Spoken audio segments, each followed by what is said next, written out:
San Diego, number 37, Kevin Collard. Batting fifth, the third baseman from Oregon State, number 20, Michael Brettler. Batting sixth, the first baseman from Sacramento State, number 15, P.J. Floyd.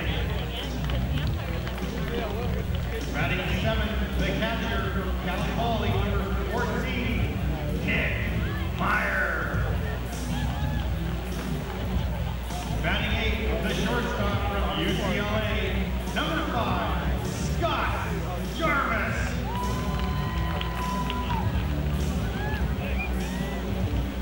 Batting ninth, the right fielder from Salt Lake Community College, number 23, Victoria's own, Chris Faulkner.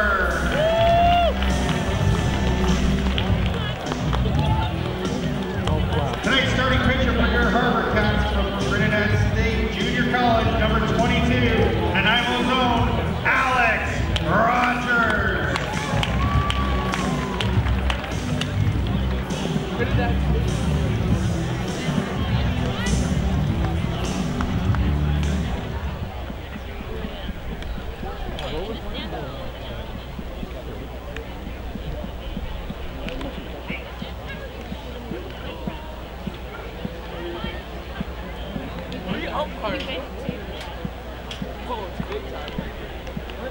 Where you going?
Hello? Where? He's to the boss. That'd be great. Where was he?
There was the exchange.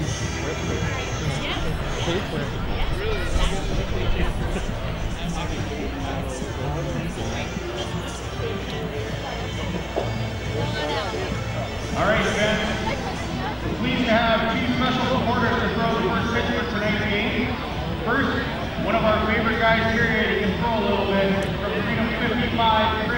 Johnson. And representing the Victoria team for the Conference of their victory tonight is Frank Murray.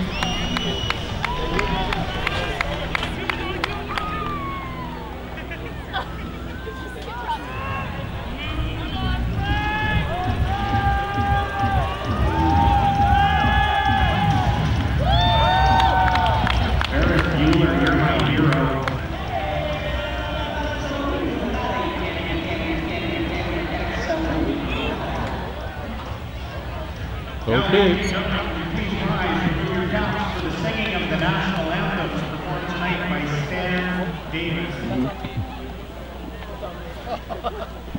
It's all right.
Following a perfect 6-0 road trip, which followed a home 3-game sweep of Kitsap. So it's a franchise record 9-game winning streak on the line tonight with the defending West Coast League champion and West Division leading Bellingham Bells in town to begin a 3-game set.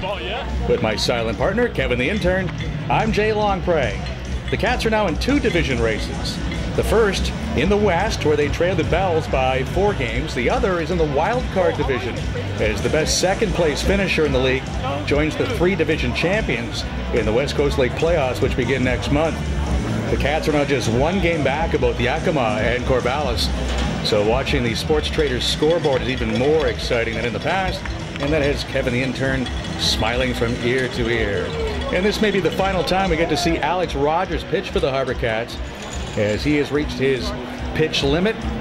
He threw 71 innings at Trinidad State, and he's thrown 31 innings for the HarbourCats. So he'll make his final start for the Cats. The product of Nanaimo has many friends and family here tonight to watch him help his club go after a record 10th win in a row. And they face the Bells, who are 21 and 12. Losers of 2 of their last 3, but still 7 and 3 in their last 10. And the HarbourCats now at 17 and 16 on that 9-game win streak. Kelowna continues to lead the East Division of the West Coast League at 22-11, 4 games ahead of Yakima, and Bend still with the best record in the league by far at 27-6, a 9-game lead over Corvallis. Tonight's starting lineups brought to you by Wilson's Transportation, locally owned and operated since 1962 with over 90 vehicles to rent. Lou Delafera plays left field and leads off for the Bells. Jesse Kewitt is at second base batting second. Chris Beal at first base hitting third. Chris Beal will bat third and play first base. Bronson Larson, the catcher, bats cleanup. Andrew Reichenbach, the DH, hits fifth. Walker Olis in right field batting sixth for Bellingham. Chase Scott at third base batting seventh.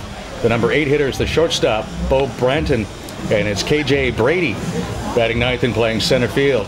Greg Merritt tonight for the HarbourCats has Chase Lambert at second base leading off. Griffin Andrechuk will bat second. He is the DH tonight. Austin Gabor in center field batting third. Kevin Collard will hit cleanup and play left field. Kevin Gretler at third base batting fifth with P.J. Floyd at first base hitting sixth. Nick Meyer will do the catching tonight. He'll hit seventh with Scott Jarvis batting eighth, playing shortstop. And Chris Faulkner will bat ninth and play right field. Steve Boutang is the home plate umpire. Chet Maas and Scott Eckhart are on the bases tonight here at Sports Traders Diamond inside Royal Athletic Park. The starting lineups brought to you by Wilson's Transportation, the official carrier of the Victoria HarbourCats.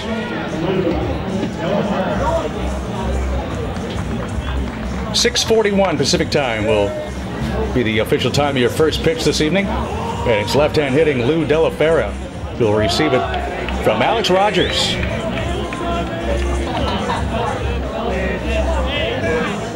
Delafera batting .191.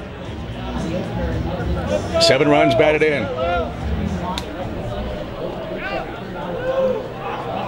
Beautiful evening once again in the capital city of British Columbia. Lots of sunshine, very little wind, and it's strike one from Alex Rogers, and that's what you can expect when he's on. Alex has not pitched since the 3rd of July. He made the start down in Corvallis. In the game that went 17 innings, he went 7 innings that night, but has not pitched since. Here's a weak ground ball to the right side. Floyd will have it roll off his glove, and the leadoff man is aboard for Bellingham. The HarbourCats had put together the trifecta on their 6-game road trip. Outstanding hitting with a team batting average over 300. Great pitching. Team ERA under 2, and they made just 4 errors in the 6 games, and here they are back home. And Floyd boots the first opportunity. So now it's Jesse Kewitt who will step in. Kewitt batting .237. Squares to bunt and takes strike one. It is Gretler at third tonight for the HarbourCats. Jarvis at shortstop, Lambert at second, and Floyd at first, with Collard in left, Gabor in center, Faulkner in right, and Meyer is behind the dish. 1 strike pitch to Kewitt will wait as a throw to first from Rogers. Sends Delafera back head first. Bellingham leads the league in team ERA. They pitch extremely well. 2.59 earned run average. And they are the best defensive team in the league. But they do struggle to score runs as this one's popped up and P.J. Floyd will get a second chance. And he makes the catch 1 step into fair territory. 1 on with 1 out, and Chris Beal will hit in the first inning, which is brought to you by Alex Burns and Associates. Island investing made easy at victoriarealestate.com.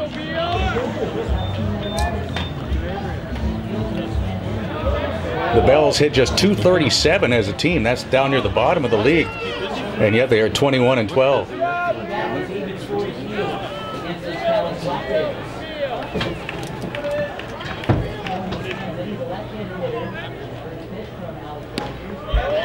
Check swing by Beal. That'll cost him a strike.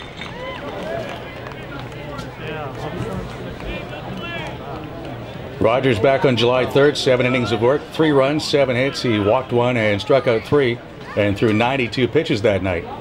So he's well rested. Beal takes high for a ball. 1 ball, 1 strike. We are just underway at Sports Traders Diamond. A 3-game series with the first place Bellingham Bells. Delafera, the runner at first with 1 out. Another throw to first, and De La Fera back safely.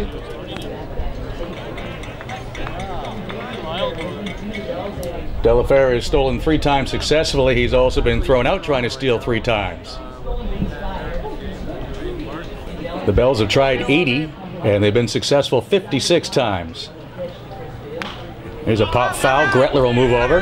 He's got room, and he'll apply the leather for the second out.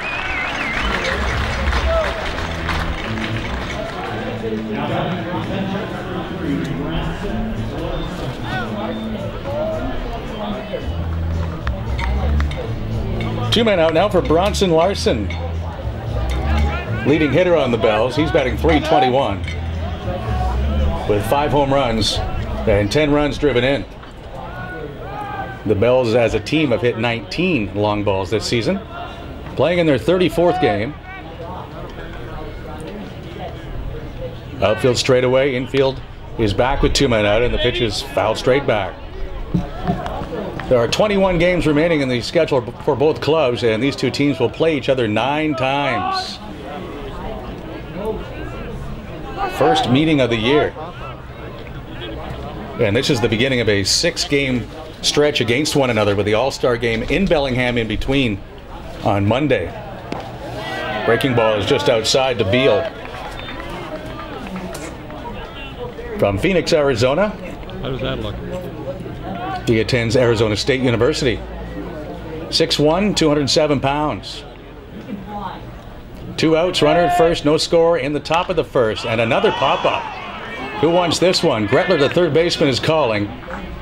Makes the catch, and the error does not hurt. 3 pop-ups in a row, induced by Alex Rogers. Bellingham nothing. Your HarbourCats are coming up on Shaw TV and HarbourCats.com.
All right, fans, if you look down towards the HarbourCats dugout, we've got Tristan. He's the Kiss FM bat boy in the game. Don't forget to get the game started for the HarbourCats. And the catch will face right-hander Justin Calameni, The second baseman from who attends Cal Poly in San Luis Obispo, as do Ben Polchuk of the HarbourCats and Austin Dondeville and Nick Meyer. So I'm sure they had some words for each other around the batting cage earlier today as Lambert steps in.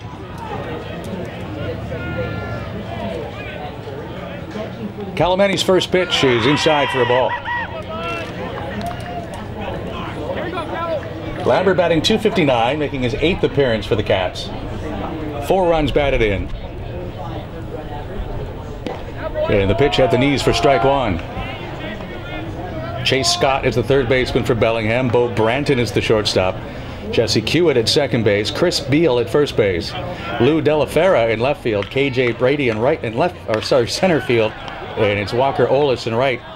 Is one hopper from Lambert is handled by the third baseman Scott for the first out of the first inning. Bronson Larson, he's the catcher for Colomeni, who has a 1.45 ERA for the Bells in 12 1/3. He's walked just 2. He has struck out 13 while allowing 9 hits.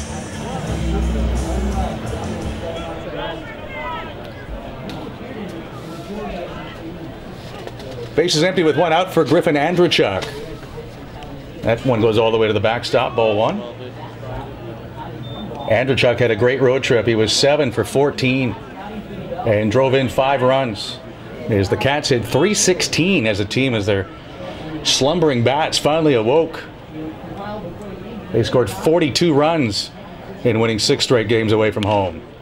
Ground ball, that's handled at first base by Beal. A little toss to Calameni, and there's 2 men out.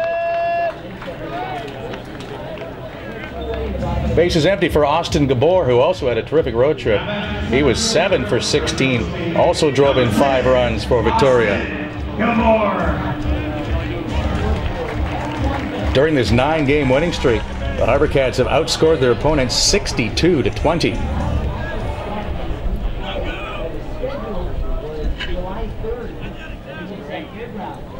Overall, Gabor batting .269. Takes low for a ball. No score, bottom of the first. 6:35 again tomorrow night, and then 1:05 on Saturday afternoon here at Sports Traders Diamond. Calameni's pitch right down Douglas Street, and it's a strike. Calameni's last start was July 8th against Cowlitz. That was actually a relief appearance. His last start was June 26th over Kitsap, 6 1/3. 2 runs, 5 hits. He walked 1 and struck out 4. Ground ball to the left of the second baseman. Bobbled. The throw to first will not. Oh, it is in time. Jesse Kiewit stayed with it and got the call at first base. So after 1 inning of play, HarbourCats nothing and Bellingham nothing. On Shaw TV and HarbourCats.com.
Bellingham and the HarbourCats scoreless after 1 inning of play.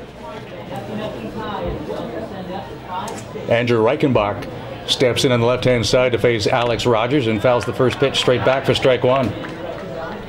Reichenbach hitting .319 with a home run and 9 runs batted in for the Bells. The first of 6 in a row between these two West Division rivals. Off the fists of Reichenbach and fouled down the left field side. So Rogers ahead in the count 0-2. Alex making his 6th start and in 30 innings has allowed 30 hits. He's walked only 4 and has struck out 24. That one is high and away. A ball and 2 strikes on Reichenbach, who will be followed by Walker Olis and Chase Scott here in the 2nd inning.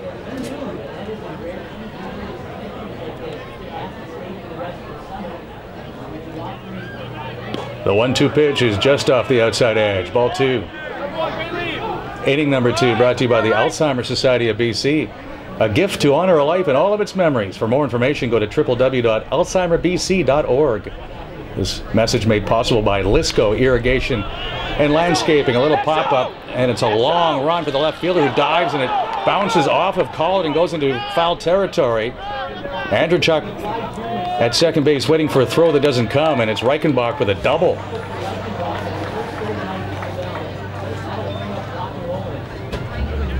Good effort by Kevin Collard in left field.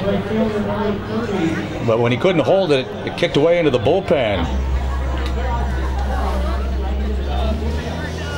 So Andrew Reichenbach aboard of the leadoff double, and Walker Olis will come to the plate. Olis hit .307 as a junior at the University of Pacific this spring with 26 runs batted in. Rogers out of the stretch. And the pitch to the slender Bellingham batter, grounded to third. Gretler's throw is high, but Floyd puts the tag on Olis. Reichenbach has to stay at second. He's there with one man out.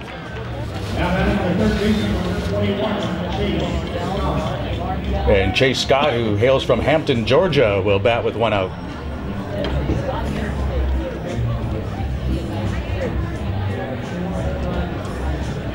Scott hitting just .167, but he doesn't waste those few hits that he gets.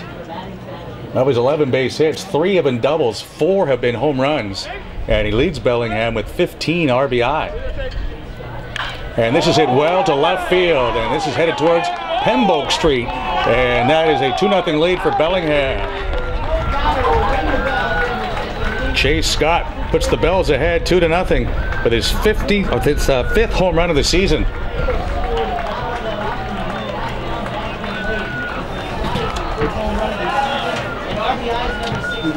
Say that we're technical difficulties with our camera. We're not going to have 205-pound third baseman got all of that one from Alex Rogers. And if you're hoping to see that from the center field camera this evening, we're having technical difficulties with that portion of the broadcast. But from behind home plate, that was a no-doubter. 20th home run of the season hit by Bellingham. And Alex Rogers deals to Bo Branton, and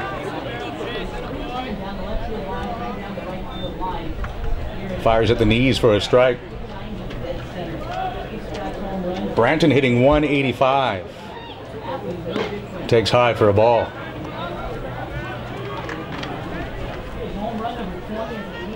So 5 of the 12 hits for Chase Scott have left the building.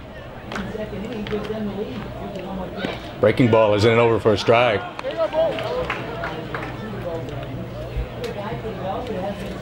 Branton is from Honolulu and will be a sophomore at Stanford.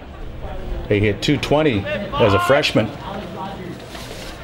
This is hit sharply and right through Scott Jarvis.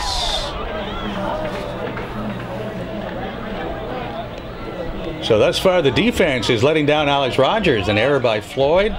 A good effort by Collard, but he couldn't hold it in left. And that one, Jarvis wasn't sure whether to come forward and catch it in the air or short hop it. Opted for the latter, but it scooted right through him. And that's already 2 errors committed by the HarbourCats here tonight. A little nervous playing in front of the home crowd after the 6-game road trip in which they won all 6. Number 9 batter, KJ Brady, steps in and bunts foul at the plate.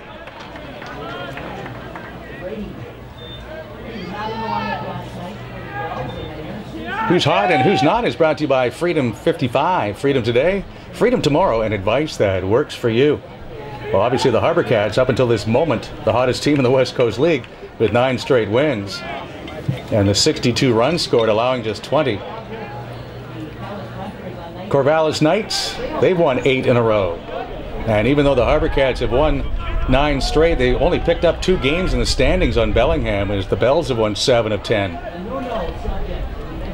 1 on with 1 out, 2-0 for Bellingham. The pitch from Rogers is high for a ball. Chris Faulkner at the plate for the HarbourCats, 8 for 18 on the road trip. Griffin Andrechuk, 7 out of 14. The team as a whole had 62 hits in 6 games.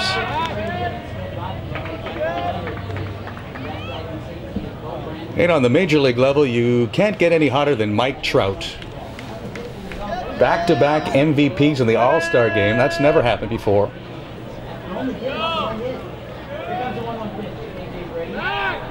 Throw to first once again, and diving back safely is Branton. Trout has played in 4 All-Star games. He's only 23 years of age. And he's become the first major leaguer in All-Star game play in his career to hit for the cycle, when he homered off Zach Greinke to lead off the game in Cincinnati on Tuesday. He'd already had a triple, double, and a single in his career as Myers' throw goes into center field, backed up by Lambert.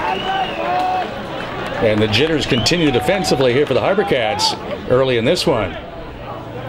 Lambert saved his catcher an error. That'll be a stolen base for Branton.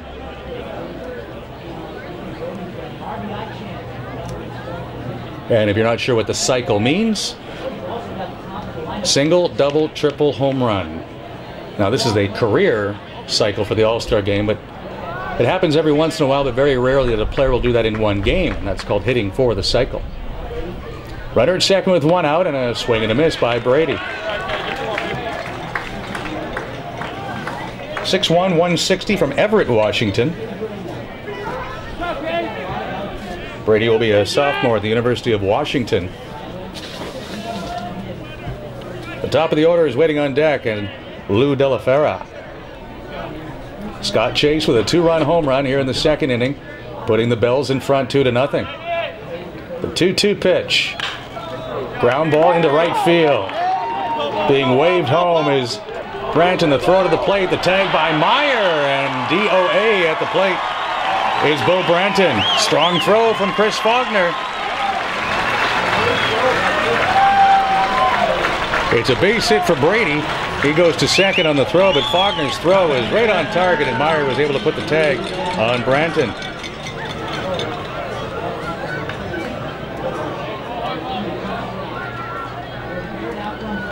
Two men out, and Lou De La Fera will bat for the second time. He reached on an error by the first baseman P.J. Floyd, leading off the ball game.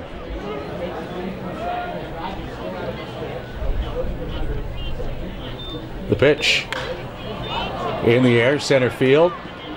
Austin Gabor settles under and makes the catch that ends the inning. So we'll see if the HarbourCats will settle down a little bit here.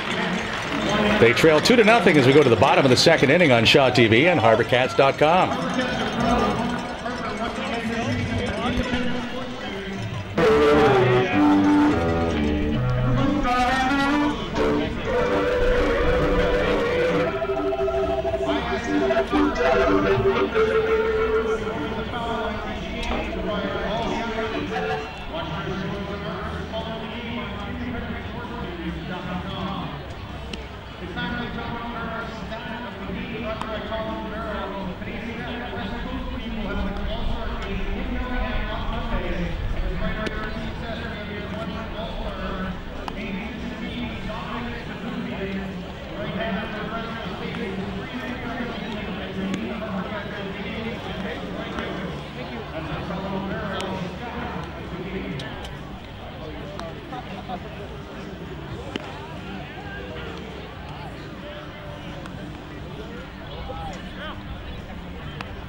To the bottom of the second inning, it's first field diamond with the Bellingham Bells, leading the HarbourCats 2-0. Kevin Collard, Michael Breckler, and P.J. Floyd for the Cats here in inning 2.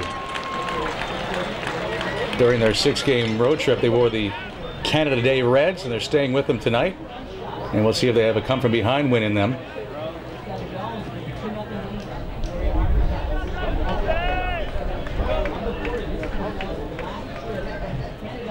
Kevin Collard hit 300 on the road trip. He takes strike 1. Batting .293 as a HarbourCat. This is his 100th at-bat for Victoria. Tied for the club lead in runs with 16. Leads in doubles with 7. In home runs with 4 and with 20 RBI. He's down in the count 0-2. From the University of San Diego, where he'll be a freshman in September. Justin Calameni's pitch is outside for a ball.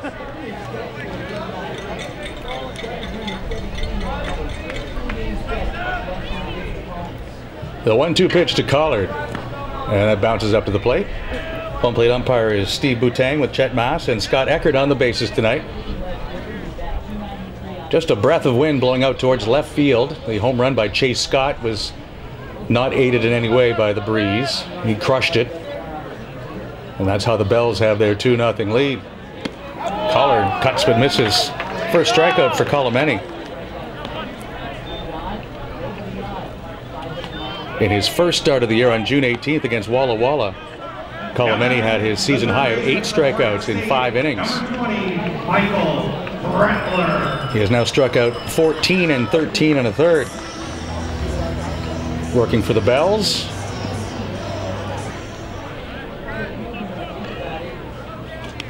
Michael Gretler takes outside, ball 1.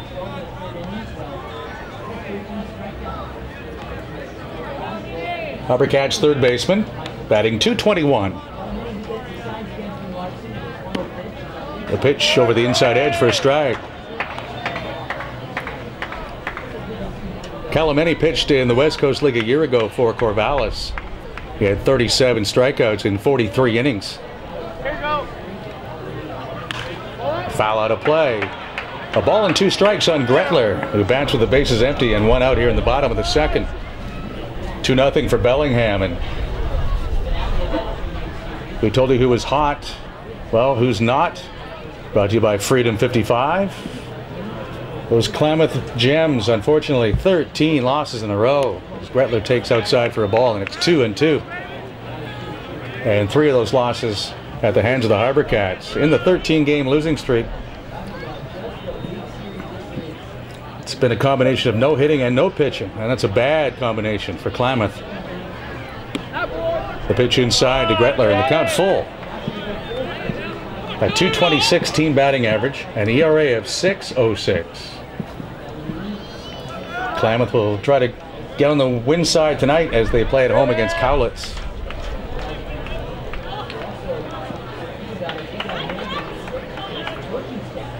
Calameni with the pitch. Swing and a miss. Back-to-back strikeouts here in the second inning. One of the Gems is really struggling. 6'5" freshman Spencer Johnson sort of epitomizes the way things have gone for Klamath Falls. In his last 3 starts, Johnson has worked in 15 innings, allowing 16 runs on 26 hits. And his ERA for the year is just over 8. That's who's hot and who's not in the West Coast League. Brought to you by Freedom 55. Chris Johnson of Freedom 55 threw at the first pitch tonight, and he's hosting a group of people here this evening. As PJ Floyd takes ball 1, checks his swing, and that's a high strike. 1-1 on the HarbourCats first baseman. Floyd batting .254. 3 home runs, 15 runs batted in, and that little dribbler will go foul.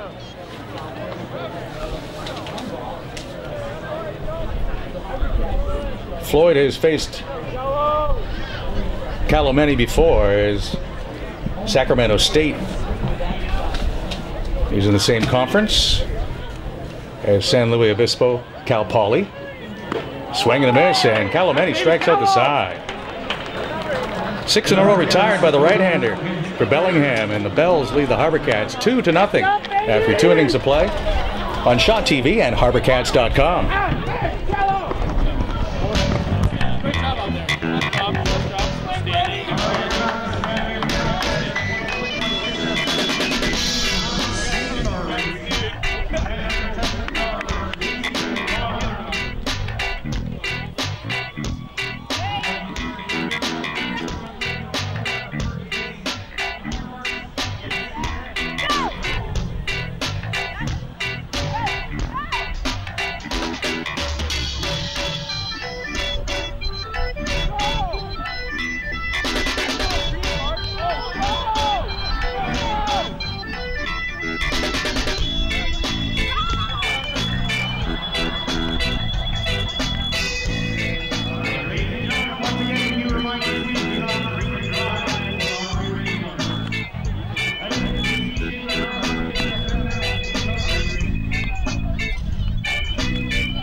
The third inning of tonight's game is brought to you by Sports Traders, carrying everything from yoga mats and athletic wear for the whole family to inline skates on Discovery Street. Bellingham 2 and the HarbourCats nothing. As we move to the third, Alex Rogers will face Jesse Kiewit, Chris Beal, and Bronson Larson. And that trio all hit pop-ups on the infield against Rogers in their first at-bat. Kiewit takes a breaking ball outside.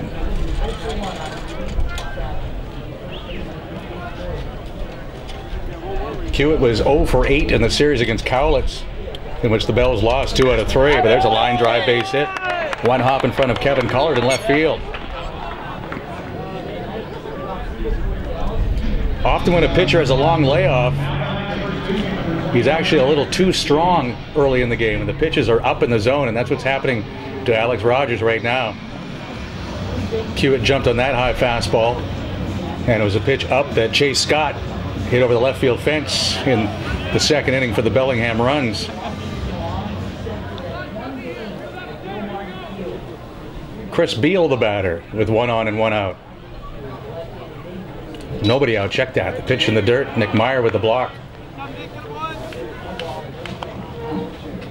The West Coast League leaders are brought to you by Alex Burns and Associates. Island investing made easy at victoriarealestate.com. HarbourCats back home, continuing to lead the West Coast League in attendance at 1,760 per game, and they'll top that tonight. Pop-up will go out of play on the third base side, and that's got him ducking right in front of Floyd's Diner.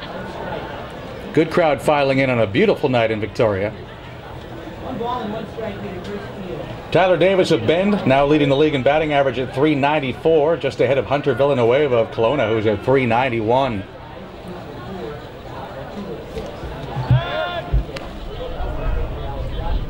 Davis leads the league with 52 hits. His teammate at Bend, Chris Cavanis, has scored 37 runs. And Bend continues to run roughshod over pitching in the WCL with a team batting average of .326. 2 balls and a strike now on Chris Beal. He bats with Jesse Kiewit at first base and nobody out in the top of the third. Bend averaging 8 runs a game. They've hit 82 doubles and lead the league with 25 home runs. Swing and a miss. Good changeup by Rogers. Had Beal way out in front. 2-2 the count. Dan Meyer of Medford leads the league with 8 home runs. He didn't hit any against the HarbourCats, though, in that 3-game series down in Oregon that the HarbourCats swept. Evan Douglas of Wenatchee is next with 7. Tyler Davis of Bend continues to lead the league in runs batted in with 39. Nick Madrigal of Corvallis now has the stolen base lead with 21. 2 more than the Bells' Aaron Struzma. Struzma not in the lineup tonight for Bellingham. Beal takes outside for a ball. The count is full. 2-0 for Bellingham in the top of the third.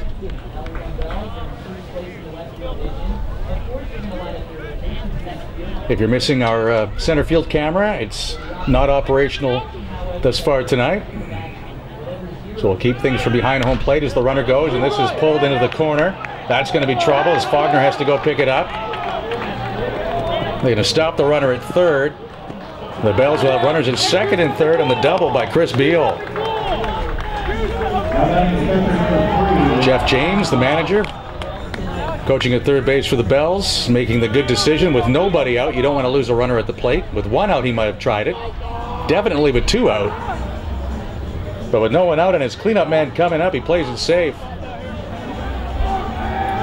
And it's now 5 hits for Bellingham as we play in the third with nobody out.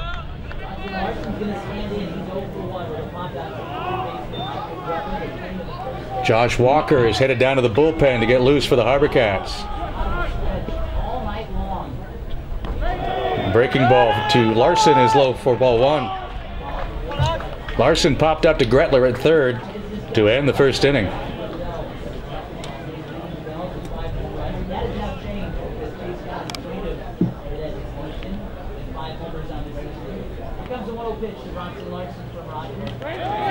Another pitch in the dirt. This one blocked by Nick Meyer.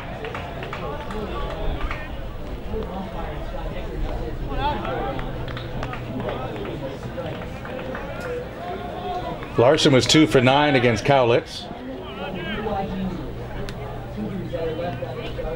Leading Bellingham with a .321 average. Runners at second and third with nobody out. And the 2-0 pitch from Alex Rogers. There's a strike. Breaking ball drops in.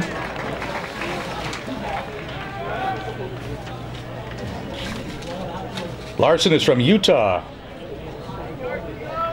and will be a junior at Brigham Young University. Hit .288 as a sophomore. The 2-1 pitch and a pop-up. Meyer coming over onto the warning track, but this ball will be about 6 rows deep.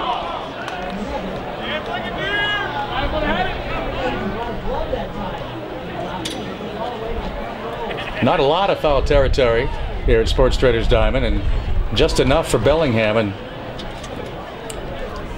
too much for the HarbourCats, who need an out right here. 2-2 the count on Larson. Bellingham leading 2-0, but threatening to expand that lead. Hewitt at third, Beal at second.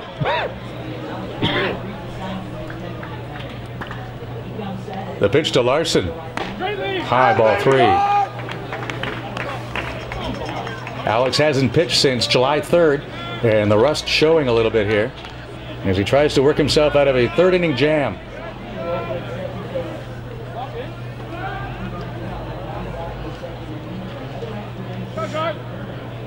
The 3-2 pitch to Larson. High ball 4. Just the 5th walk allowed by Alex Rogers this season. Bases loaded with nobody out for Andrew Reichenbach, who doubled his first time up.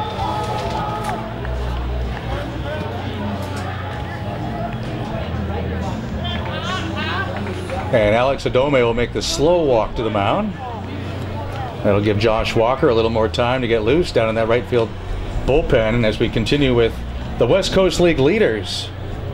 Brought to you by Alex Burns and Associates. Jace Bannister of Kelowna has the best ERA in the league at 0.86. He's allowed just 3 earned runs in 31 innings. Zach Haggett of Wenatchee is the busiest pitcher, 44 1/3 in 7 starts.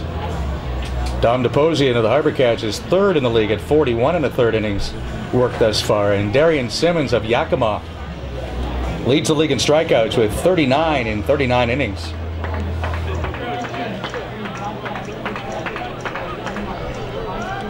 Adome back to the HarbourCats first base dugout. Josh Walker continues to throw in the right field bullpen. Bellingham with the bases loaded, nobody out.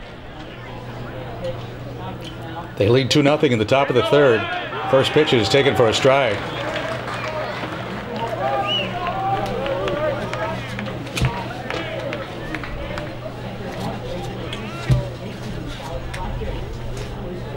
The pitch by Rogers. There's a sharp ground ball to second. Lambert boots it. Throw to first will be in time, but instead of a double play, it's a fielder's choice.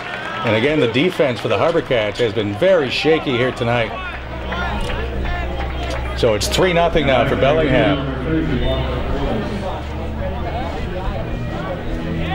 If it was a double play, no RBI for Reichenbach, but one of the quirks of scoring baseball, he reaches on a fielder's choice. And so he gets a run batted in, and Hewitt scores. Beal goes to 3rd, Larson is at 2nd, and Walker Olis, the batter, he grounded it to 3rd his first time. Infield comes in for the HarbourCats. The pitch inside to the right-hand hitter.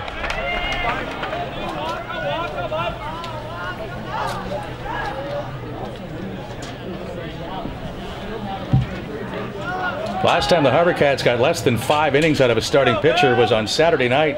Dom DePosian went 4, but that was in a 7-inning game as it was a doubleheader. As they played 2 7-inning games in Klamath Falls. But in a regular 9-inning affair, HarbourCats starting pitching has been outstanding of late.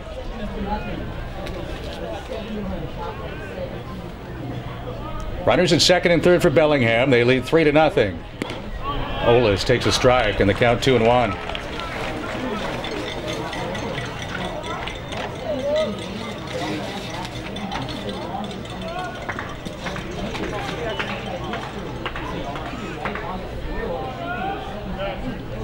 June 26th was the last time a HarbourCats starting pitcher went less than 5 innings. That was Sean Kennedy, who lasted 2 against Wenatchee. Swinging the foul back by Olis. 2 balls, 2 strikes with 2 men on and 1 out.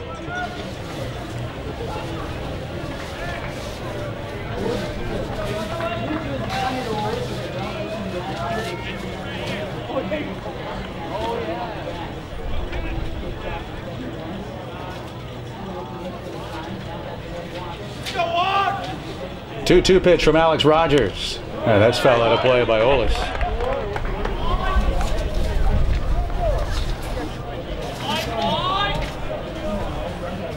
Walker Olis from a small town in Washington, Burlington, Washington. It's the home of his pitching coach here with the Bellingham Bells, Jim Clem, who's coached high school baseball in Washington State for 30 years before retiring. Another 2-2 pitch, and this is lined in the right center field. That'll get down for a hit. Faulkner up with it on 1 hop. 1 run will score as Floyd cuts off the throw to the plate, and it's 4-0. Walker Olis with an RBI single. And that'll do it for Alex Rogers. His final appearance for the HarbourCats is one of his shortest, as he goes just 2 1/3 tonight. Disappointing end for Alex. Friends and family here, but that's the life of a ball player. Alex had an outstanding 2 seasons here with the HarbourCats, as he threw 61 innings last summer, then went to Trinidad and threw 71 innings this spring. And it looks like the tank hit the E mark. Just over 100 innings this year for Alex Rogers, who gets greeted by his teammates. And Josh Walker will come on with the score now 4-0 for the Bellingham Bells on Shaw TV and HarbourCats.com. For your HarbourCats, number 18, Josh.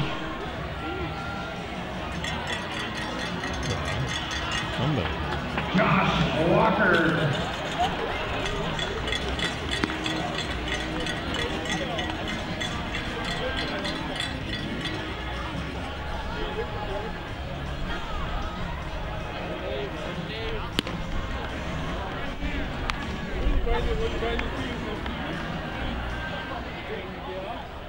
Fans are reminded too, besides activities, check out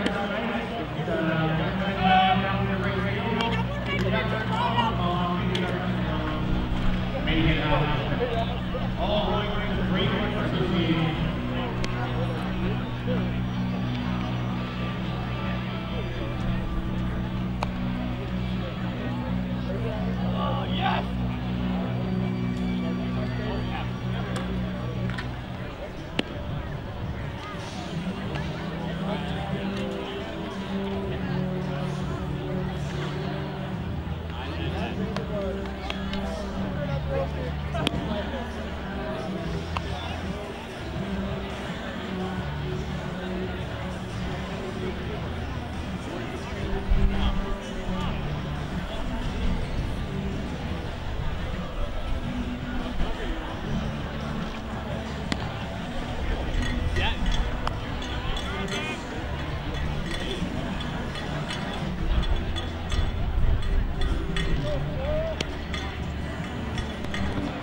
Josh Walker comes into the game for the HarbourCats, making his 12th appearance. In 19 innings, he's allowed 21 hits. Struck out 24 and has an ERA of 2.84. He comes in with 1 man out at the top of the 3rd, relieving Alex Rogers with the score 4-0 for Bellingham. Chase Scott got the scoring started in the 2nd inning with a home run to left field. Runner goes from first. The pitch taken low. The throw by Meyer, dropped by Lambert. I think the runner would have been safe anyway, so it's a steal for Olis. Second steal of the game for Bellingham. They're 56th of the season. For a club that has 4 runs on the board in the 3rd inning already and scored only 6 runs in their last 3 games. Once again, the infield has to come in for Victoria. The pitch by Walker. Swing and a miss by Scott.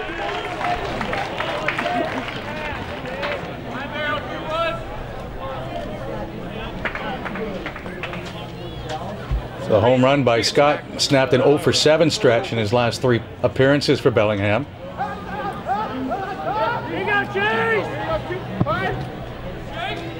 Josh Walker with the pitch.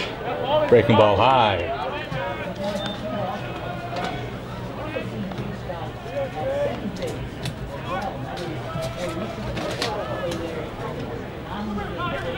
Walker last appeared on Sunday and pitched an inning at Klamath Falls. Did not allow a run. Struck out 1, gave up 1 hit. That breaking ball is in for a strike.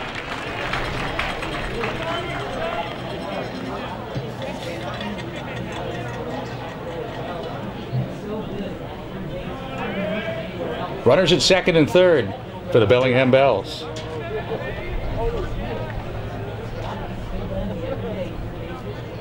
Two-two pitch from Walker is fisted foul by Scott. Plays at the University of Southern Mississippi. Hit .288 as a junior with 4 homers. A stocky 5'11" and 204. Bo Branton is on deck for Bellingham, who have a 4-0 lead in the top of the third. Here we go.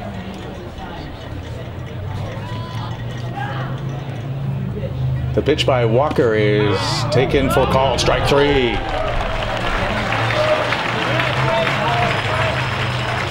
Second out of the third inning. Bo Branton will reach. He hit the ball hard his first time, but Scott Jarvis, the shortstop, had to go through his legs for an error.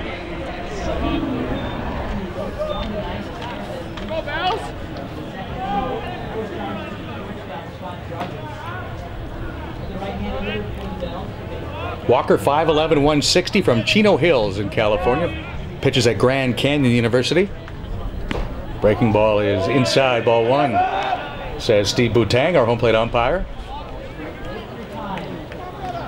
Same 2 teams tomorrow night at 6:35. And then remember, Saturday's game is 1:05 in the afternoon here at Sports Traders Diamond.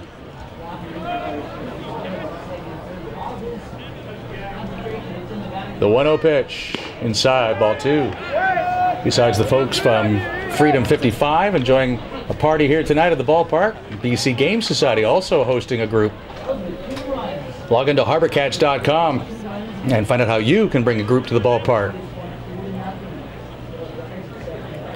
Fans also received HarbourCats baseball cards tonight. There's a swing and a foul off the bat of Branton. Fine Victoria photographer Christian Stewart doing an excellent job with action pictures of all the HarbourCats with their stats on the back and their individual bios.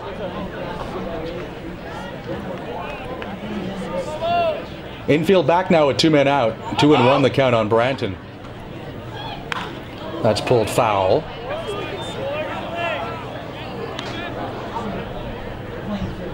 Tomorrow night will be Galaxy Motors Forces night, as it is every Friday night when the HarbourCats are at home. Military members and their families are in for just $5, thanks to Galaxy Motors. And a lot of fun on Superheroes night. All kinds of neat stuff going on tomorrow night.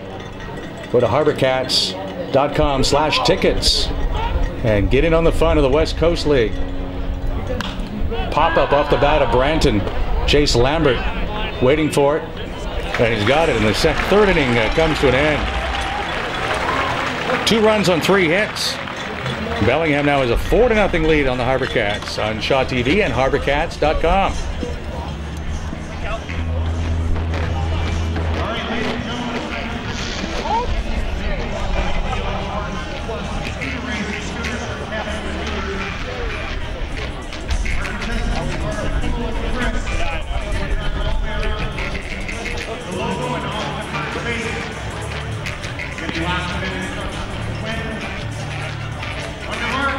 Get set, go!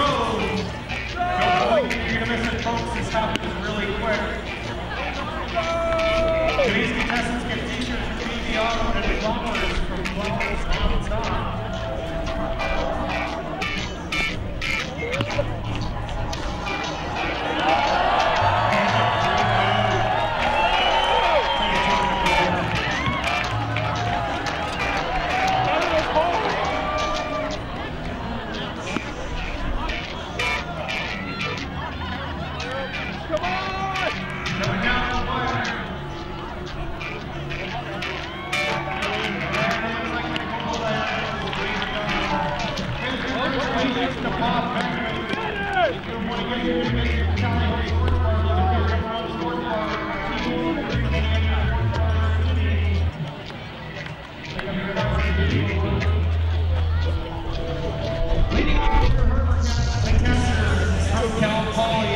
Number 14, Meyer.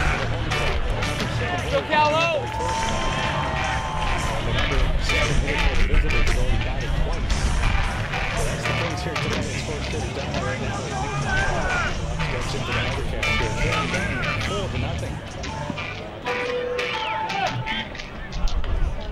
Justin Calameni's first pitch is racing back to Del Valle, can't get to it. And Meyer raised to second base with a leadoff double. And for the first time tonight, HarbourCats fans have something to cheer about. Batting the shortstop from UCLA, number 5, Scott Jarvis. Meyer with his first extra base hit in the West Coast League. And he's going to be a teammate of the man he just hit the double off of at Cal Poly. So Justin Calameni will work to Scott Jarvis, who's been swinging a hot bat for the Cats. Jarvis now hitting .311. And this is lined into center field, and that's going to get down for a hit. Meyer will have to stop at third. Good job by the center fielder, KJ Brady, as he decoyed Meyer into letting him think he was going to catch that. So another hit for Jarvis. Now playing in his 19th game, he has 15 hits for the HarbourCats. First and third, nobody out, and maybe the hottest of the hot HarbourCats, Chris Faulkner, will stand in.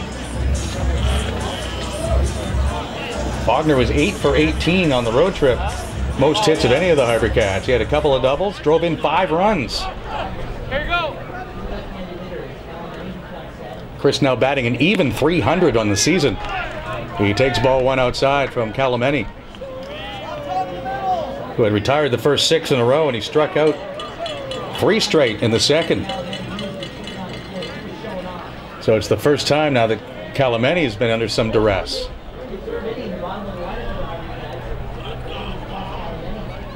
The pitch, knee high for a strike.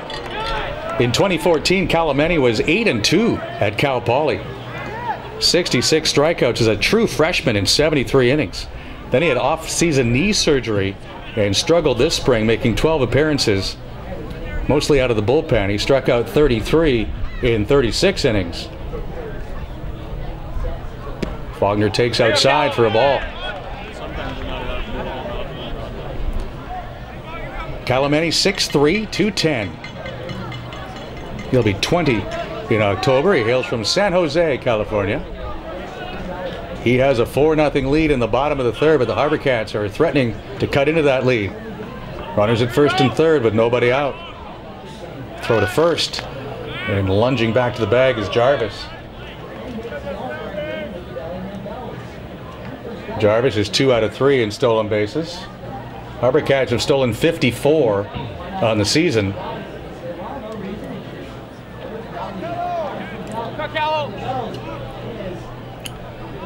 Calameni is one of 6 Bells who will be in the All-Star game in Bellingham on Monday.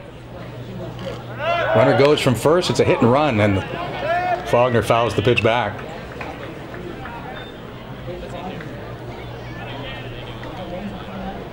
Bronson Larson, Aaron Struzma, Dustin Brashears, Andrew Kemmer, and Andrew Rickenbach, all chosen to the All-Star game for the first place Bells, who got off to a 7-3 start and then coasted for a bit. They went 5-5 in their next 10, but then turned it back around again, going 8-2 before stumbling in their last series against Cowlitz, going 1-2.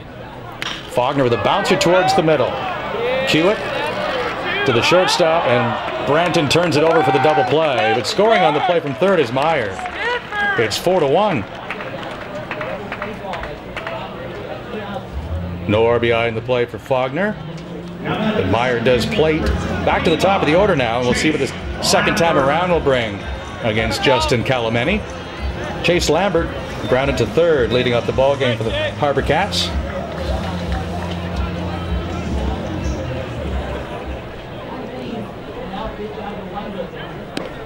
Malibu native takes a breaking ball for strike one.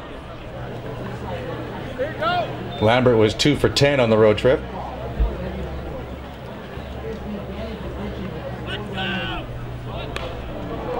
Little bouncer at the plate, and that's called foul. An emphatic foul call from Steve Boutang.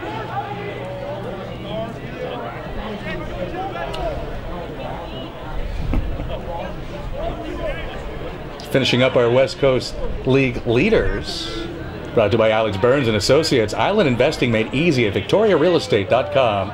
Pat McGuff of Bend has 5 wins. Lars Ryder of Cowlitz with 8 saves.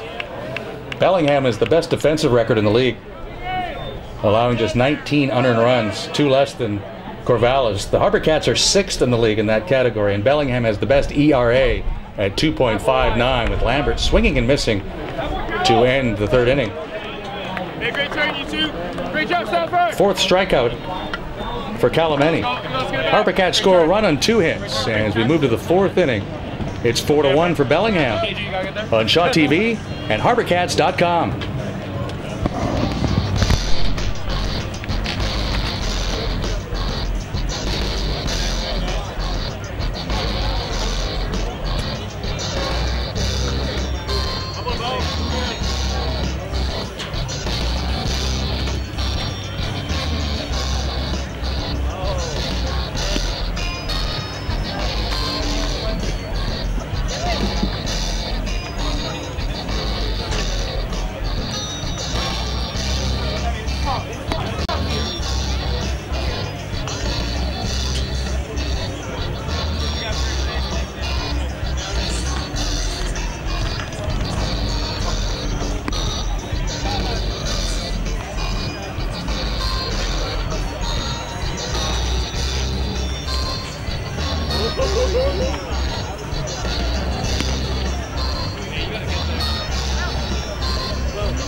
After 3 innings of play at Sports Traders Diamond inside Royal Athletic Park, Bellingham 4 runs, 6 hits, no errors. HarbourCats 1 run, 2 hits, 2 errors. KJ Brady, Lou Delafera, and Jesse Hewitt will come up in the 4th, which is brought to you by Wilson Transportation with over 90 vehicles to rent. Josh Walker on the mound for the HarbourCats. Brady takes strike one. Well, third baseman Michael Gretler up in the grass at third. Brady singled in the 2nd inning. Walker in relief of Alex Rogers. The pitch away for a ball. Rogers with his shortest start of the year. 2 1/3 innings, 4 runs, 6 hits. He walked 1, did not strike out a batter.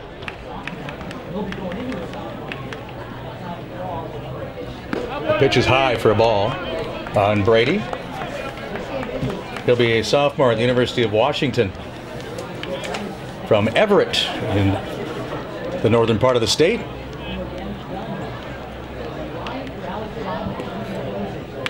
There's a high fly ball for Austin Gabor, tracking it down in center field, still drifting back, and reaches up to make the catch. Right in front of the Sports Traders sign out there, the 390 mark. Wind blowing out that way. Brady gave it a ride, but he's the first out of the 4th inning. Lou Delafera has reached an error and fly to center. Bells with 2 in the 2nd and 2 in the 3rd. HarbourCats getting a solo run in the bottom of the 3rd.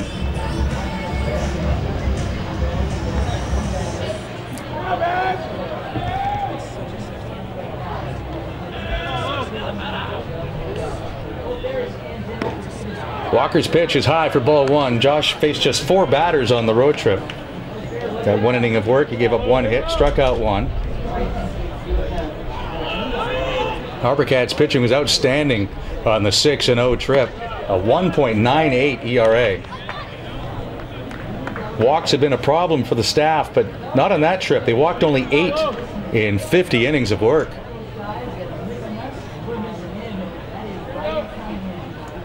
Two-0 pitch to De La Fera. Knee high for a strike.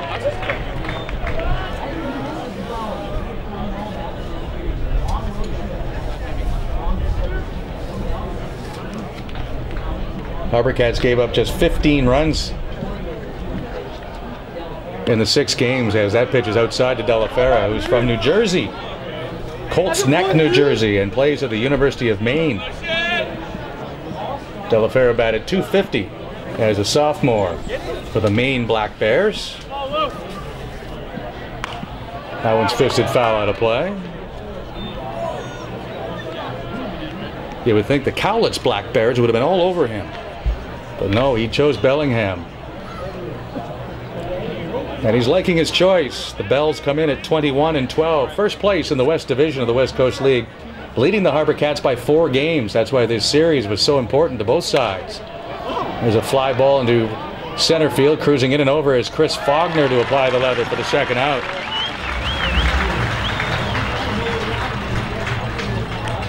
Four in a row retired by Josh Walker. He'll try to restore order here until the offense, which has been red hot for the Cats, can get things going. As Jesse Hewitt stands in. He has singled and scored. Also popped up to PJ Floyd at first base.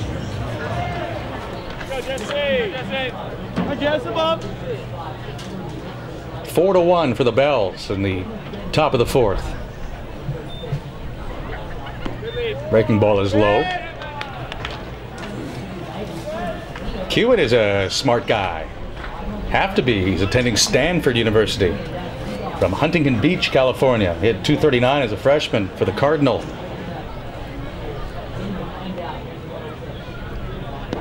Swing and a miss on the breaking ball.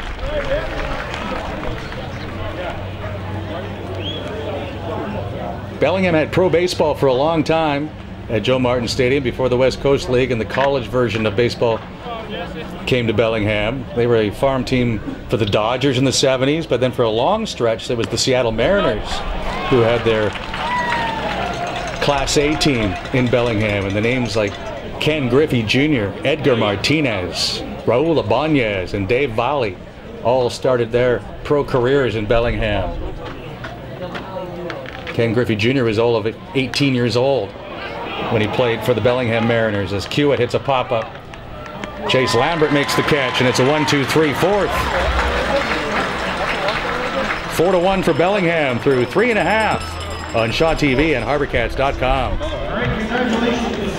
All of you won a $25 gift card to the Canes, like that in the info booth. We're going to throw it down here to locally and talented Myra Lawrence from Myra from Hockey in a minute. Take it away, Myra.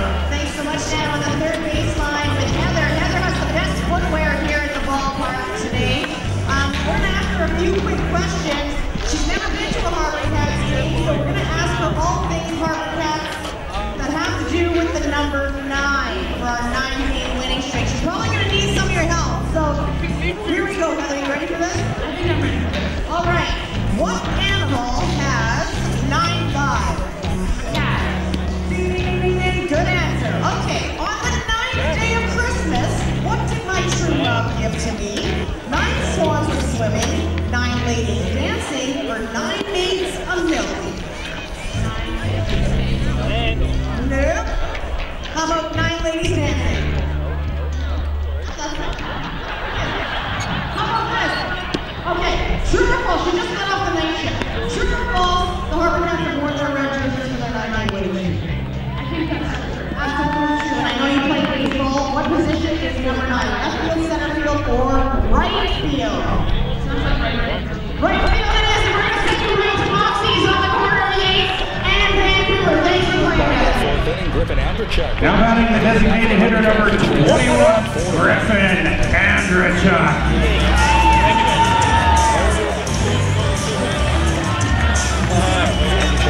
Grounded out to first against Justin Calameni in his first meeting. Right-hander's pitch, a slider for ball 1. Andrechuk was 7 out of 14 on the road trip to Oregon with a home run and 5 runs batted in. HarbourCats winning 3 in Medford and 3 in Klamath Falls after finishing up their homestand with 3 in a row in the win column against Kitsap. So a franchise-high 9-game winning streak, and if they're going to make it 10, it'll have to be a come-from-behind effort after spotting the Bells a 4-0 lead here tonight. There's a drive into right center field, but cruising over is Brady, and he'll make the catch.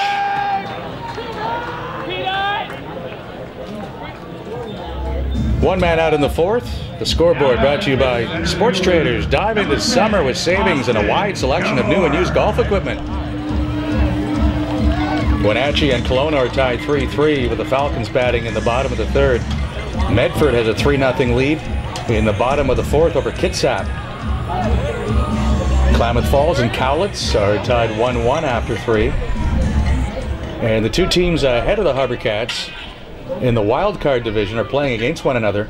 Corvallis and Yakima are tied 1-1 in the top of the 3rd, with Walla Walla leading Bend by a score of 2-1.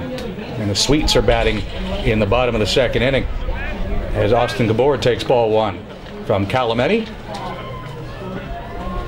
The scoreboard brought to you by Sports Traders at 608 Discovery Street.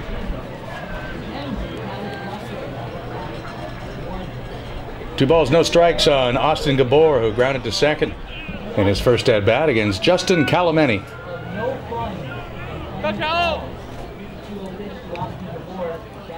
There's a foul to play. Excellent crowd on hand on a Thursday evening. Shadows starting to creep their way from the third base side. Same two teams tomorrow night, 6:35 here at Sports Traders Diamond. And then 1:05 on Saturday afternoon.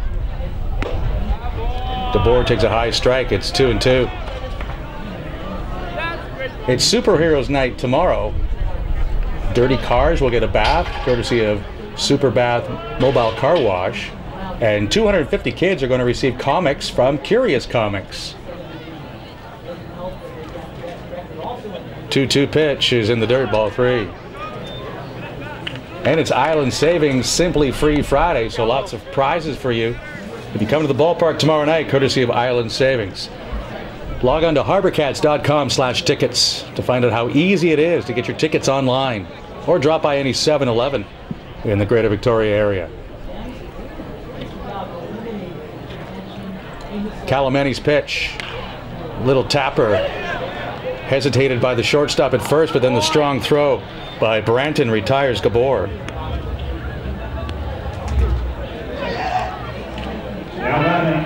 Two up, two down here in the 4th. Kevin Collard will come to the plate.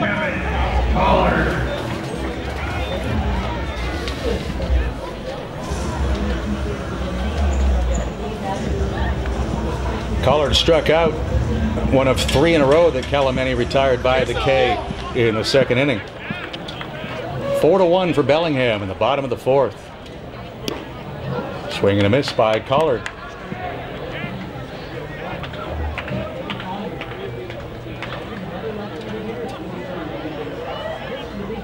Collard had 6 hits on the road trip and drove in 3 runs. The next one is low for a ball. 1-1 the count with the bases empty and 2 men out in the bottom of the 4th.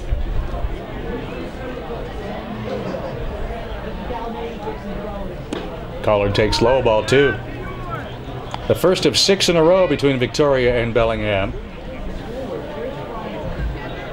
A trip for the HarbourCats on Sunday to play in Nanaimo for an exhibition. Then the All-Star game in Bellingham on Monday. As Calameni pulls the string on Collard, and the count is 2-2. Then next Tuesday, Wednesday, Thursday, the HarbourCats will be in Bellingham before the Cats return home to start a 6-game homestand. Friday, July 24th, will begin that 6 games against the Walla Walla Sweets, and then it will be the Cowlitz Black Bears making their 2nd visit of the year.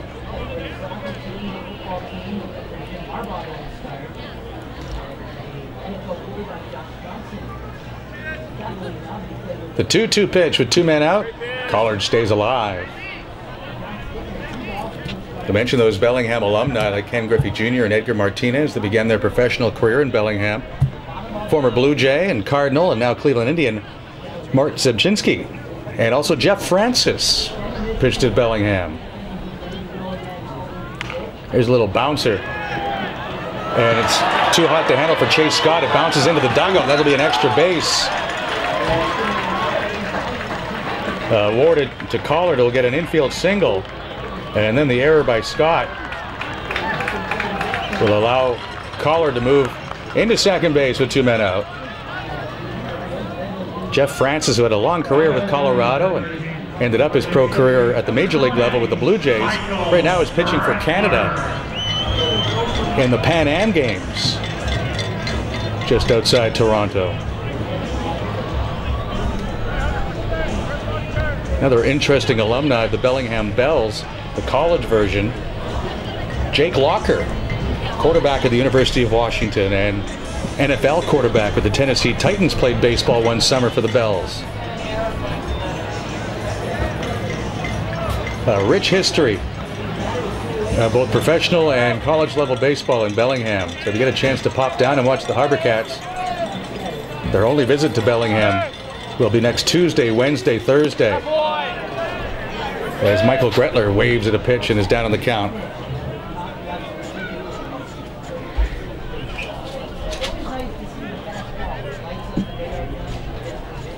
Four to 1 for Bellingham in the bottom of the 4th. 2 men out for Gretler with a runner at 2nd. Justin Calameni's pitch, swing and a miss again. Gretler's going to see anything other than that breaking ball.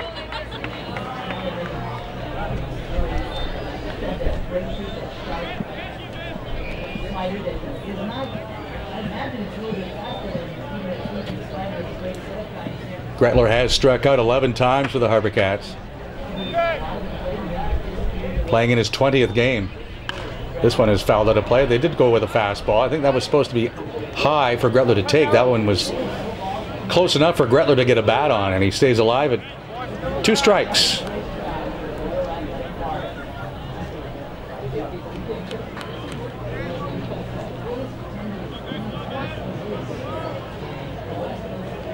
The defending West Coast League champion Bellingham Bells leading this game 4 to 1, and the pitch outside to Gretler.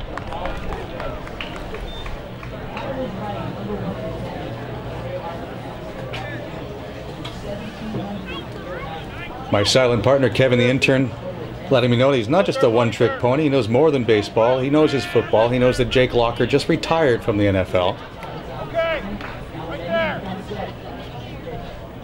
That pitch in the dirt, and thinking twice about going to 3rd is Collard. He remains at 2nd base. It's Chase Scott, the 3rd baseman. Bo Branton is the shortstop for the Bells. Jesse Kiewit at 2nd base. Chris Beal at 1st. Lou Delaferra in left field. KJ Brady in center field, and Walker Olis in right with Bronson Larson catching Justin Calameni.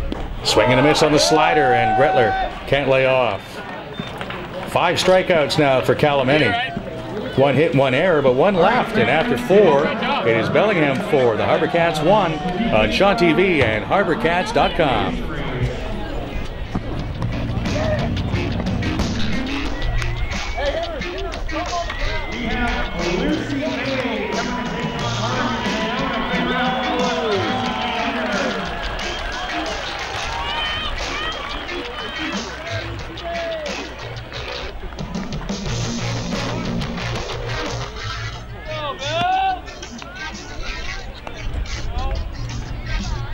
All right, here they go. On your marks, get set, go.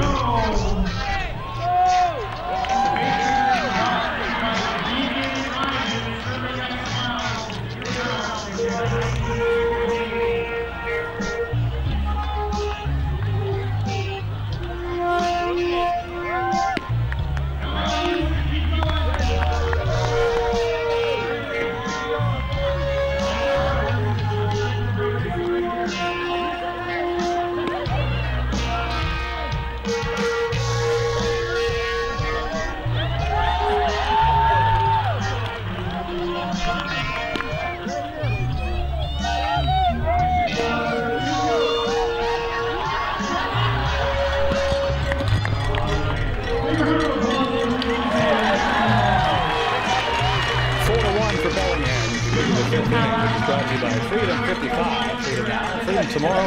Advice that works for you. And the folks from Freedom 55 are hosting a nice party here tonight. Brought a lot of their clients here to the ballpark. Go to HarbourCats.com and find out how you can bring a group. With 12 home games remaining, season flies by fast as Josh Walker's pitch to Chris Beal is outside, ball one.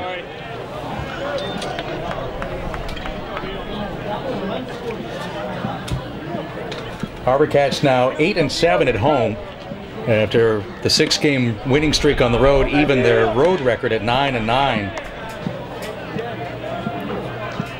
Outscoring their opponents 62-20 during the 9-game winning streak. They'll need to do some work tonight as Lambert fields the ground ball and throws out Beal. Tonight's trivia question brought to you by the Alzheimer's Society of British Columbia. There's a rising tide of dementia in BC, but there is hope if we act now. Learn more at www.alzheimerbc.org. Well, the Cats have won 9 in a row. Our question tonight, which Major League Baseball team won a franchise record 20 in a row and had a movie starring Brad Pitt be the outcome of their 2002 season? Have to name the team and the movie to win the imaginary prize held by my silent partner, Kevin the intern. Bronson Larson, the batter. Towering pop-up. PJ Floyd and Chase Lambert there. Floyd taking charge. He makes the catch. So Larson has popped up twice and walked tonight. Base is empty with 2 men out for Andrew Reichenbach, who has doubled and reached on a fielder's choice. He has scored a run. He has driven in a run.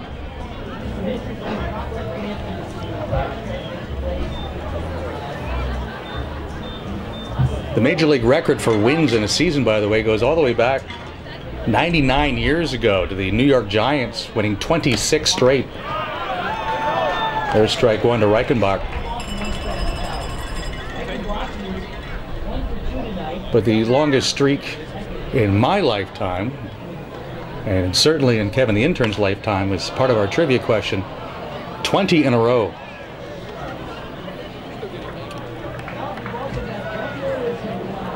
Two strikes on Reichenbach.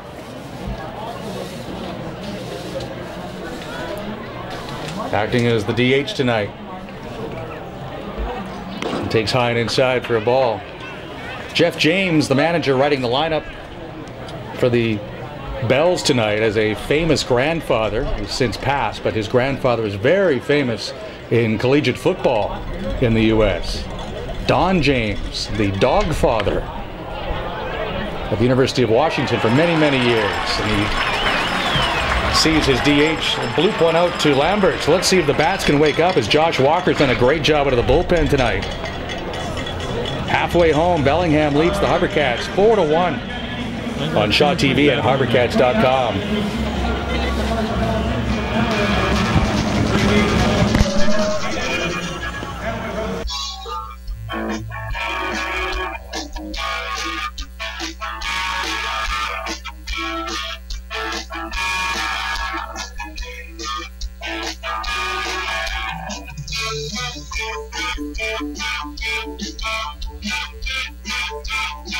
Whenever you're ready, guys, take it away.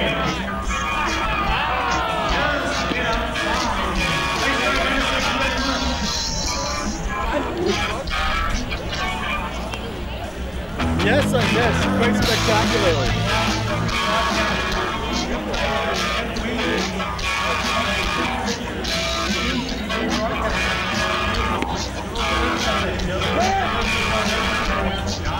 Come back.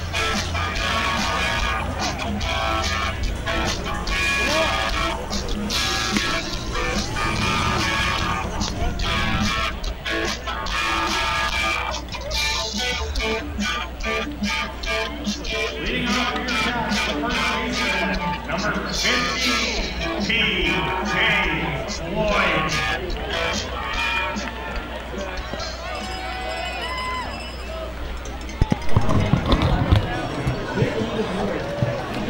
HarbourCats first baseman P.J. Floyd will come up to lead off the bottom of the 5th inning with the Cats down 4-1. Justin Calameni's pitch is high for a ball. Steve Boutang, the home plate umpire, Chet Moss and Scott Eckert are on the bases tonight. Third base side where Moss is now engulfed in shadow. And the left fielder for the Bells, Lou Delafera, is out in the shadow. Everybody else, however, with the exception of the third baseman Chase Scott, still in the sunshine here on a beautiful night for baseball. Excellent crowd on a Thursday. Expecting a real big crowd tomorrow night as the Bells and the HarbourCats will start at 6:35. And remember, it's a matinee on Saturday here at Sports Traders Diamond, a 1:05 first pitch. Floyd takes high in the count now, 3 balls and a strike. Nick Meyer and then Scott Jarvis to bat here in the bottom of the 5th, which is brought to you by Freedom 55. Freedom now, freedom tomorrow. Advice that works for you. Floyd beaten by the fastball. Full count now. Calameni came in with 13 strikeouts in 12 innings of work. And he now has 6 strikeouts in 4 1/3 here tonight as he strikes out Floyd for the 2nd time. Nick Meyer had a double leading off the 3rd, and he has scored the HarbourCats run. As we check our trivia question, which is brought to you by the Alzheimer's Society of British Columbia. Your support provides confidence, offers compassion, creates friendships, and gives hope. Log on to www.alzheimerbc.org. And our message made possible by Lisco Irrigation and Landscaping as Meyer takes ball 1. The HarbourCats have won 9 in a row. What Major League Baseball team won a franchise record 20 in a row in 2002 and then had a movie starring Brad Pitt made about them? There's a foul to play by Meyer.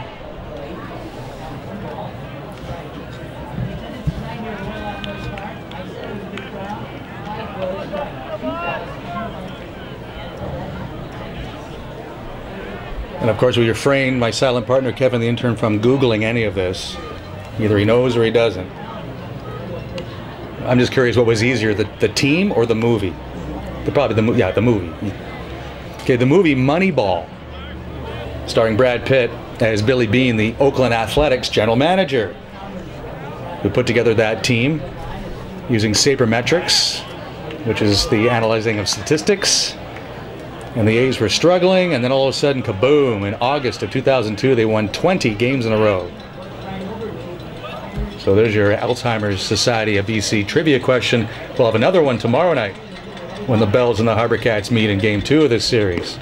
Here's ball 4 high to Nick Meyer. So Meyer's going to come back to the dugout and go, I don't see what the problem is, fellas. Everybody else is struggling. I've been on base twice. Again, something for Meyer to talk about with Calameni when their teammates at Cal Poly San Luis Obispo in the fall as Scott Jarvis, who will attend UCLA, steps in. Jarvis had a base hit his first time up.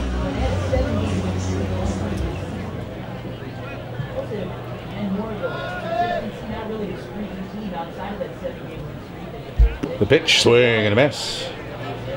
Jarvis now hitting .333 over his last 7 games.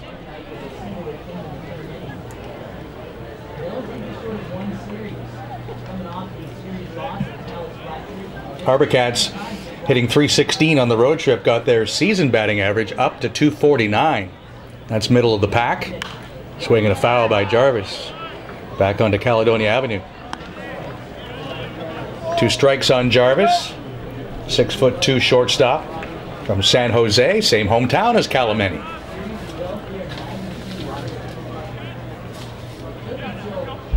Local boy Chris Fogner waiting on deck.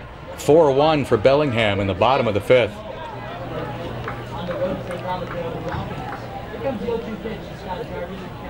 Jarvis takes outside. Nice job by the catcher Bronson Larson to stab that one. Last night, besides the HarbourCats beating Medford 5-1, Cowlitz beat Bellingham 3-2. Kitsap was a winner over Yakima 6-4.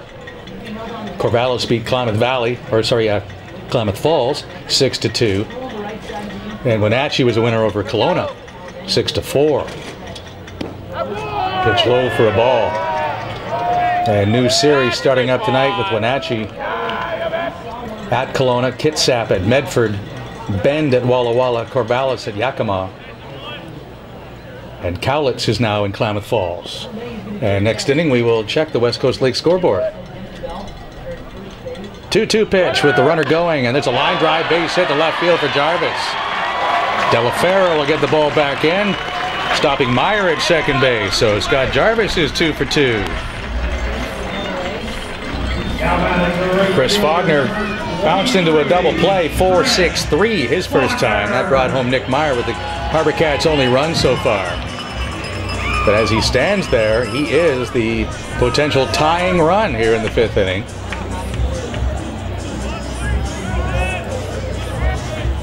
Faulkner was a co-leader on the road trip in RBI with 5. He's driven in 9 runs as a HarbourCat. The pitch. Strike over the outside corner. Faulkner playing at Salt Lake City Community College this spring drove in 40 runs for the Bruins and hit .299. From Lambic Park High School right here in Victoria. Faulkner bats with Meyer at second, Jarvis at first. 1 man out. Bell's infield at double play depth. There's a gap for Faulkner in left center field. And he waves and misses at that breaking ball. 2 strikes on Faulkner, who's throwing a man out at the plate tonight, showing off that strong throwing arm. Throwing in high school baseball here in Victoria last year, Chris was clocked in the high 80s into the low 90s from the mound as he pitched for the Victoria Mariners. That fastball is outside. A ball and 2 strikes. He made only just 2 appearances for Salt Lake as a pitcher, and he's made just 1 for the HarbourCats this summer, and it was one he'd rather forget. Down in Bend, Oregon, he pitched 1 inning and gave up 7 runs on 7 hits. Calomeni with a 1-2 pitch to Faulkner. Popped up. Brady will come into left center field and make the catch.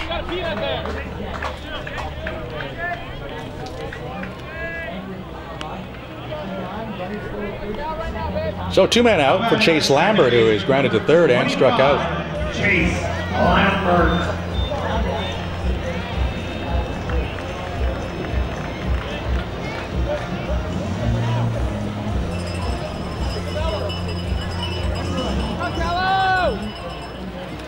Lambert, 5'11", a slender 155, attends Pepperdine University.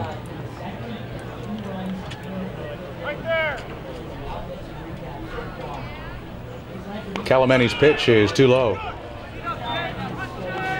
The Bells will host the West Coast League All-Star Game on Monday night at Joe Martin Stadium.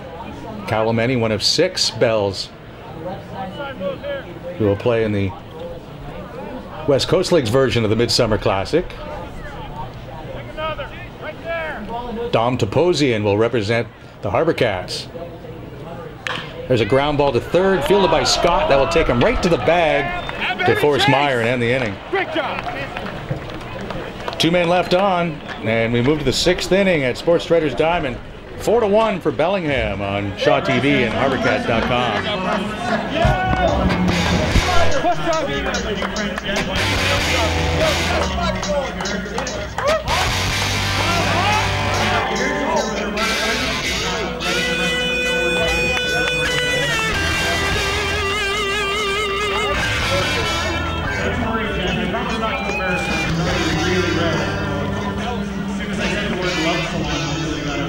The good news is, love salon is actually a place where you can compare that and other things like that.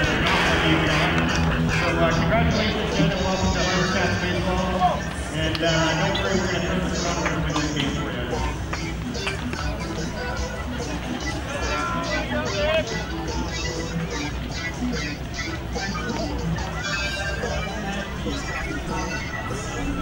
All right, folks, if you want to win $500 for Home Depot, go to HarbourCats Oil and Cover. Enter free on the HarbourCats Cover 9 apps. Text 33344 and message Victoria. Again, that's 33344.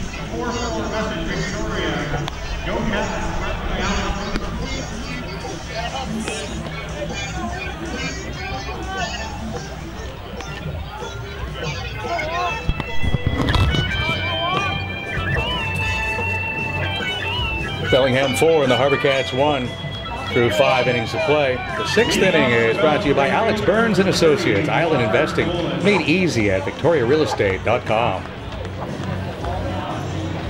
Walker Olis, Chase Scott, and Bo Branton scheduled to hit for the Bells against Josh Walker, who has been splendid in relief tonight for the HarbourCats.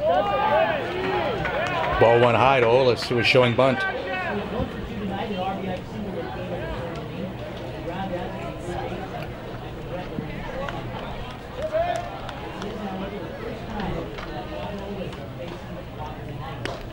The pitch inside from Walker, who relieved Alex Rogers in the 3rd inning.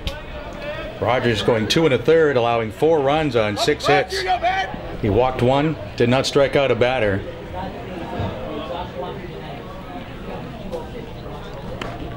Olis takes a strike over the inside corner, the right fielder for the Bells tonight. Olis came in batting .255 and leading the club in runs scored with 18 and a co-leader in hits with 27. 4 homers, 10 runs batted in. He takes low for a ball. It is 3-1.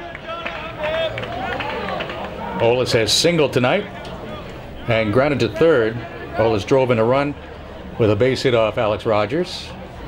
Now facing Josh Walker, and swung on and foul back. Olis hit .307 at the University of Pacific this spring, driving in 26 with 4 homers and 12 doubles.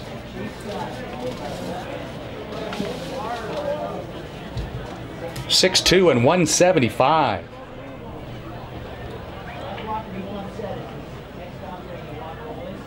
Breaking ball is punched out into left center field, and that'll get down for a hit and maybe more. It'll roll all the way to the wall. Olis has a double. Collar gets the ball back to the infield. Olis wants 3, and he is going to get there. Walker Olis with a leadoff triple of Josh Walker in the 6th inning.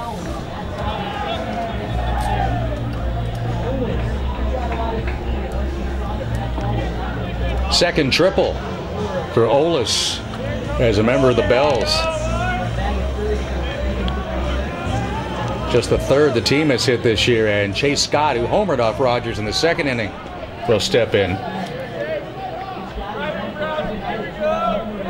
Scott was the first man that Walker faced upon entering the ball game, and Josh Walker struck him out as the HarbourCats bring their infield in once again. Pitch low and outside for a ball. Bellingham 4 and the HarbourCats 1.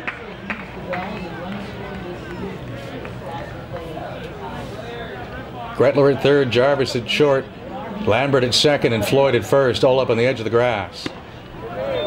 Scott takes inside for a ball.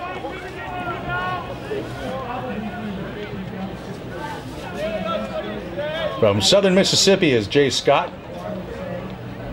Hampton, Georgia is his hometown. A 2-0 pitch from Walker.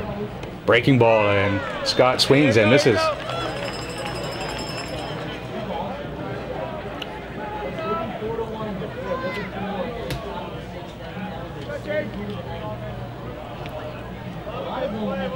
Sean O'Toole now getting loose in the HarbourCats bullpen down in the sunshine in the right field corner. Appeal denied by Scott Eckert on the check swing by Scott.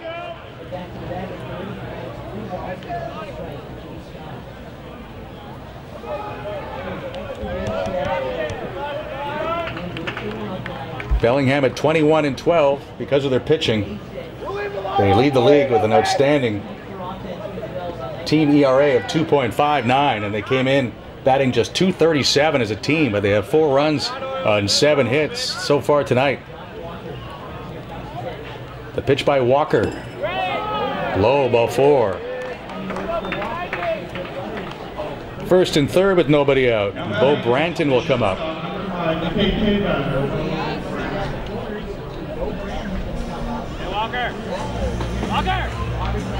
Signal from the bullpen says that Sean O'Toole is ready to go, so Nick Meyer will come to the mound and give O'Toole a couple of more bonus throws down there.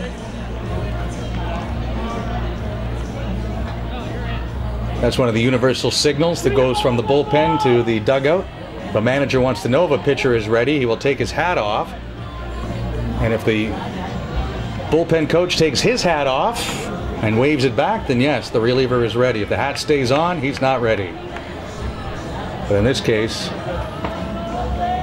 hats off. So Walker, who's been out there since 1 out in the 3rd, appears to be fatiguing. Bo Branton steps in on the right-hand side, but before Walker can throw a pitch, Greg Merritt will come to the mound and probably has a hook with him. Great effort to this point, though, by Walker. And Merritt trying to keep Bellingham within sight.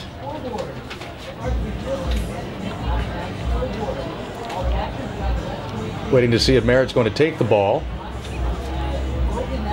Bellingham with 2 in the 2nd and 2 in the 3rd. HarbourCats run coming in the bottom of the 3rd, and now home plate umpire Steve Boutang wants to know what Greg Merritt wants to do. And yes, he will take the ball. Pitching change with the Bells ahead 4-1 in the 6th inning on Shaw TV and HarbourCats.com.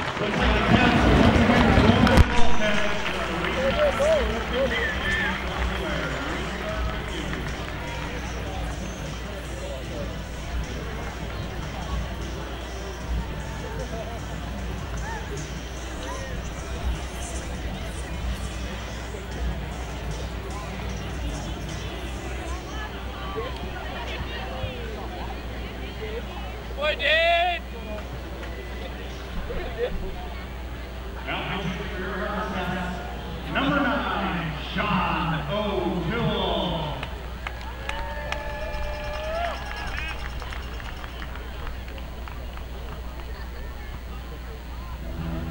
Fans are reminded tomorrow is Sports Friday with Galaxy Motors. $5 tickets for all Forces members and their families. And it's Superhero Night at Park presented by Supercraft Mobile Car Wash. With one very dirty car getting the best wash ever had inside out. Send a picture on Facebook to the HarbourCats Facebook page. If you're really dirty car, you could get it washed tomorrow at the ballpark. Highland Savings will be here tomorrow night as well with the Symphony Free Friday giveaway. And the first 250 kids in tomorrow will receive comic books.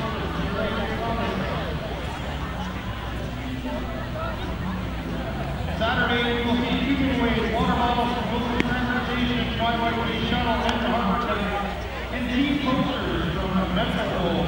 There will be special event ticket giveaways as well, including these, another construction, or roller derby. Saturday's game is an afternoon game. It is right-hander Sean O'Toole, who's now on the mound for the HarbourCats.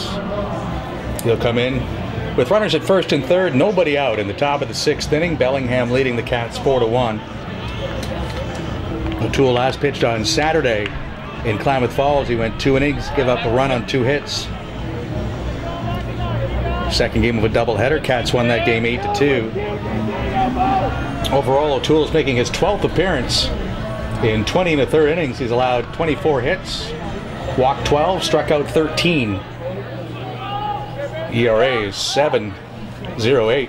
First man he'll face is Bo Branton. Infield remains in, and O'Toole with a step to 3rd and then a step to 1st. Holds the baseball. When Walker came in, the Bells sent the base runner on the very first pitch, so O'Toole thought that might happen again. It's Scott at 1st, Olis at 3rd. And again, O'Toole with the step to 3rd and the step to 1st, but no throw. 2,211. Excellent crowd. But they haven't had much to cheer for thus far. O'Toole's pitch taken for a ball. Branton has reached an error and popped to 2nd.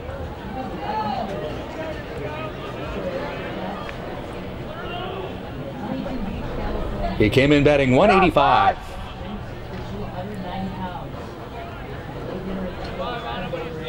The 1-0 pitch. There's a strike.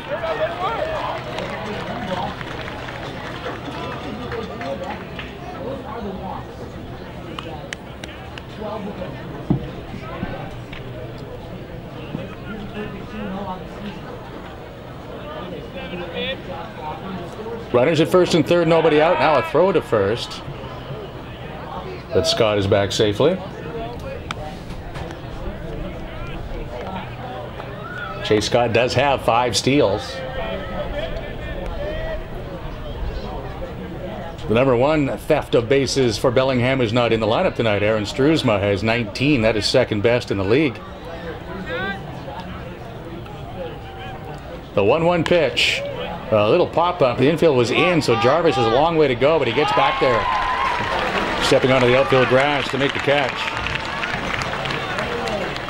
Now a ground ball can get the HarbourCats out of trouble here. How about the center fielder, number 16, KJ Brady. 1 man out for KJ Brady, the center fielder.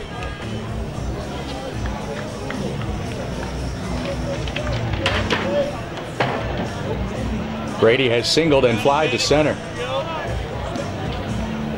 He sent Austin Gabor all the way to the warning track in straightaway center field, where it's 390 feet from home plate, 310 down each foul line here at Sports Traders Diamond inside Royal Athletic Park, where the lights are on but not taking effect on a beautiful Thursday evening in mid-July.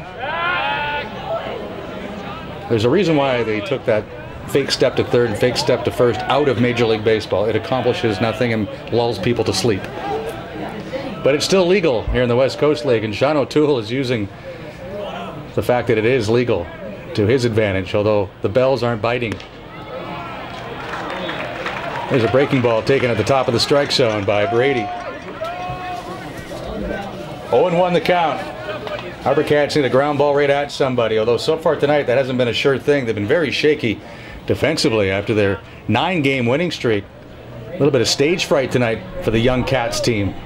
Many players are going into university. They're not college players just yet. They're going into university or finished a freshman year where they didn't play a lot. So all of a sudden you come home and there's 2,200 people here excited to see how it is. You won your 6 in a row on the road and 9 overall. They've been charged with 2 errors, but there's a couple of other misplays that could have got them out of an inning sooner. Now a fake bunt and a ball outside from Brady. Walker Olis was not moving anywhere from third. He's taking a close look, though, at his manager, Jeff James, who hails from Seattle. We mentioned earlier his grandfather was the late Don James, legendary football coach at the University of Washington. The 1-1 pitch, and again O'Toole with a step-off move, and nobody's going anywhere. Second season for James as the manager. He was 37-17 in his debut, and all he did was win the championship with the Bells. Now a volunteer coach at Seattle University after playing collegiately at Bellevue Community College and the University of Washington. Now a throw to first.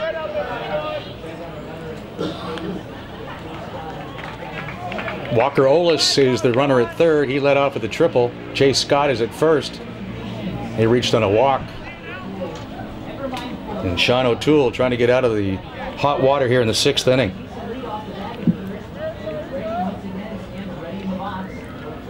Another throw. And again, Scott is back safely. Under the watchful eye of victorious Scott Eckert, umpiring at first base.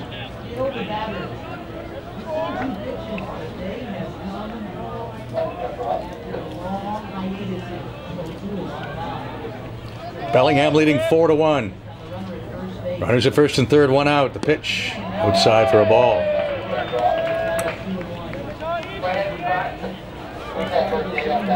Sean O'Toole is from Huntington Beach, California, and pitches at St. Mary's College.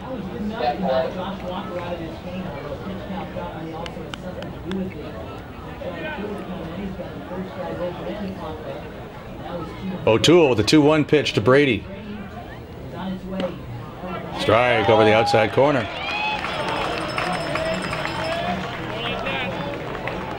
Lou Della Ferra waiting on deck for the Bells. Gretler and Jarvis on the left side of the HarbourCats defense. Lambert and Floyd on the right side. Faulkner in right and Gabor in center, very shallow, playing average depth in left field as Collard. O'Toole's pitch flared towards the bullpen of the Bellingham Bells. Collard racing over, but he can't get to it. It's a foul ball. Hey, great idea, Kate. Galaxy Motors presents Forces Friday tomorrow night. All military members and their family members in for just $5. And it's Superheroes Night. Brought to you by Super Bath Mobile Car Wash. A dirty car is going to get the bath of a lifetime. And 250 kids will receive comic books from Curious Comics. And there'll be all kinds of prizes as well from Island Savings, as it is Island Savings Simply Free Friday.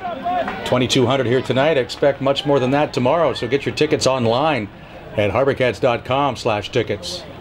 First pitch tomorrow night at 6:35. O'Toole's pitch bounces past Meyer, but Olis decides to play it safe at third. Scott will advance from first on the wild pitch delivered by Sean O'Toole. It seems like the HarbourCats infielders have been playing up on the grass all night. And there they are again, having to come home on a ground ball. Can't afford to fall behind any further. Bellingham leading 4-1 with one out in the top of the sixth. The pitch by O'Toole, that's bounced to the backhand side of Jarvis. He'll come home, and Meyer can't hold it. Now a throw back to second by O'Toole with a run there is safe, and Meyer appears to be hurt. The low throw from Jarvis, and Meyer caught it, and the base runner Olis arrived at the same time, and Nick Meyer is in some distress at home plate.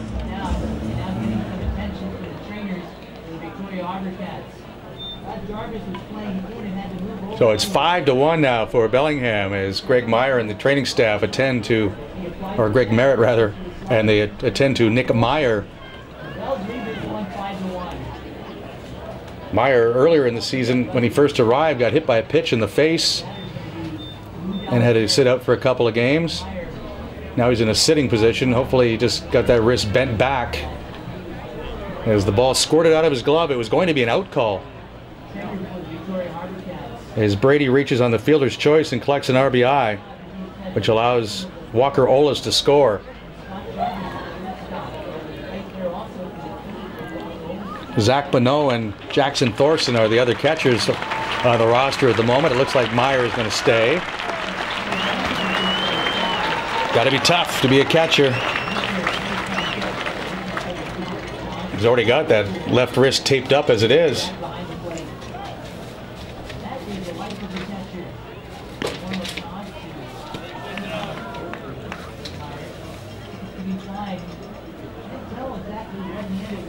So they're going to let Meyer receive a couple here just to make sure he's all right to continue. The native of Mission Viejo in California. Runners at first and second now for the Bells. Meyer says he is good to go, or as good as he's going to be.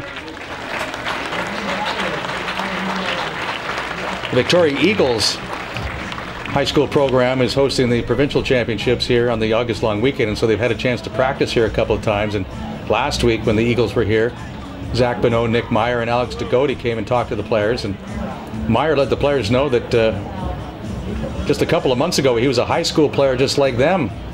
Nick Meyer still hasn't played his first college game yet. The Bells are a much more experienced team. They've got a lot of players that are playing Division I and have Division I experience, and it's starting to show already here in this series, as the HarbourCats are very jittery to start this one. Lou Della Fera is the batter.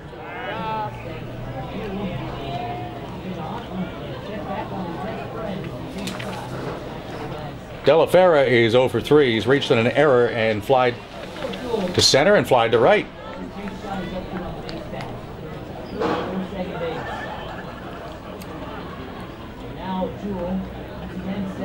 Left-hand batter waits, and the pitch from O'Toole is bounced up to the plate again.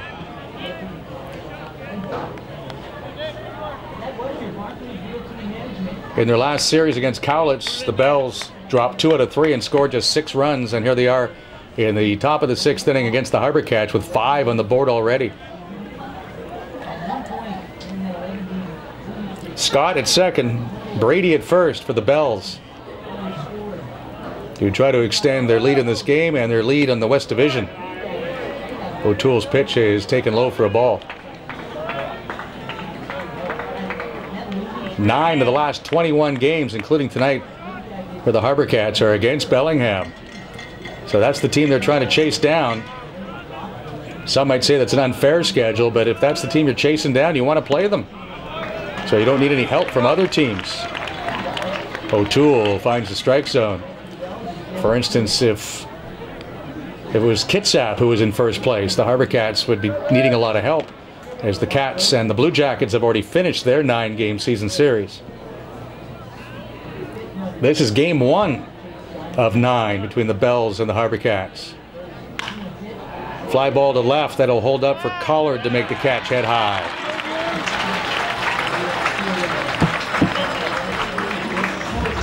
Well, De La Fera is an equal opportunity out. That's 1 to each outfielder in this game tonight.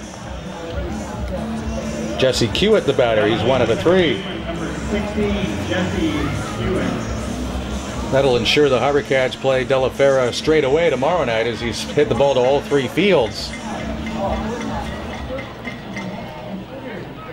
5-1 for Bellingham in the 6th inning. We'll check the West Coast League scoreboard for sports traders in the bottom of this inning. There's a ground ball to Gretler. It hops up into his lap. He'll grab it and then tag Scott out to end the inning.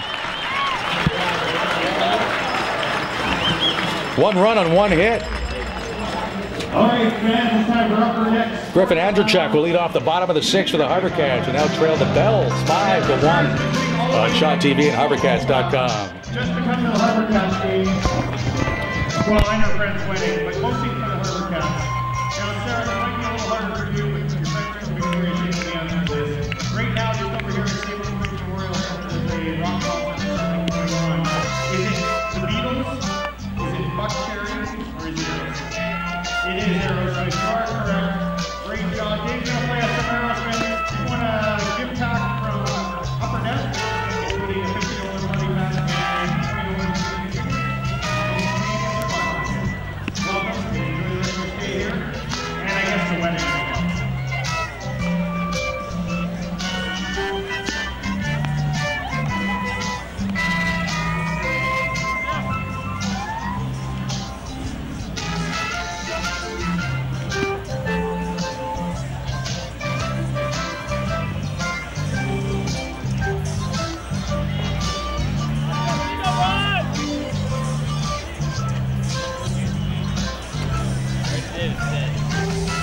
Leading off for HarbourCats, the designated hitter number 21, Griffin Andrzejczyk. The 2, 3, and 4 hitters for the HarbourCats in the bottom of the 6th. Good time to get something going against Justin Calameni of the Bellingham Bells, who have a 5-1 lead. Andrzejczyk is 0 for 2. He swings and fouls the pitch, and that caught home plate umpire Steve Boutang in the wrist. Rough inning for wrists. Boutang, and on the top of the inning, Nick Meyer, HarbourCats catcher. Andrzejczyk is grounded to first and fly to center. HarbourCats being outscored 5-1. They've been out hit 7-4. It's still Chase Scott at third base for the Bells, with Bo Branton at shortstop. Jesse Hewitt is the second baseman, with Chris Beal at first. Lou De La Fera in left field. KJ Brady in center field. Walker Olis in right field. And Bronson Larson, the catcher. Calameni's pitch. Strike over the outside edge.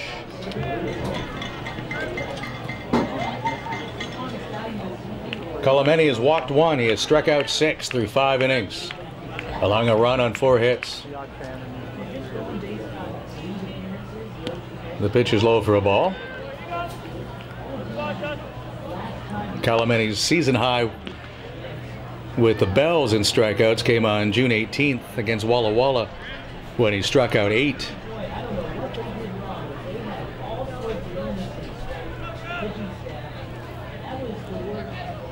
One-two pitch, breaking ball in the dirt. The scoreboard is brought to you by Wilson Transportation. Locally owned and operated since 1962 with over 90 vehicles to rent.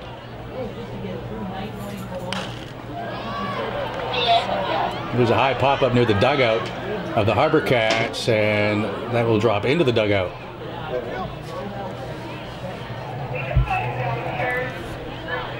And the two teams ahead of the HarbourCats in the wild card race for that wild card division are Corvallis and Yakima, and they're playing tonight. And the Knights lead the Pippins 2-1 after 6 innings. Bend and Walla Walla are tied 2-2 after 6. Cowlitz trailing Klamath Falls 4-2 with the Gems batting in the bottom of the 6th. The Gems trying to end a 13-game losing streak down in Klamath tonight. Medford is laying a whooping on Kitsap. It's 9-0 in the 6th inning. And a shootout in Kelowna as Wenatchee leads the Kelowna Falcons 10-5 in the bottom of the 6th inning. The scoreboard brought to you by Sports Traders. And Andrechuk takes the ball.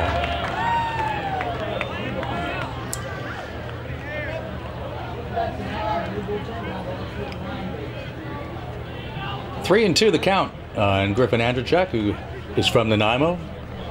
Played in the PBL with the Nanaimo Pirates and the Langley Blaze. Now plays at Seattle University. And he takes ball 4. Just the second walk allowed by Kalameni.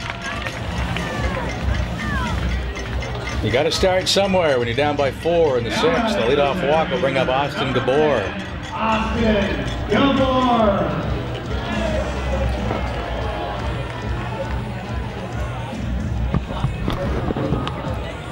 Gabor is grounded to second and grounded to short. As the veteran pitching coach of the Bellingham Bells makes a visit, Jim Clem. 30 years high school coach in Washington State, over 480 wins. Been with the Bells since 2011. And I don't know about you, Kevin the intern, but if you're a member of one Hall of Fame, that's pretty impressive. If you're a member of 2, that's pretty amazing. This man is a member of 5 Halls of Fame. Different coaching fraternities. Central Washington University, where he's an alumni. And makes the long walk back to his third base dugout. That's crazy to be in 5 Hall of Fames. That's a lot of jackets, man. And none of them, good. Hall of Fame jackets are always some shocking color. So a lot of experience in that Bellingham dugout between Jim Clem and Jeff James. 5-1, Bellingham leading. Gabor takes low, ball 1. Austin had a great road trip. He was 7 out of 16. He scored 6 runs. He hit a home run. He drove in 5. He walked 4 times. He was enjoying life in Southern Oregon.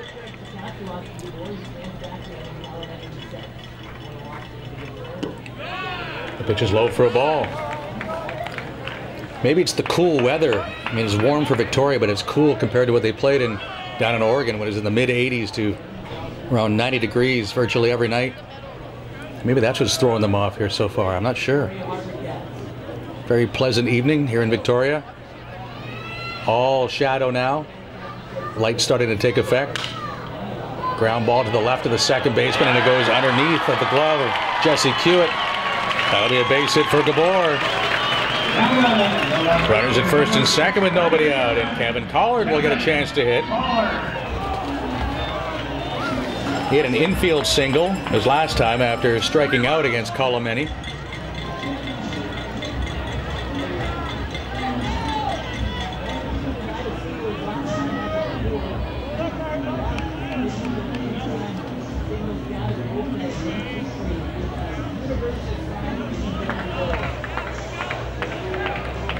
Hunter Haworth is throwing in the Bellingham bullpen.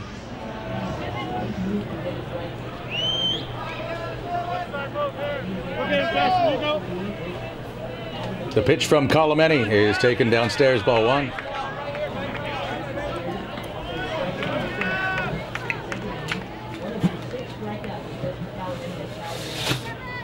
Bellingham leading 5-1, but the HarbourCats making some noise here in the 6th. Andrewchuk at second, DeBoer, the runner at first. Nobody out. Swing and a miss by Collard. Try to get 3 back with 1 swing. Kevin Collard does lead the HarbourCats with 4 home runs and an RBI with 20.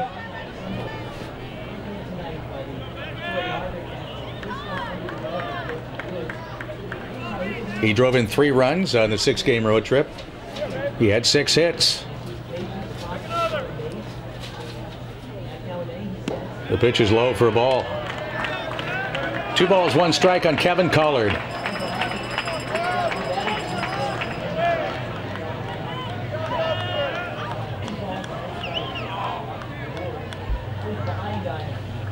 Folks down in the grandstand here at Sports Traders Diamond inside Royal Athletic Park starting to wake up a little bit now, sensing something big's going to happen. The pitch, swing and a miss. Went after a high fastball, did Kevin Collard. 2-2 the count.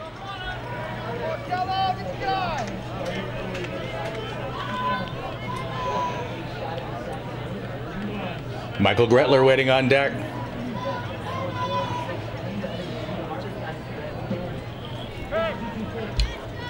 Swing and a miss by Collard. 7th strikeout for Colomeni. And 2 of those strikeout victims are in the column next to the name of Michael Gretler. And that's going to be the pitch limit for tonight for Colomeni. He will give Jeff James 5 1/3. I'm sure he wants to go further, but they're very strict in this league when it comes to looking after arms. So Haworth will come in. We'll tell you about him in a moment. It's 5-1 for Bellingham on Shaw TV and HarbourCats.com.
The new pitcher for Bellingham is Hunter Haworth.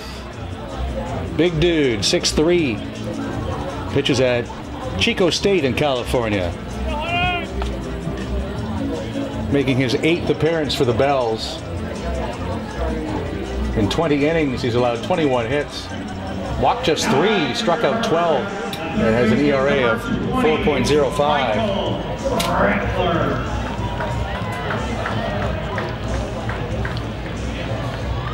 He relieves Justin Colomeni, who went 5 1/3, gave up 5 hits, walked 2, and struck out 7. Did an outstanding job tonight for the Bellingham Bells, who came into the game at 21-12, 4 games ahead of the HarbourCats in the West Division. Runners at first and second, 1 out. Michael Gretler is the batter. First pitch slow and away for a ball. Here we go.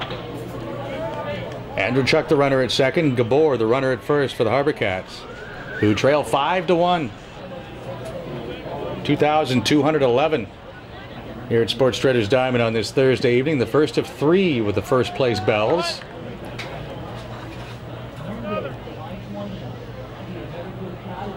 There's a bouncer towards the hole and through into left field for a base hit.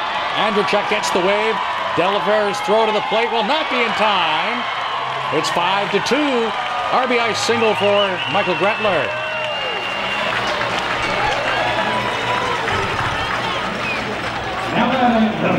Gabor staying at second and Gretler at first base.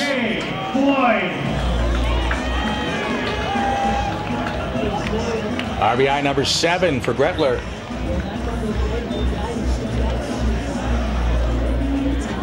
PJ Floyd has struck out twice tonight, but the man who struck him out is in the dugout now. That run is charged to the starter, Colomeni.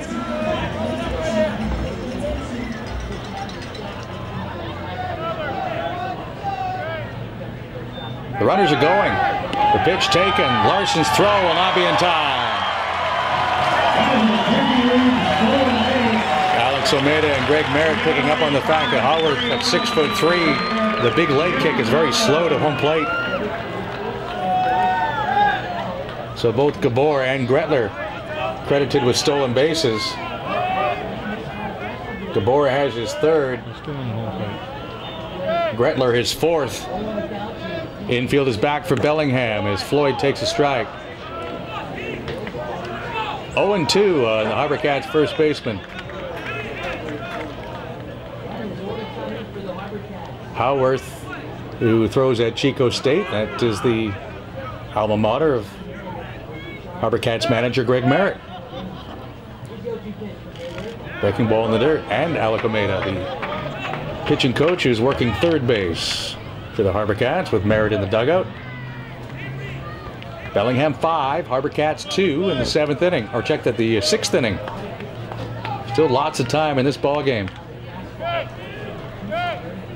1-2 the count on Floyd. Swings and misses, and PJ has the hat trick. HarbourCats have struck out 8 times tonight. 14, Nick Meyer.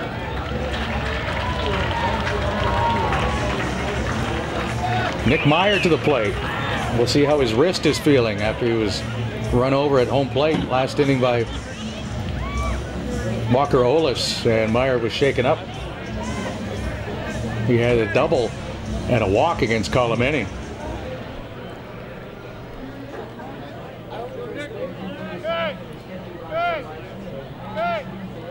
The pitch. Good block by Larson. No defensive changes for the Bells. It's still Scott at third, Branton at short, Hewitt at second, and Beal at first. Delafera in left field with Brady in center and Olis in right. Larson doing the catching. The new pitcher is Hunter Howarth. Runners at second and third for the HarbourCats. The pitch to Meyer is lined right back into the middle end, but it's caught by the shortstop. That one was off the end of the bat of Meyer and didn't have enough steam on it to get into center field. It would have scored 2 runs. Nice play by Branton, reaching up and flagging it down. I told you at the start, the Bells have the best defensive record in the league, and they just flashed some leather there. So it's just a 1-run 6th inning. 5-2 now for Bellingham on Shaw TV and HarbourCats.com.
After 6 innings, Bellingham 5 runs, 7 hits, 1 error.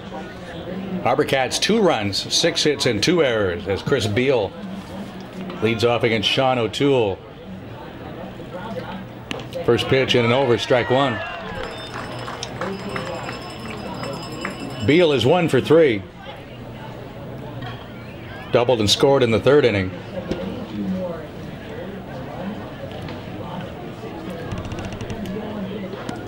One strike pitch is low. 1 ball, 1 strike.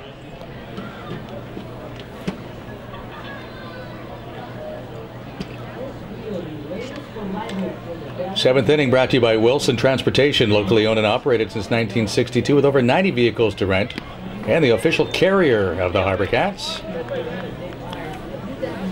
The ball and 2 strikes on Beal. Cats will go up to Nanaimo on Sunday after this series with Bellingham, play an exhibition game at Sir Roxman Stadium. Dom DePosian will head to the All-Star game in Bellingham on Monday, and his teammates will be there for a 3-game series against the Bells that begins on Tuesday of next week. There's strike 3 on the outside corner.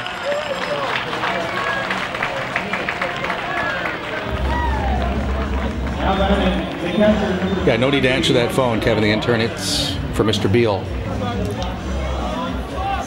He just got rung up.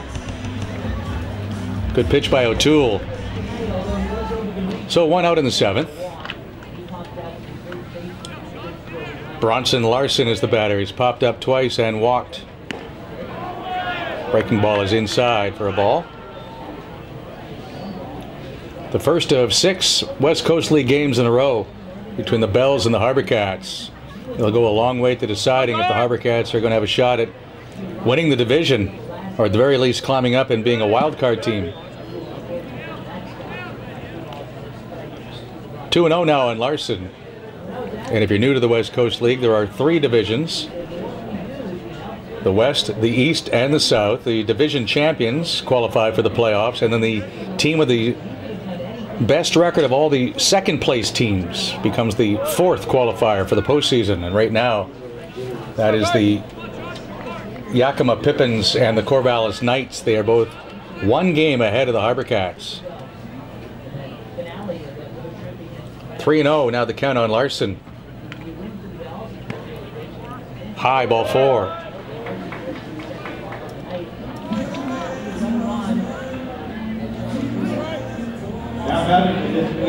Third walk allowed by HarbourCats pitching tonight. Andrew Reichenbach will step in. He is 1 for 3. Doubled and scored leading off the 2nd. Reached in a fielder's choice to drive in a run in the 3rd. And then lined out softly to chase Lambert at second base in his last trip.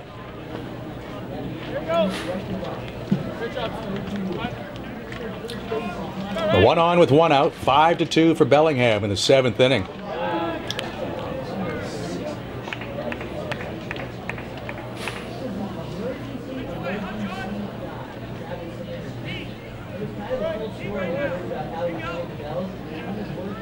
They're stirring around again in the HarbourCats bullpen. The pitch is low for a ball. Alex Rogers making his final appearance for the HarbourCats as he has reached his pitch limit after throwing 71 innings at Trinidad State and came into this game at 30 innings. It was going to be his final start, and he was going to go as far as he could, but it turned out just to be 2 1/3. Rogers gave up 4 runs on 6 hits. He walked 1, did not strike out a batter. Josh Walker then came in, threw 2 2/3, gave up 1 run on 1 hit, walked 1, and struck out 1. And now it is Sean O'Toole.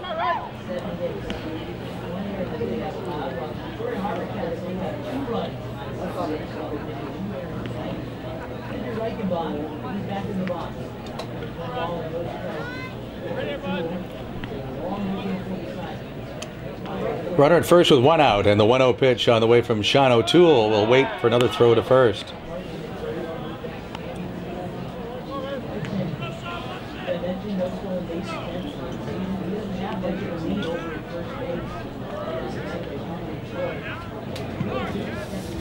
Reichenbach, big left-hand batter, takes a strike at the knees.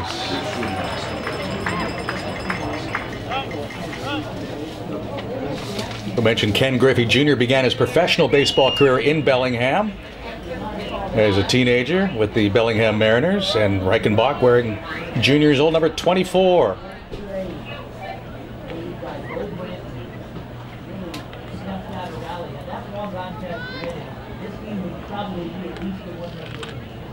Pitch out, but not going anywhere from first is Larson.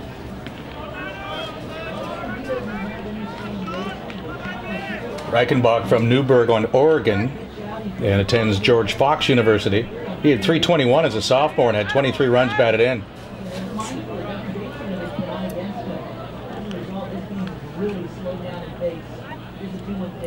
Two 2-1 pitch is ball 3 outside.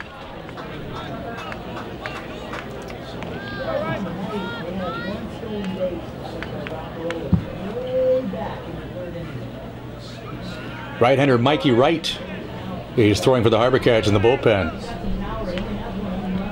The 3-1 pitch. That's too high, and it's back-to-back walks from O'Toole. Runners at first and second with one out. Walker Olis is scheduled to hit. He tripled and scored his last time up.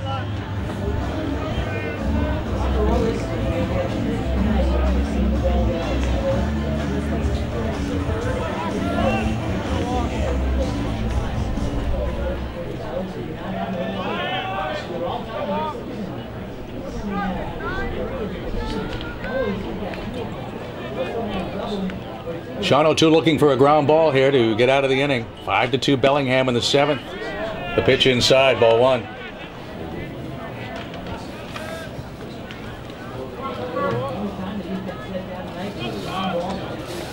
Olis is one of the few Bells that swung the bat reasonably well against Cowlitz. He was 3 for 7.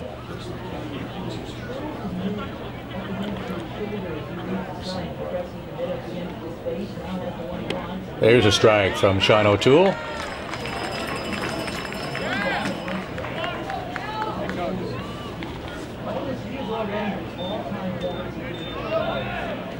Olis came in batting .255, but he now leads the Bells in hits with 28.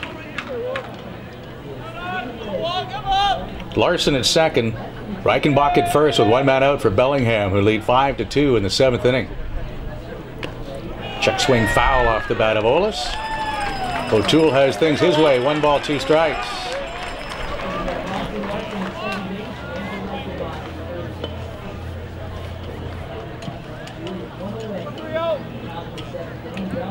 Chase Scott is in the on-deck circle for the Bells.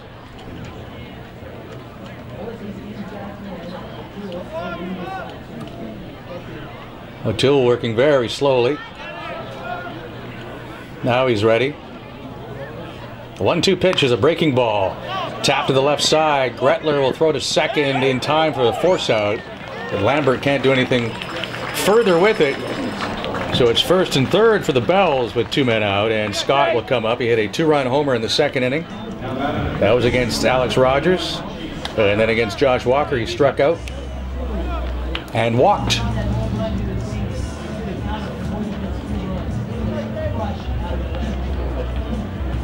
Scott with just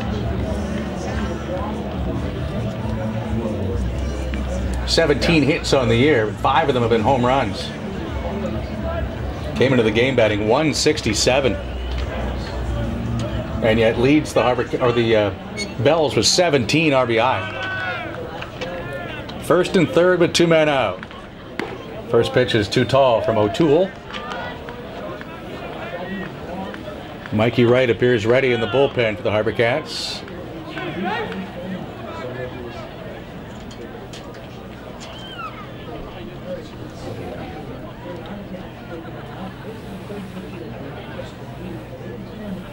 The pitch low and outside, backhanded by Nick Meyer. It's still Gretler at third, Jarvis at short, Lambert at second, and Floyd at first for the HarbourCats tonight defensively, with Collard in left, Gabor in center, Faulkner in right, Meyer doing the catching. Sean O'Toole is the third pitcher employed by the HarbourCats this evening.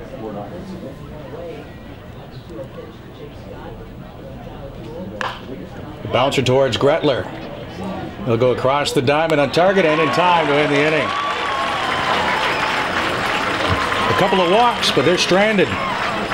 Seventh inning stretch at Sports Traders Diamond, with the Bells leading the HarbourCats 5-2 on Shaw TV and HarbourCats.com. Everyone get up, stretch it out, so you can take me out to the ball game. Stylings of 1, Chris Johnson. 2, we got to the ground. Firing some moments and chance. I don't care if I ever get back.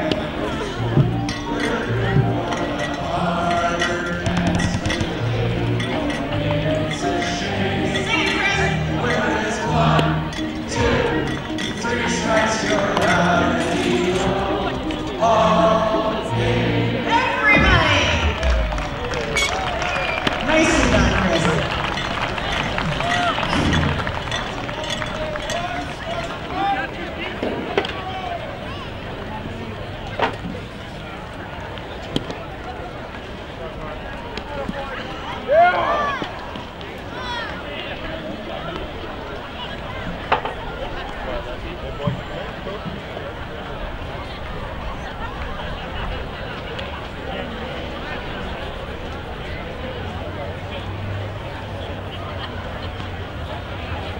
Leading off this inning for your HarbourCats, the shortstop, number 5, Scott Jarvis. Go, Hunter!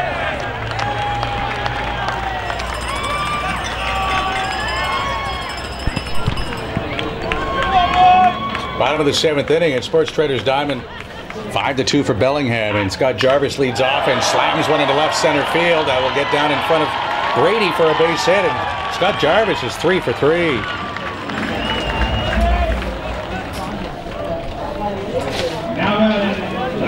And 7 for his last 17. Chris Faulkner's fly to center and bounced into a double play. Started by the second baseman Jesse Kiewit. Facing Hunter Howarth, 6'3", 190 from Hollister, California, and pitches at Chico State.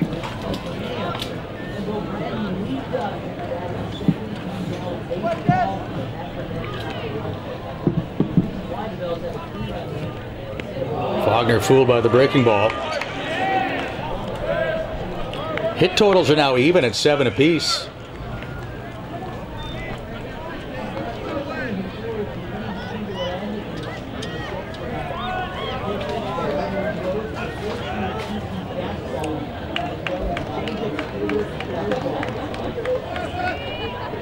Jarvis with his lead from first now has to get back on his belly.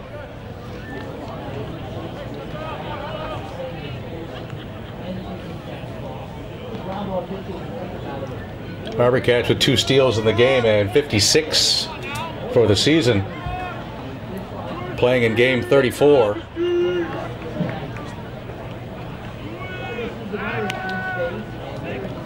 "20 games to go in the West Coast League regular season after tonight, and 8 of those will be against Bellingham.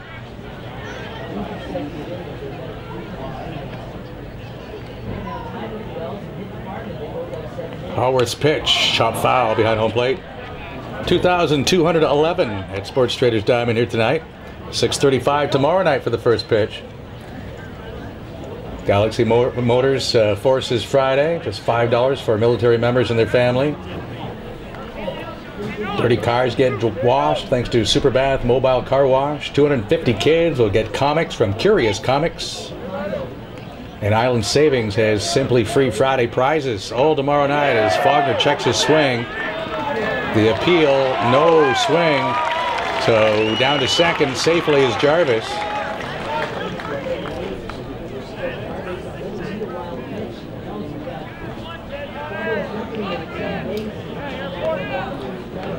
Jarvis to second on a wild pitch. A ball and 2 strikes on Faulkner with nobody out in the bottom of the 7th. Bellingham leading the HarbourCats 5-2.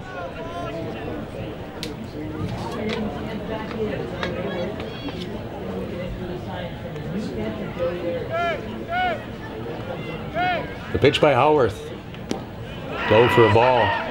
Joey Harris is now the catcher.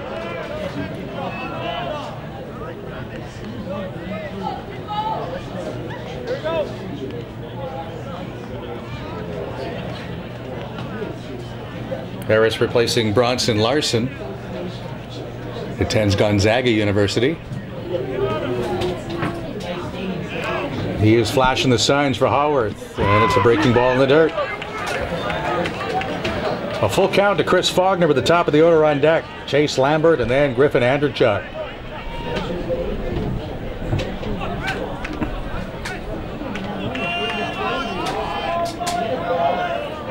I mentioned Yakima right now leading the wild card division, tied with Corvallis.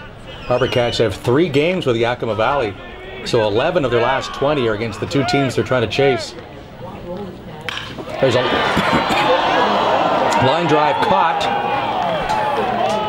and that'll turn into a double play as Branton took that right off his shoe tops and Jarvis broke. You are supposed to freeze on a line drive. Scott Jarvis was sure that ball was going to be a one-hopper to the shortstop, but it had a little bit of extra gear to it. So a promising start to the inning is now 2 outs, nobody on, thanks to the double play.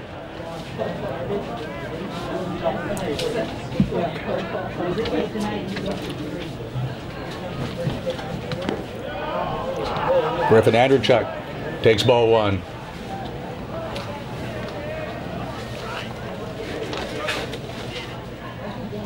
Check that. Chase Lambert first, then Andrechuk.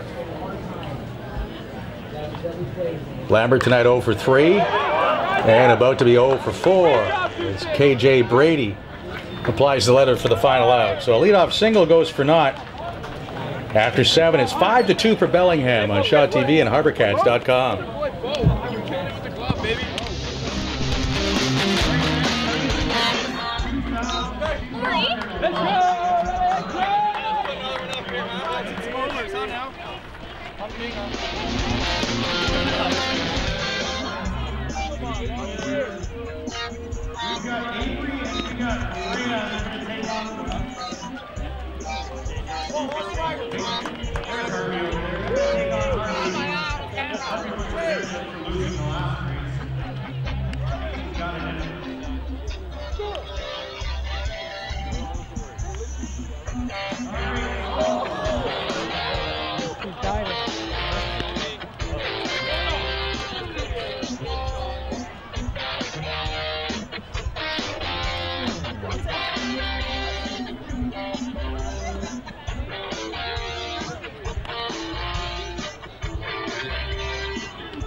Will lead off the 8th inning after the defensive play quieted this crowd at 2,200 plus. Just when they got excited about a possible comeback, Branton, who takes a strike, turned a line drive from Chris Faulkner into a double play. Sean O'Toole still on the mound for the HarbourCats, who trail 5-2. Check swing tapper. O'Toole bare hands and throws a fastball for a strike.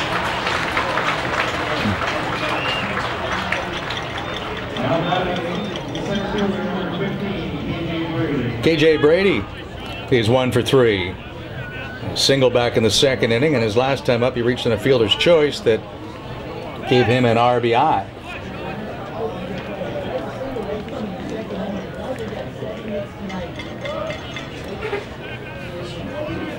Five to 2 Bellingham in the top of the 8th inning.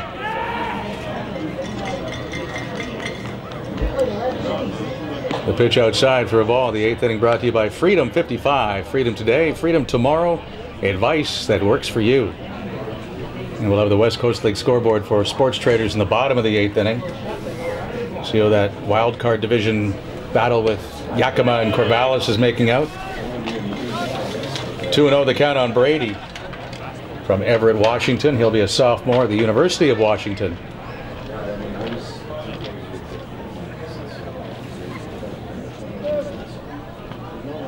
The pitch by O'Toole.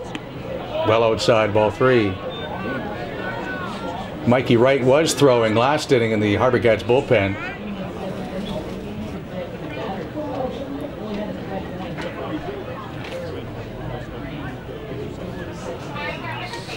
The pitch is in for a strike. O'Toole last pitched Saturday night in Klamath. In the second game of the doubleheader, gave up a run on 2 hits in 2 innings of work.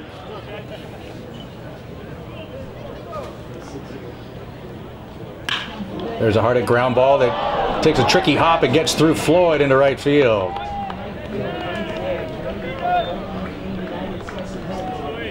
So Brady with a bad hop single. That one ate up Floyd. And Brady is 2 out of 4.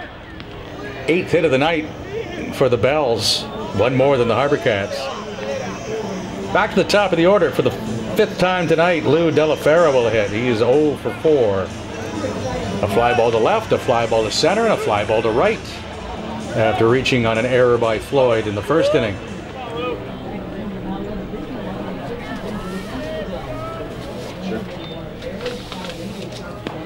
Breaking ball is in and over for a strike from O'Toole.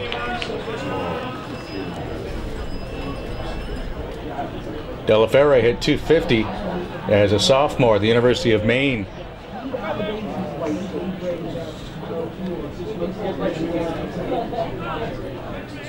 A former Mariner pitcher named Billy Swift, going back a few years, but he pitched at Maine. Here's a bouncer near the middle.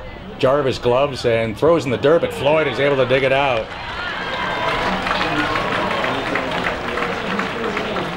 Brady moves to second.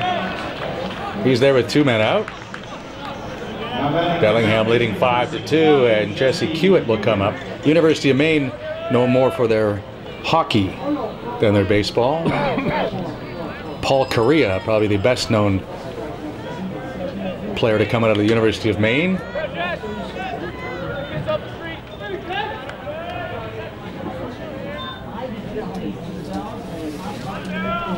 The pitch by Sean O'Toole. Blocked by Nick Meyer.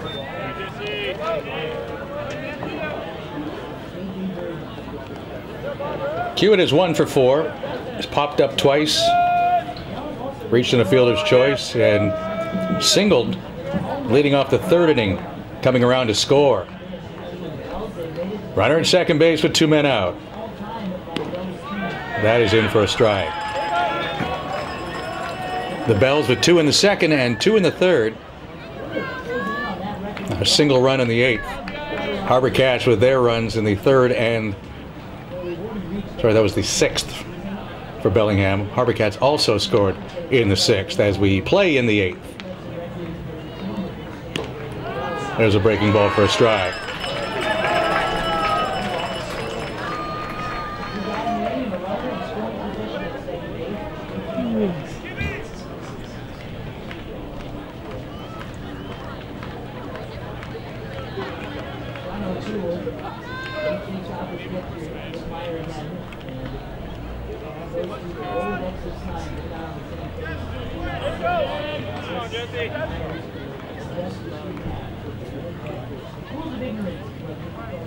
KJ Brady is the runner at second base. He's out there with 2 men out, a count of 1 and 2, and Jesse Hewitt.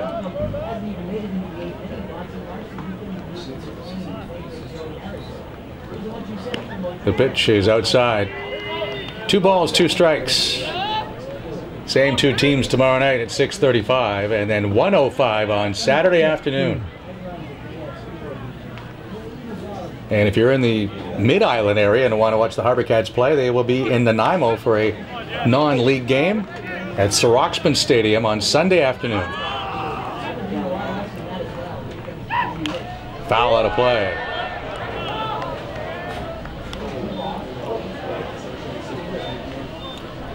HarbourCats then will attend the All-Star Game festivities in Bellingham on Monday. Cheer on Dom Topouzian. And then open a 3-game series against the Bells in Bellingham on Tuesday, as these teams play 6 consecutive West Coast League games against one another.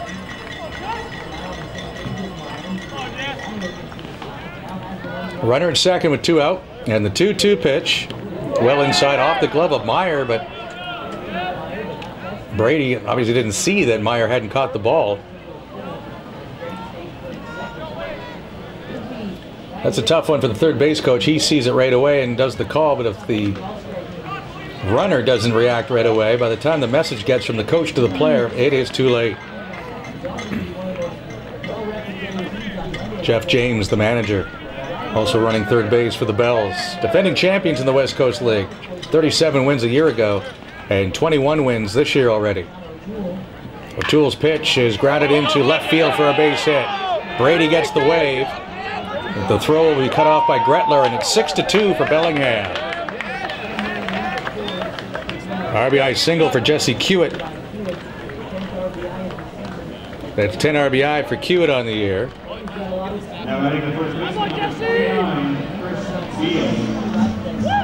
Chris Beal is 1 out of 4 tonight.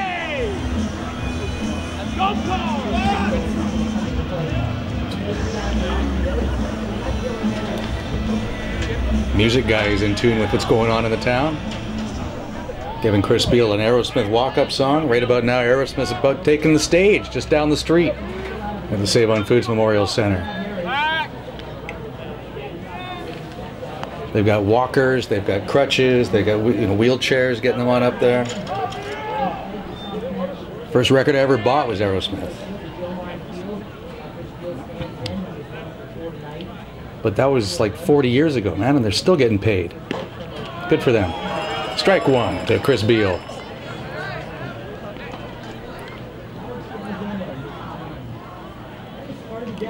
Six to 2 now for Bellingham in the top of the 8th inning with 2 men out.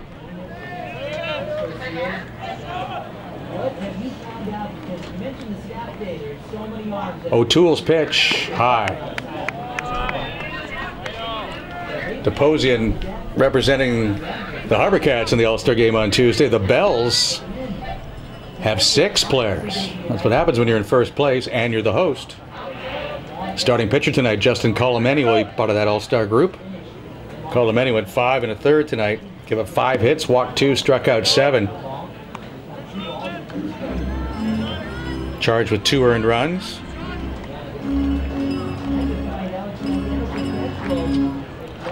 Two and 1 the count on Chris Beal. This one's lashed to left. Collar will have to go to a knee to field it. A base hit for Beal, his second of the night. And that's 9 tonight for the Bells. They had 14 hits in 3 games against Cowlitz before coming to town. And a lowly team batting average of .237. But they lead this game 6-2. Still no call for Mikey Wright. Sean O'Toole stays out there with 2 on and 2 out. Joey Harris bats for the first time.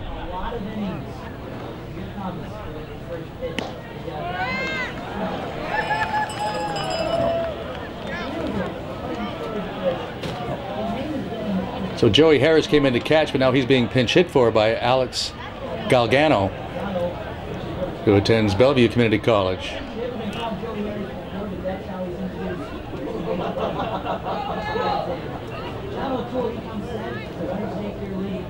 Swing and a miss. And actually, truth be told, Joey Harris was never in the game. From here, when the PA people and everybody else scoring the game are right directly behind home plate, of course, as you can see on our Go Live broadcast, the number 12 and number 13, you can't tell the difference when they have their chest protector on. So they assumed it was a 13, it was really a 12. So it's Galgano who's been in catching and now batting for the first time. He's down on the count 0-2, so we should let people know that he's from Seattle, Washington, just in case he strikes out on this pitch. No, he fouls one off first. Built like a catcher, just 5'9", but 200 pounds. Bronson Larson had started behind the plate.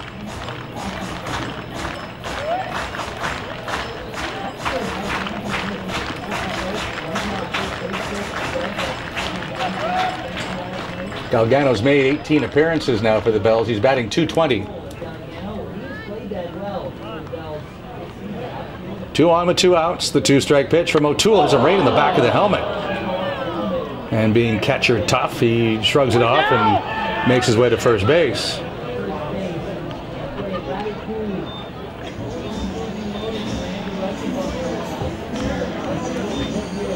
A run on 3 hits thus far in the 8th inning off O'Toole, and now a hit batter as Mikey Wright continues to throw in the right field bullpen for the HarbourCats.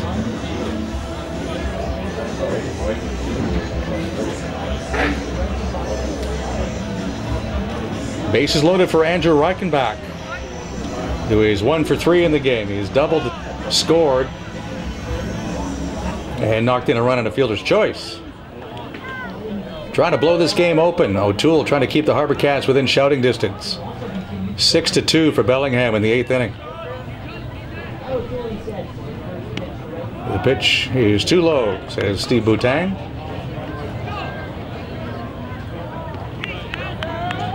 Yeah, cover home base.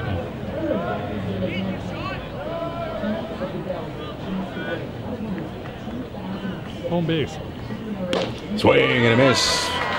Big hack by Reichenbach.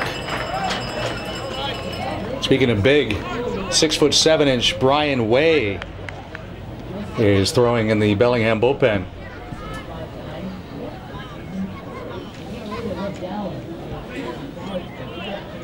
The 1-1 pitch from O'Toole. He's outside, ball 2.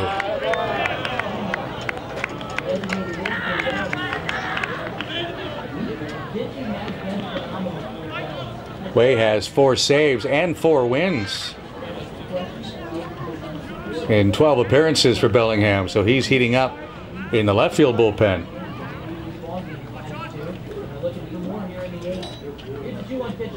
Swing and a miss by Reichenbach.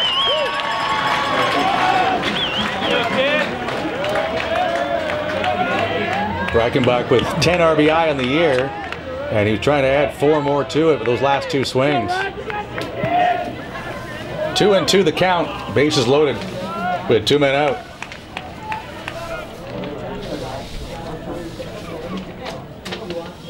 The pitch by Sean O'Toole is cut on and missed. Bells leave the bases loaded at the top of the 8th. Griffin Andrzejczyk will lead off the bottom of the 8th inning with the Bells now leading 6-2 on Shot TV and HarbourCats.com. Fans, it is 50-50 time. Another 50-50 tickets. Hey, good inning, pal. For $645. It's a blue ticket. 209.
Bottom of the 8th inning, and Griffin Andrechuk will get things started for the HarbourCats, or at least the 2,211 fans who are here hope that he can get things started against Hunter Howarth, who delivers a strike. Bellingham 6, HarbourCats 2. Austin Gabor on deck, Kevin Collard to follow.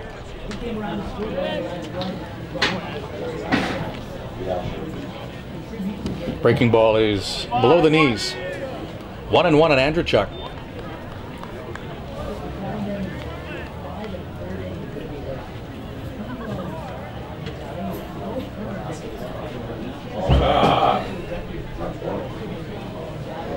Howarth came on in the 6th inning in relief of Justin Colomeni. Pitch outside for a ball. Colomeni gave up 2 runs on 5 hits. He walked 2 and struck out 7 in 5 1/3.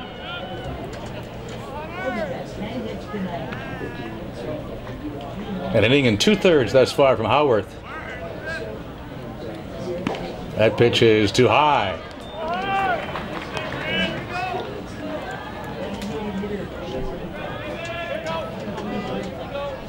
Alex Galgano is the catcher. It's still Scott at third, Branton at short, Hewitt at second, Beal at first. But Delafera, Brady, and Olis in the outfield. Sharp ground ball into center field for Griffin Andrechuk. He's 1 for 3 in the game, and the HarbourCats have 8 hits. Austin Gabor will step in. He is 1 for 3. Number 10, Austin Gabor.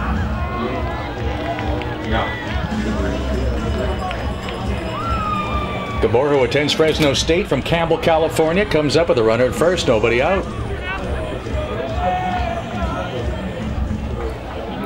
Brian Way continues to throw in the Bellingham bullpen.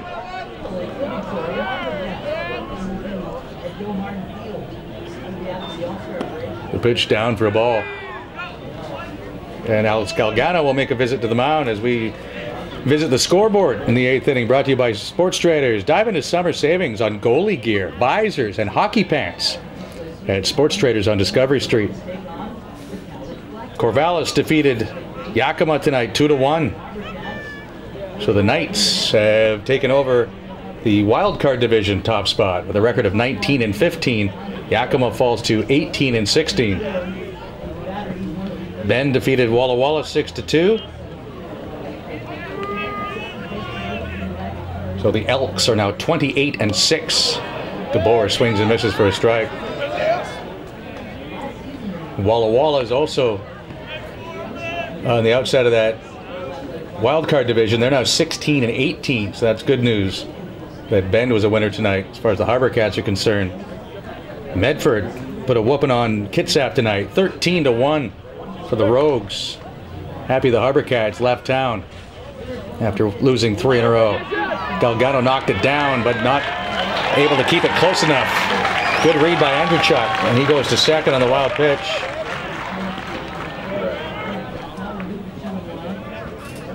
Two and 1 on Gabor. Wenatchee leading Kelowna 11-9 after 8 innings. Klamath Falls looks like they're going to end that 13-game losing streak.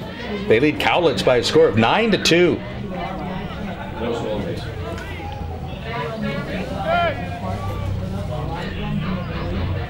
The 2-1 pitch inside for a ball.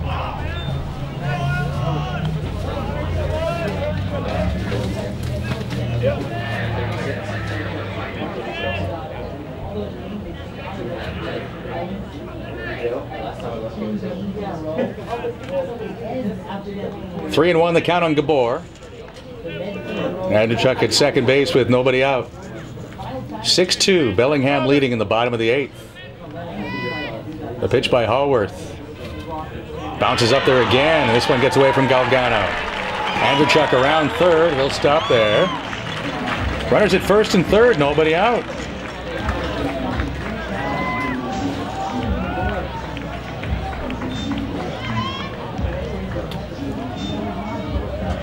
It was Andrechuk and Gabor that threatened in the 6th inning. First and second, nobody out. Andrechuk did score, but that's all the Cats got that inning, with just the one. Then Jarvis was at second base with nobody out last inning, but got doubled off, and a ball hit by Faulkner that was caught right off the shoe tops by the shortstop Branton.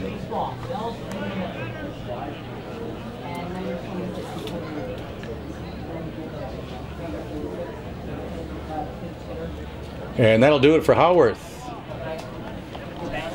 as Jeff James will bring in his 6'7" reliever, Brian Way.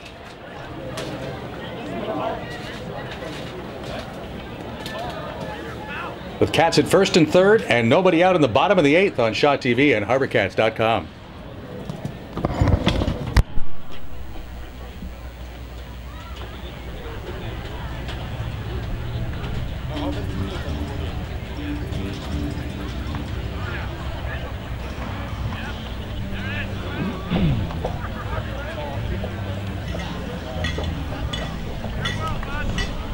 I don't like that day cool enough.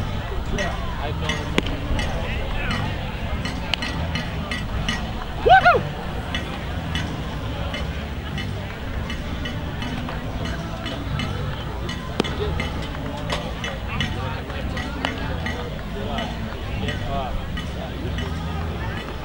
Hey, no. Oh, what I'm doing just because I know. But hey, waking up at 5 a.m. Dude, it's great. I love it. Except for that one time.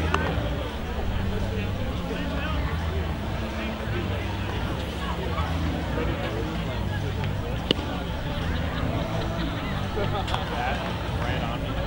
Oh my god, I was like on the corner. You don't put a pillow?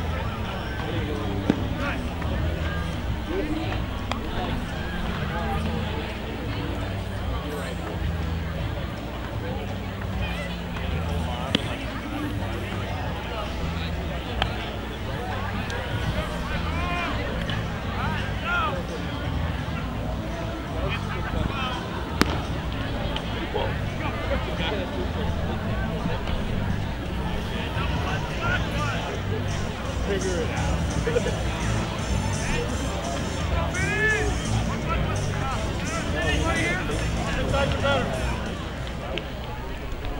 There you go, B-Way!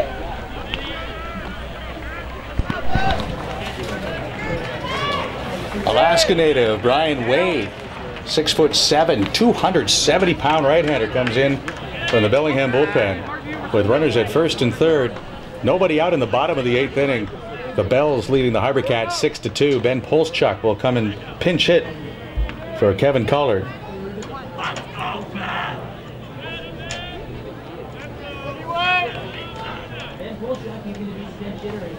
Way with 4 saves and 4 wins. First pitch, a breaking ball, and it's ball 1. Polschuk was 4 out of 14 on the road trip. He did hit a home run and was a co-leader with 2 other teammates with 5 runs batted in on the 6-game trip. HarbourCats won them all after winning 3 at home. Need to come from behind to extend the franchise record for wins in a row to 10.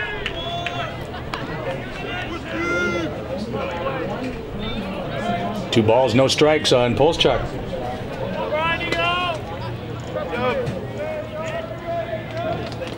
Ben was 2 for 5 last night in Medford.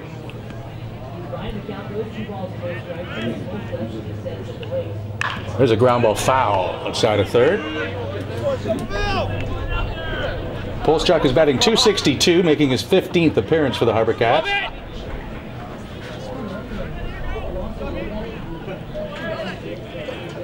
What the hell was that? Brian Way has pitched 16 2/3 innings for Bellingham. He's allowed 1 earned run. Okay. 15 strikeouts. He's walked just 2. Runners at first and third for the HarbourCats with nobody out in the 8th inning. A throw to first. And Gabor is to hop back safely.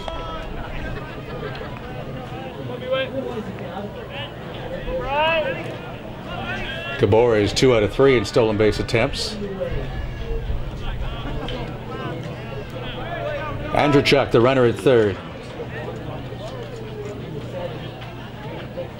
Breaking ball drops in for a strike. Polchuk thought it was high. Steve Bouteng says, you might have given up on that one.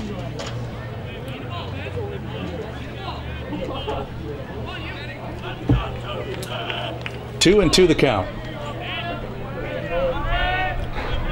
Bell's infield, a double play down, outfield straight away.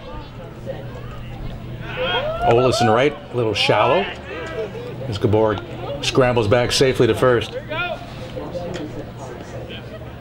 Long game. Bellingham 6, HarbourCats 2 in the bottom of the 8th.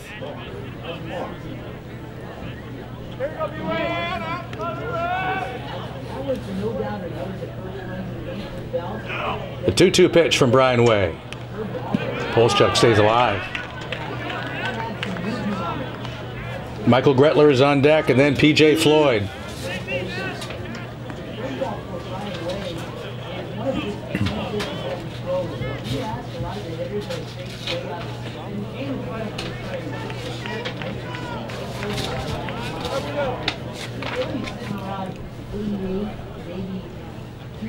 Another 2-2 pitch upcoming from Brian Way. Instead, a step to third and a step to first.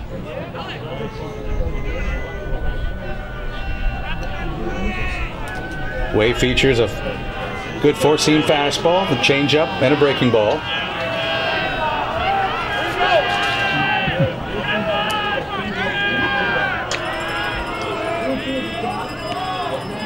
First and third with nobody out in the bottom of the 8th. The pitch to Polchuk. High fly ball to left field, but not deep. Andrzejczuk is tagging. Delafera misjudges it, lost it, and dropped the ball. And hustling into second base safely is Gabor.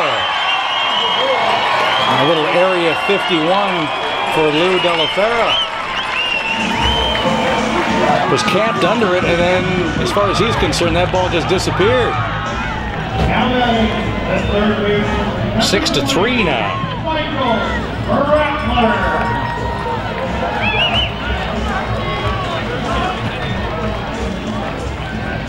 Good hustle by Gabor.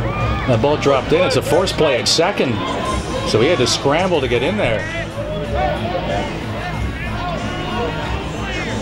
Michael Gretler is 1 out of 3. He struck out twice and has an RBI single.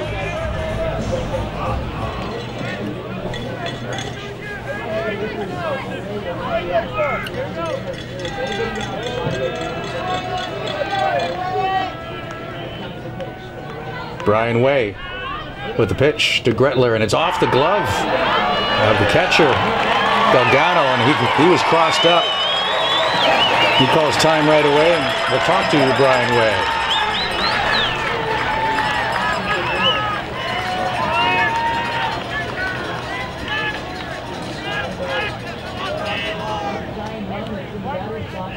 The ball hit by Polchuk was ruled as an error, as Delafera lost it.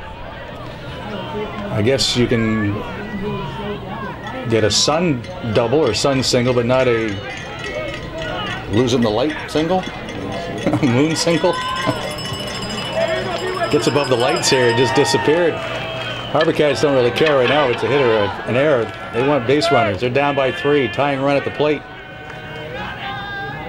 The pitch to Gretler, breaking ball is in for a strike. 6 runs, 10 hits, 1 error for Bellingham. 3 runs, 8 hits, 2 errors for the HarbourCats.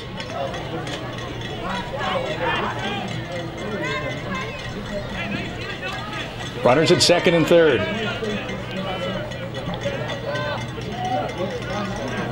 P.J. Floyd is on deck. Brian Way with the pitch. Breaking ball is in again.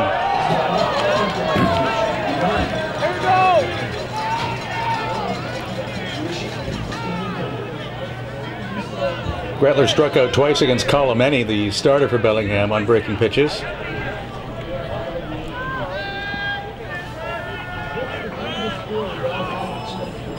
I'm sure pitching coach Jim Clem let Way know that was happening if he wasn't aware of himself.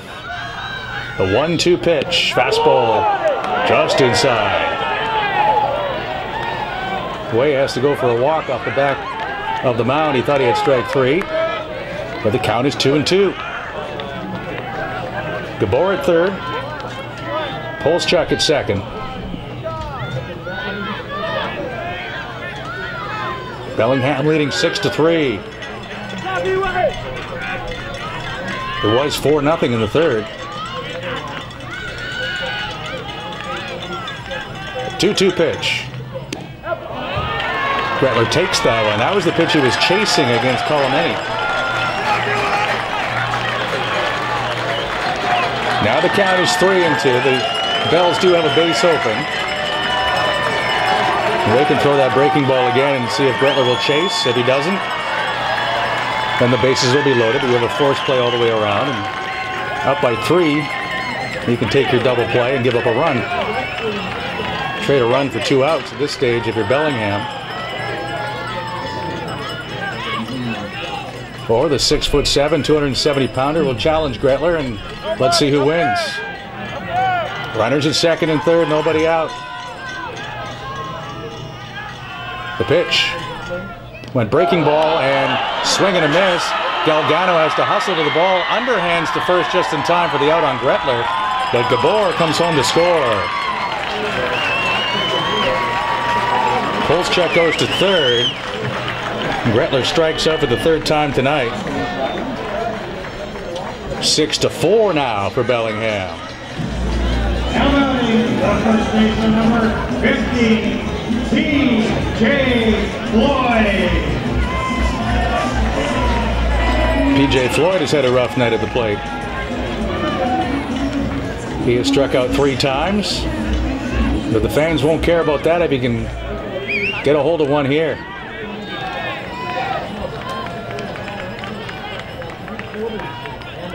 Floyd with 3 home runs on the year and 15 runs batted in. Swing and a miss.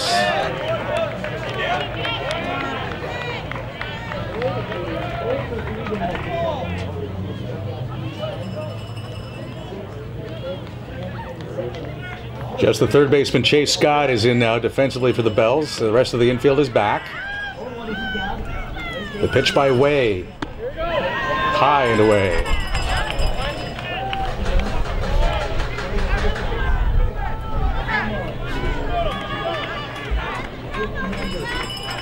Six members of the Bells going to the All-Star game, and this guy's got an ERA of .54, 4 saves, 4 wins. Couldn't crack the lineup. 1-1 pitch. Foul tipped at the plate.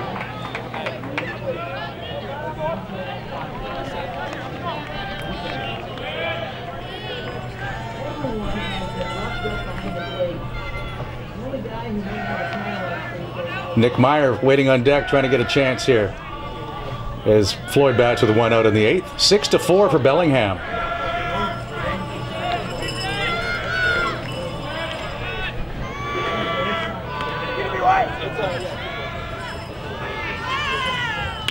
There's a ground ball to first. That'll get a run home as it hopped up into the lap of the first baseman Beal. RBI for Floyd, and it's 6-5.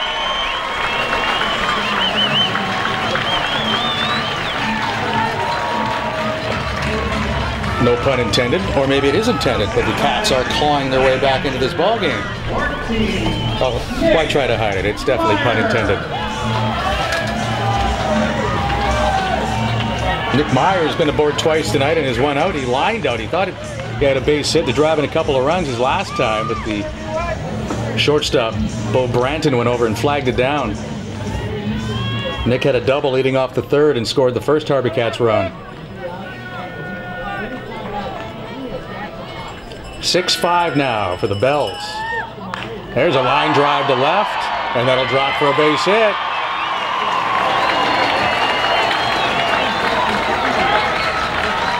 De La Fera very tentatively in left field.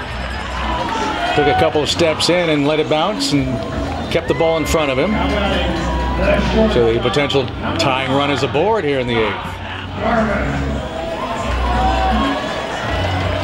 Scott Jarvis has been perfect at the plate 3 for 3.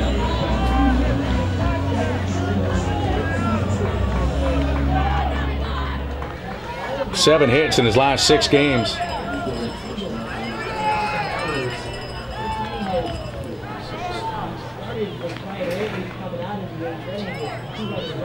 Two men out, Brian Way with the pitch. Curveball, then over, strike one.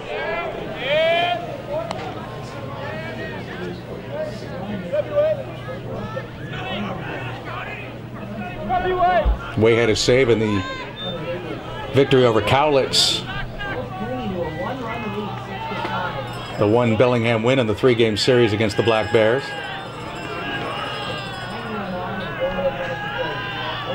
The pitch goes breaking ball again, but it's high.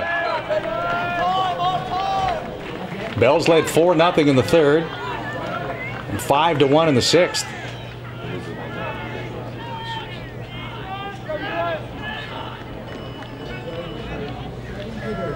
HarbourCats with 3 home here in the 8th and have closed it within 1.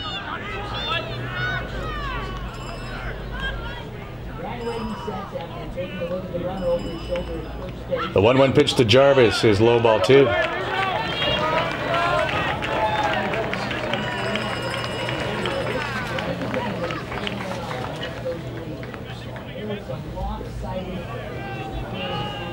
Lots of activity now in the HarbourCats bullpen.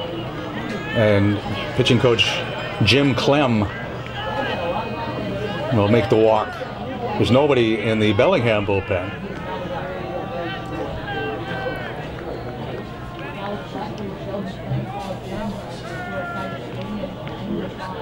Same 2 teams tomorrow night at 6:35 here at Sports Traders Diamond inside Royal Athletic Park. And remember, on Saturday, it's a 1:05 start. Then the HarbourCats will be home on Friday, July 24th for a 3-game series against Walla Walla. And then a 3-game set against Cowlitz beginning on Tuesday, the 28th. Go to HarbourCats.com/tickets to see how easy it is to order your tickets online. Clem has had his say. Bell 6, HarbourCats 5 in the bottom of the 8th inning. Scott Jarvis awaits the pitch from Brian Way. And the slow curve drops in again. 6'7", 270 pounds, but hardly overpowering.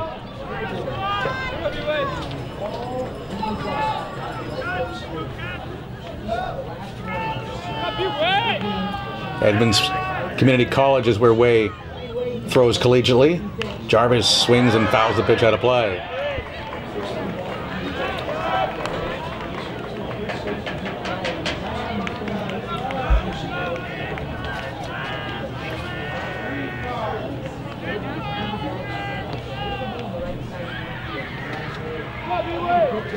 HarbourCats now with 5 runs on the board, and that's a good sign, as they are 14-4 in games this year when they've scored 5 runs. In fact, they've scored 5 runs now in 8 straight games. Runner goes from first. Jarvis swings and misses. The Way gets a strikeout to end the 8th inning, but the Cats scored 3 on 4 hits. And we go to the 9th inning with Bellingham's lead now just 1 at 6-5 on Shaw TV and HarbourCats.com.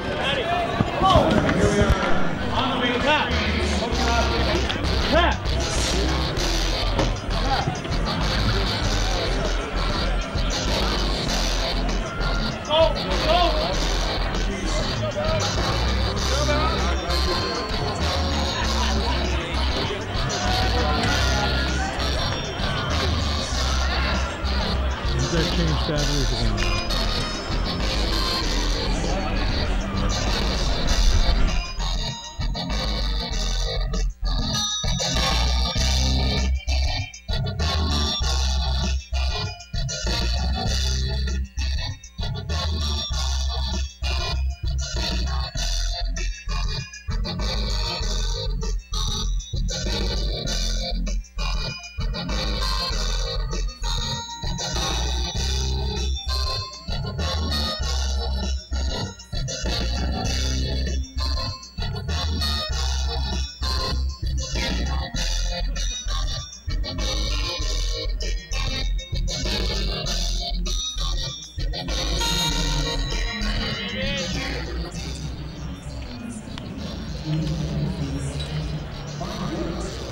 back.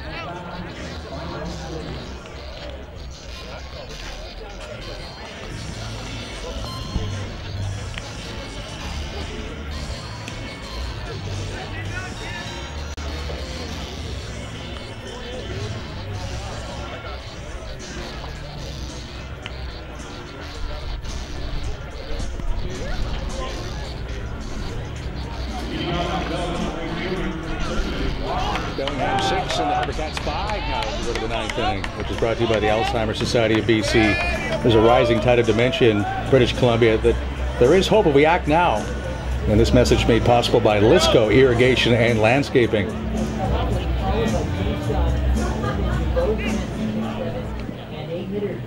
Walker Olis is 2 for 4 in the ball game. And he was just about to see the first pitch from Sean O'Toole, and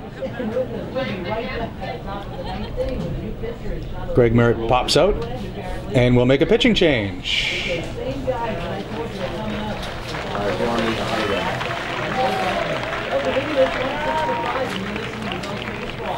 And we'll tell you about who's emerging from the shadows of the HarbourCats bullpen in a moment on Shaw TV and HarbourCats.com. They can't. I'm visiting.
Vanderford is the new pitcher for the HarbourCats, the 4th of the night. He comes in to start the 9th inning against Walker Olis. First pitch swinging, Olis with a pop-up to the HarbourCats first base dugout. And it's Myers sliding but unable to make the grab right at the lip of the dugout. Olis 2 out of 4 in the game. Bellingham leading 6-5 as we move to the 9th inning. Bell's about hit. The HarbourCats 10-9. Each team charged with 2 errors. Vanderford has made 3 appearances. They were all on the road trip. 6 innings of work, allowing 3 hits. He has not allowed a run. He has not walked a batter. He has struck out 2. The pitch is high for a ball.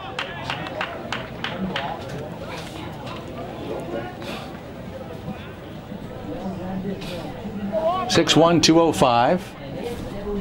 There'll be a junior at the University of Tennessee. California native delivers. Swing and a miss.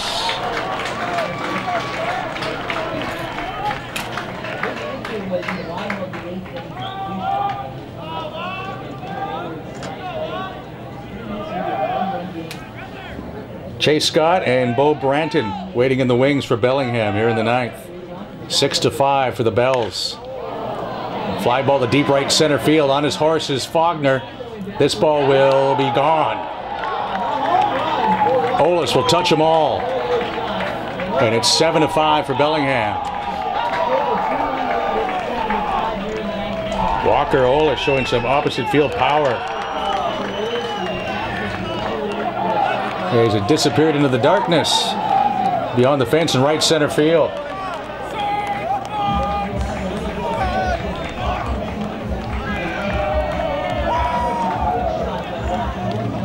Olis now with 5 home runs in the year and 11 runs batted in. Second home run tonight for Bellingham.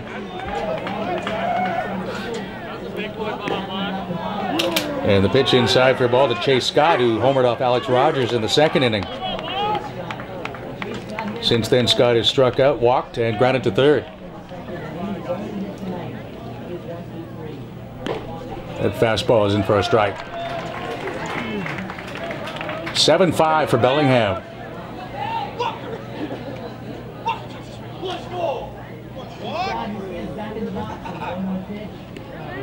Breaking ball bounces up to the plate. 2-1 on Scott.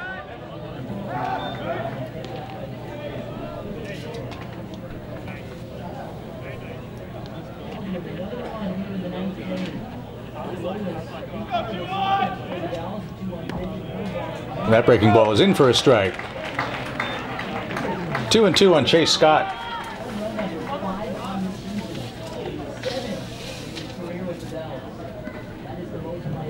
The pitch to the Georgia native is lined to left field. And this one's going to go over the wall. Back-to-back home runs for the Bells, and it's now 8-5 as Chase Scott hits his second dinger of the night. That was a line drive the park just couldn't hold.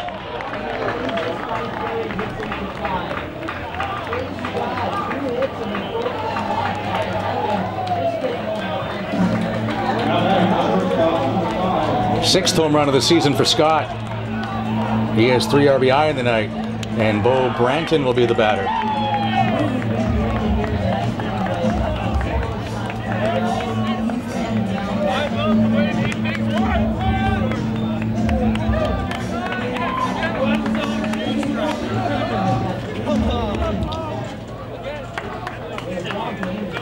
A rare show of power for Bellingham, a team that came in with a team batting average of .237, has put 12 hits on the board and now lead 8-5.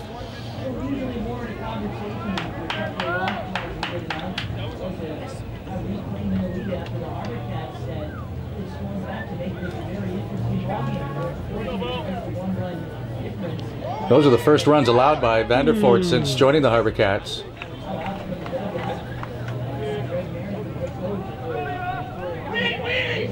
There is still action in the bullpen, and Merritt's going to go that way. So Mikey Wright, who was warming up earlier, will now come into the ball game with a score 8-5 for Bellingham in the top of the 9th inning. And we'll tell you about Mikey Wright when we come back on Shaw TV and HarbourCats.com.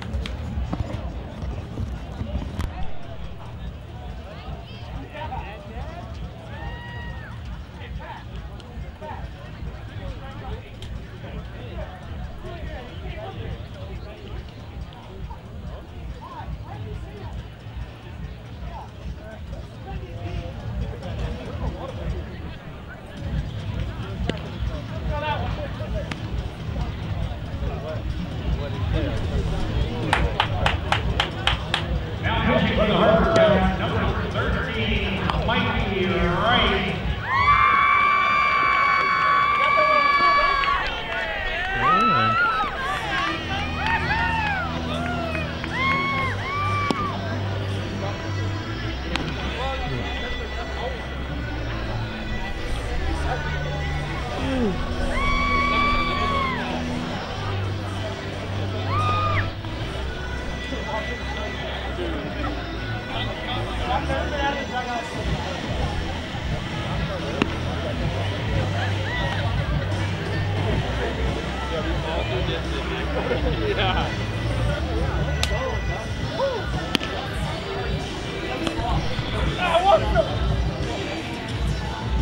Mikey right now is ball game for the HarbourCats. They go 8-5 at the top of the ninth inning.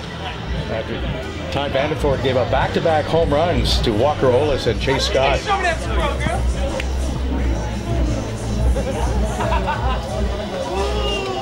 Vanderford had this save just 2 nights ago. A 3-inning save in Medford. But after 2 batters, he's replaced, and Mikey Wright will come on. Wright last pitched on Sunday in Klamath Falls, had a scoreless inning in relief. Making his 10th appearance for the HarbourCats. In 14 innings, he's allowed 16 hits.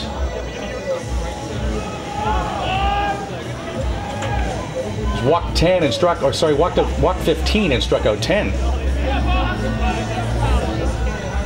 So for him, it's just like starting the inning fresh. There's nobody on, there's nobody out. And Bo Branton will be the batter. First pitch outside, ball 1.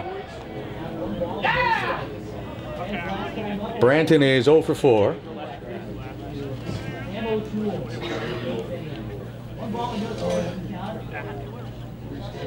One 0 pitch is lined into left field for a base hit. And that's a baker's dozen in the base hit department tonight for the Bells.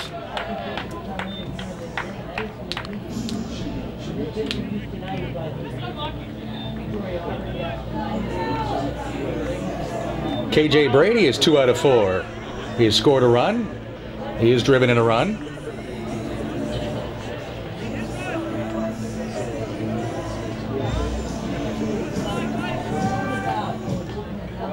Michael Gretler comes up on the grass at third.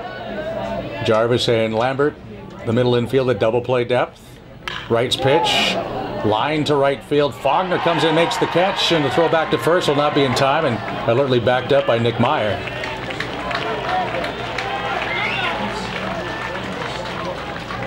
One out in the 9th inning. 8-5 for Bellingham.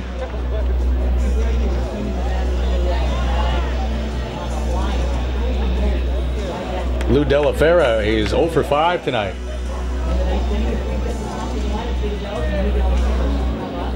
Eight runs, 13 hits, 2 errors for Bellingham. 5 runs, 9 hits, 2 errors for the HarbourCats, who will have Chris Faulkner, Chase Lambert, and Griffin Andrechuk scheduled to bat in the bottom of the 9th.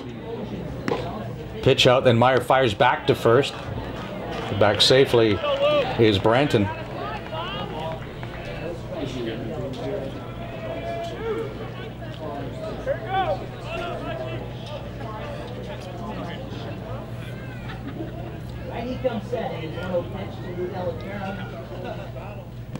Breaking ball, nice block by Meyer.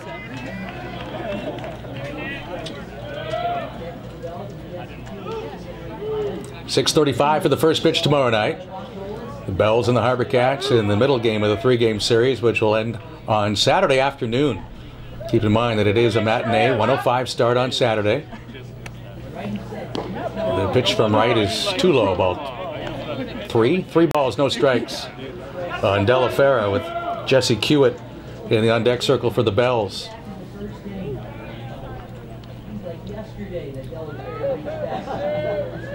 The Bells trying to get to 10 games over 500. The pitch. That's a strike. The HarbourCats went on a 9-game winning streak to get over 500.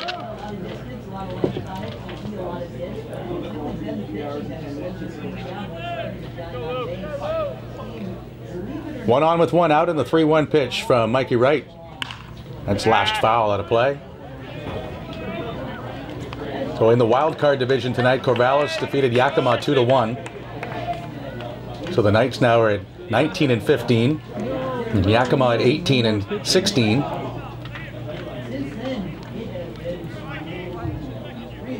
A loss would drop the HarbourCats to 17-17. But just 2 games out in that wild card division as the ball is popped up over the head of Lambert. That will drop for a hit. And Faulkner will get the ball back in. Runners at first and second now for the Bells, with 1 out in the 9th.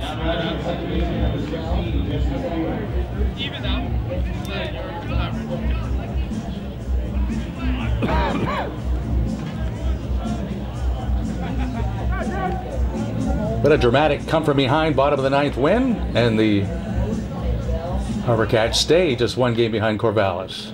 But still 20 games to play, and 8 more against Bellingham.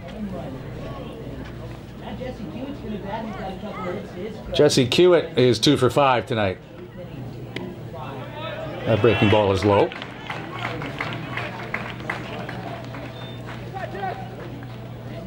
Funny game, this baseball. HarbourCats pitching was so good on the road trip, 1.98 ERA. Bellingham in their last series had only 14 hits for the entire series. And here they are with 14 tonight. Fastball is in tight.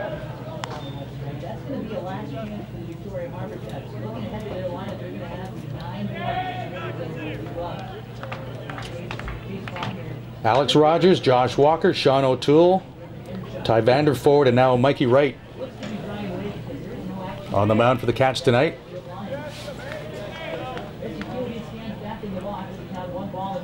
Runners at first and second for Bellingham with 1 man out. HarbourCats infield a double play depth. The pitch outside from Wright.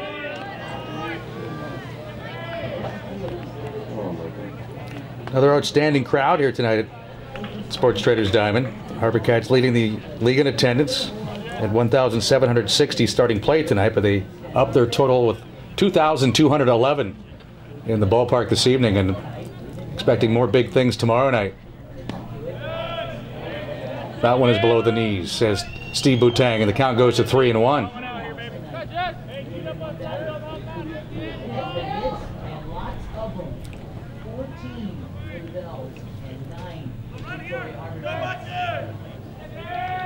Branton at second, Delafera at first. –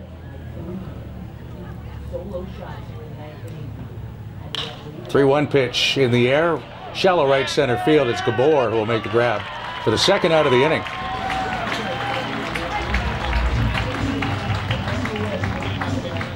Chris Beal is 2 for 5.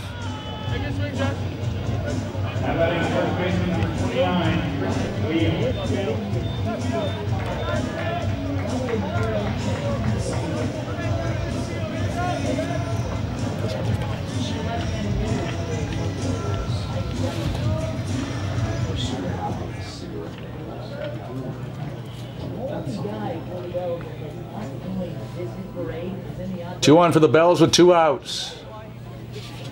And that'll bounce off of Meyer. And it actually hit the batter, so Beal will go to first to load the bases with 2 men out. And Andrew Reichenbach will come up. 1 for 4 with an RBI and a run scored.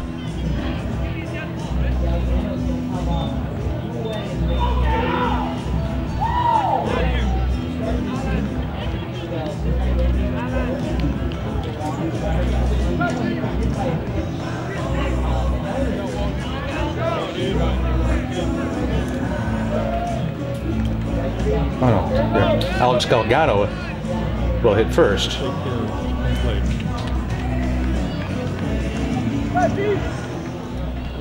He was hit by a pitch in his only at bat so far.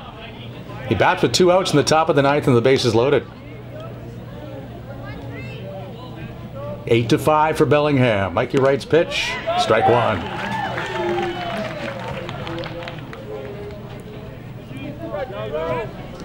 All finals now in the West Coast League on the Sports Traders scoreboard. As Corvallis defeated Yakima 2-1. Bend was a 6-2 win over Walla Walla. Klamath Falls snaps the 13-game losing streak. They defeated Cowlitz 9-5. That will drift fouled on the right field side.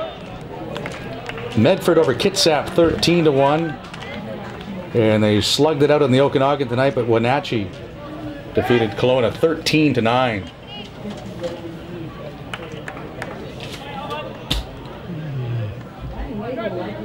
Silent partner Kevin the intern. You can turn out the lamp.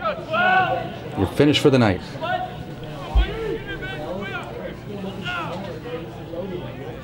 Two-strike pitch with 2 outs, and Galgano takes outside. But not only is there a full slate of games tomorrow in the West Coast League, Major League Baseball is back, so get lots of rest. Friday night, everybody's playing. Still work to be done here on a Thursday night. 8-5. Bellingham leading top of the ninth. They've got the bases loaded with 2 men out. The count 1-2 and Alex Galgano. The pitch from right. Dug out by Meyer.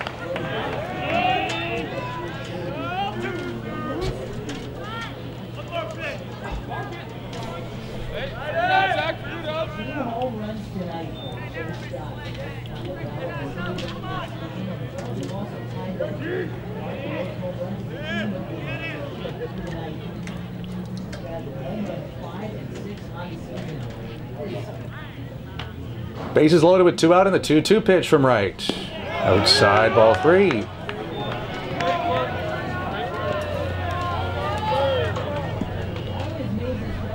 Branton from third, Della Fera from second, and Beal from first will be on the run.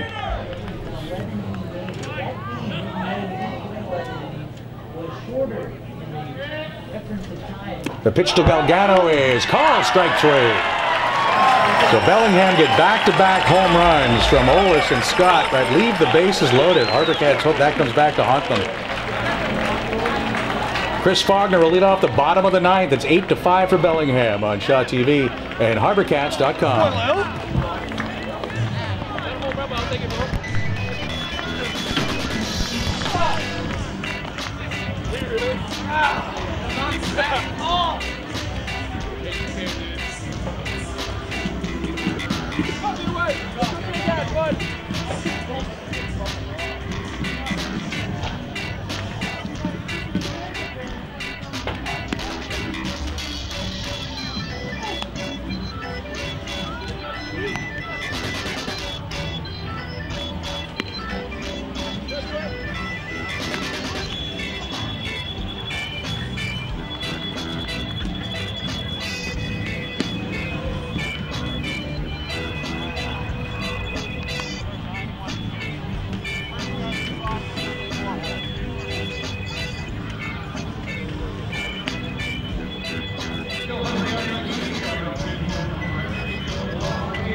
Bottom of the order to lead off the bottom of the ninth for the HarbourCats, but it's Chris Faulkner, who had 8 hits on the road trip to lead the club.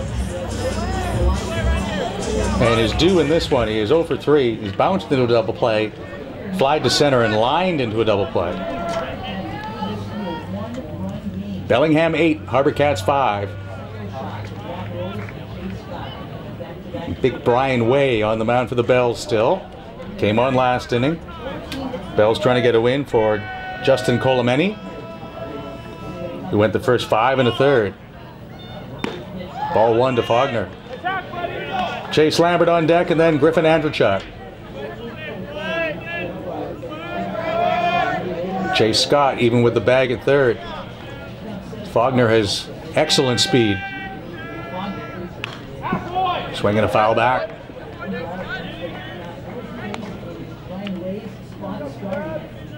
Faulkner showed off his throwing arm earlier in the game, throwing out a Bellingham bell at the plate. Bo Branton was cut down.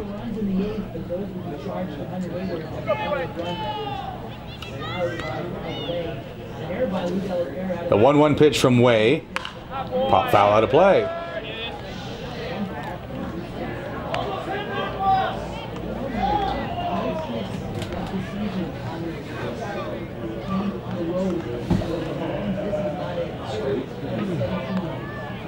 .635 for game 2 of this series tomorrow night, and then 1:05 on Saturday. The first of 6 West Coast League games in a row. These two clubs will play against one another. That's going to drop into left field. Leadoff single in the 9th inning for Chris Faulkner.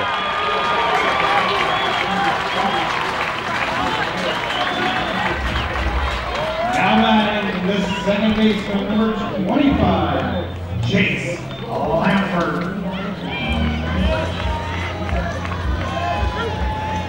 Chase Lambert is 0 for 4 tonight.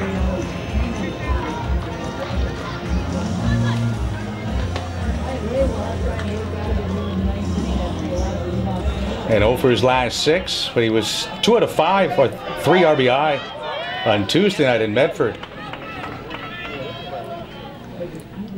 HarbourCats down by 3 in the 9th. First pitch is a strike.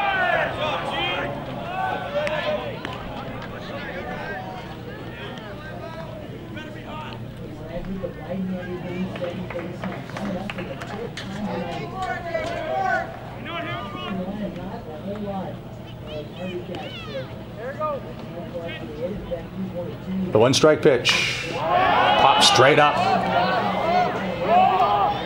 There's 4 bells there, and it only takes 1 to make the catch. It's the third baseman, Chase Scott.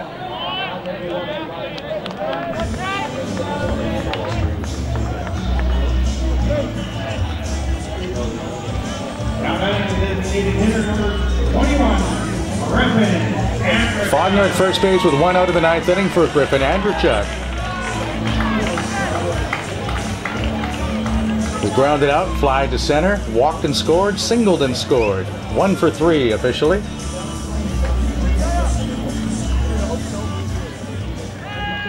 Eight for his last 17 with 8 runs scored in his last 6 games for the HarbourCats.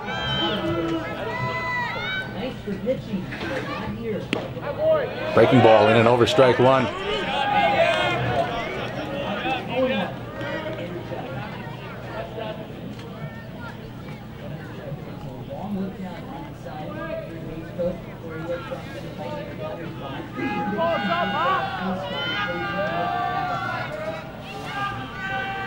Manager Greg Merritt now in the third base coach's box.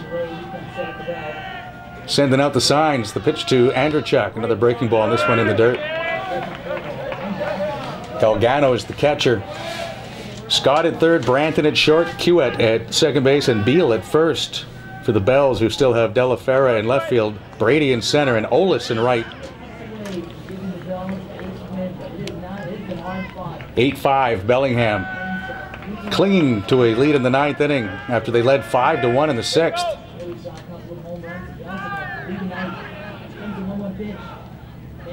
There's a line drive foul on the left field side.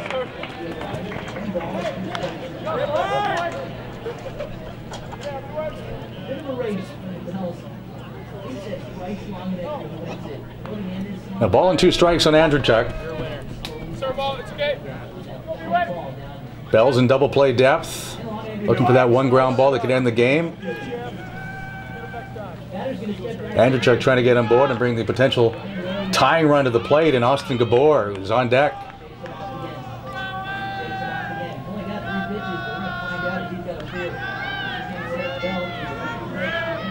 The 1-2 pitch to Andrechuk is past Galgano, who's had a tough time since coming in behind the plate. That's a wild pitch charged away. Faulkner down to second. He's there with 1 out in the 9th.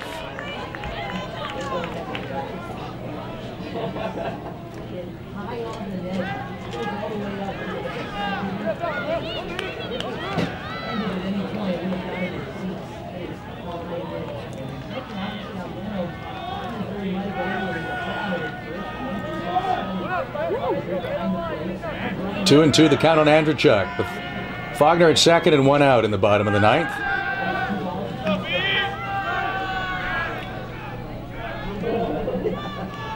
The pitch by Brian Way, and that's a breaking ball, and Andrechuk takes that in the helmet.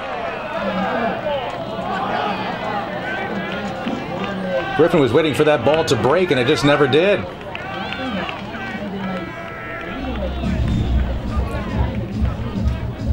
That's the second time we've seen the batter hit in the helmet this evening, as Galgano was dinged earlier.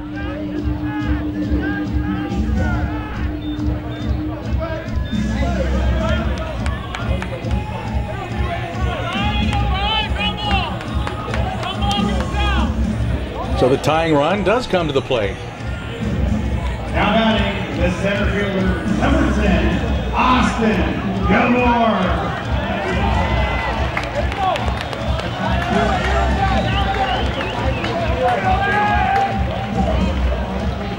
DeBoer tonight is 2 for 4. He's grounded out twice. There's a couple of singles. He has scored a run.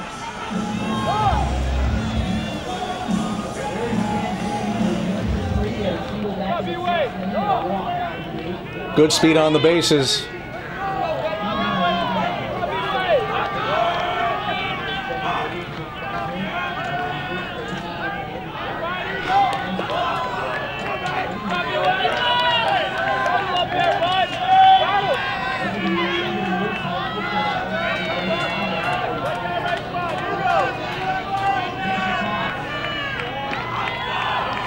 The gap in left center field for DeBoer. He could score both Faulkner and Andrechuk. Maybe he could hit that gap. Here's the pitch from Way, and that breaking ball bounces away, and here comes Faulkner to third base, and he'll get there. Andrechuk goes to second. These pitches are being ruled as wild pitches because they're bouncing, but Galgano is having a tough time blocking.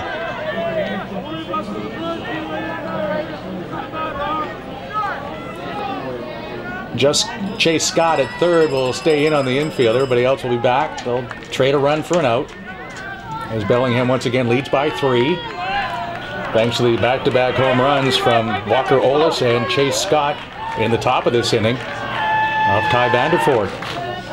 Swing and a foul straight back. Good rip by Gabor. HarbourCats pushing the Bells right to the brink here. Trying to make it all the way back from a 4-run deficit twice tonight and extend their winning streak to a franchise high of 10.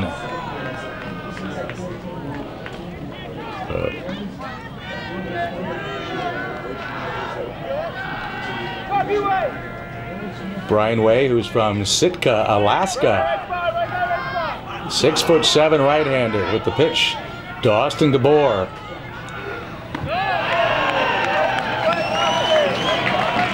That brings Galgano out of his crouch. 2 balls and a strike.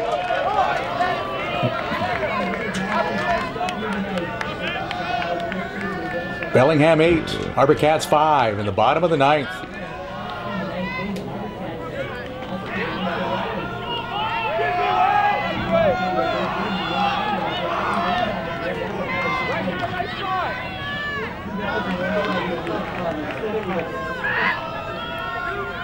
The 2-1 pitch from Way. Low ball 3.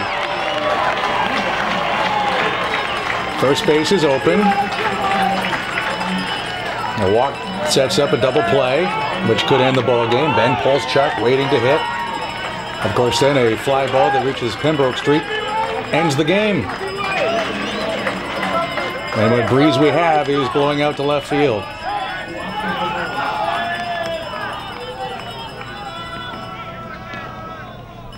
Faulkner at third, Andrechuk at second. The 3-1 pitch from Brian Way. Ripped to right, that's a fair ball. And that's going to score 2.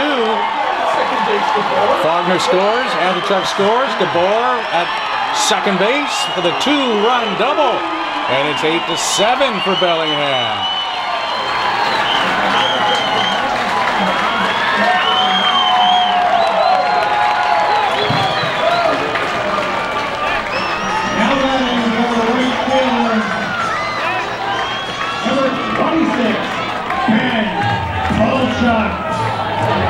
Fifth double of the year for Gabor and 12 RBI for the HarbourCats center fielder.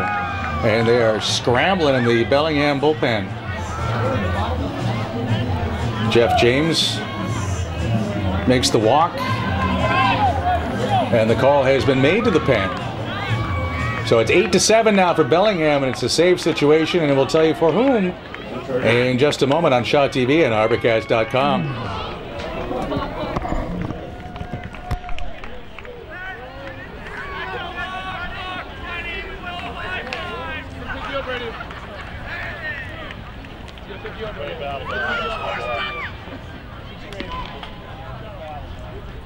Here we go, here we go! Go, Brian!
Left, right.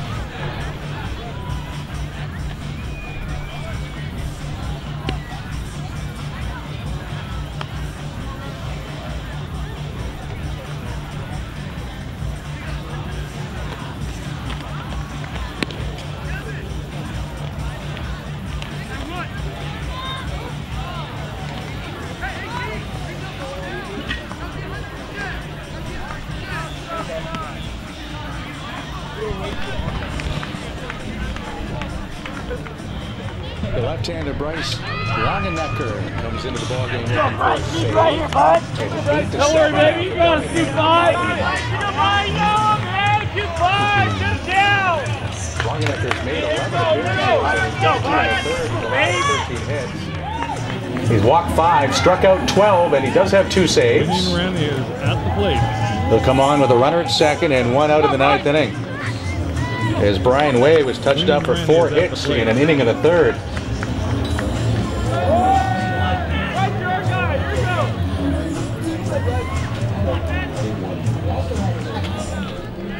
Ben Polschuk will bat for the 2nd time.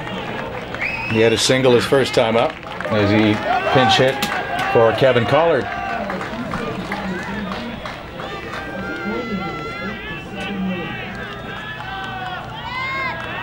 The first pitch from Longenecker. Breaking ball, and Steve Boateng says that came around the plate for ball 1.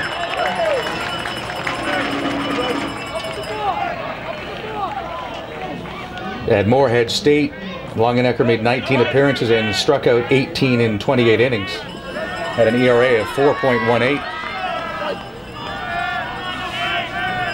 The 1-0 pitch on the way to Polschuk. Down and away, ball 2. Well, the Bells just lost 2 out of 3 against Cowlitz. Had a 4-0 and 5-1 lead in this ball game, and now it's 8-7.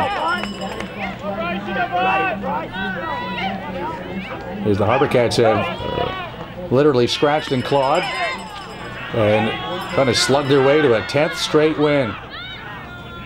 The pitch to Polschuk. Big hack, but a foul of the play. Got to be hard when you're standing on deck with a big guy like Polschuk looking out of those flags that are blowing out rather briskly towards left center. Big scoreboard is an inviting target. But right now, a base hit back to the middle ties the game. And Gabor with good speed is halfway home. He just hit a 2-run double to bring the HarbourCats to within 1. It's 8-7 for the Bells.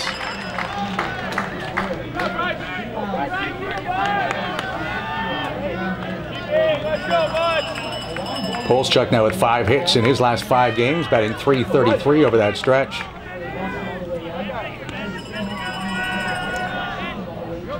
Two-one pitch from Bryce Longenecker. There's ball 3.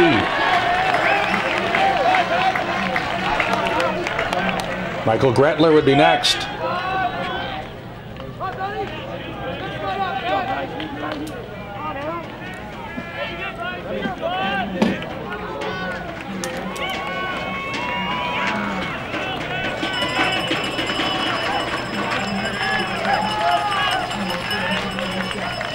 The 3-1 pitch to Ben Polschuk.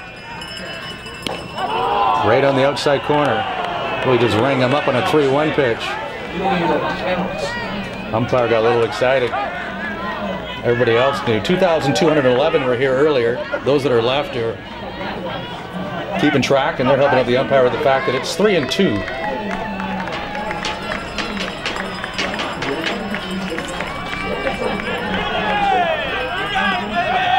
Gabor at second base, 1 man out. Longenecker's pitch. That's low and inside, ball 4.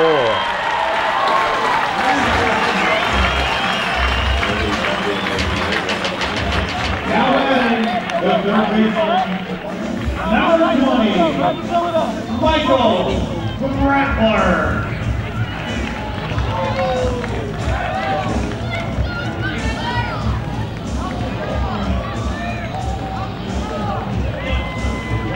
And Reno Rankin will come on and pinch run at first base.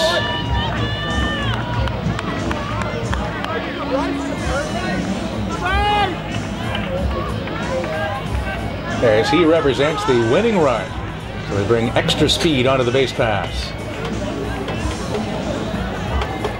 Not a great night for the bullpens. Bellingham with 1 in the 8th, 2 in the 9th. The HarbourCats with 3 in the 8th and 2 so far here in the 9th. Yeah. And they may not be done yet.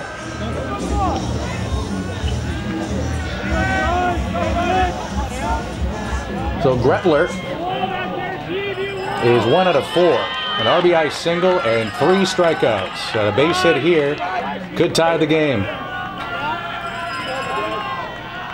Longenecker with the pitch. Right down the middle, strike 1.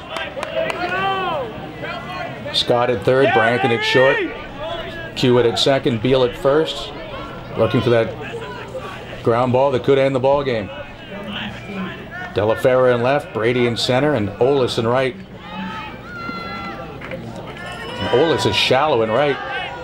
Get a ball over his head, and Rankin's going to score and win this ball game. The pitch by Longenecker. Down and away for a ball. Whoop, almost threw that away back through the middle. Early in the game, it was the HarbourCats that had the jitters. Right now, it looks like Bellingham.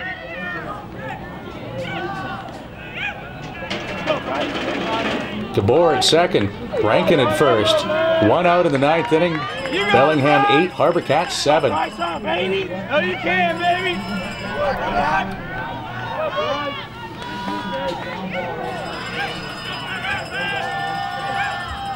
The 1-1 pitch. Away again, ball 2.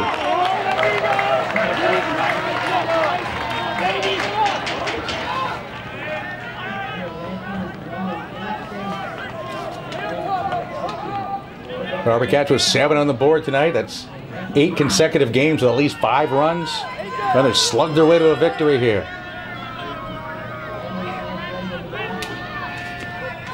Runners at first and second with 1 out. The pitch, and that clanks off the catcher again. Galgano having a tough time back there. So now it's runners at second and third. Count is 3-1. The winning run is potentially already at second. We'll see what Jeff James decides here. You've got PJ Floyd on deck.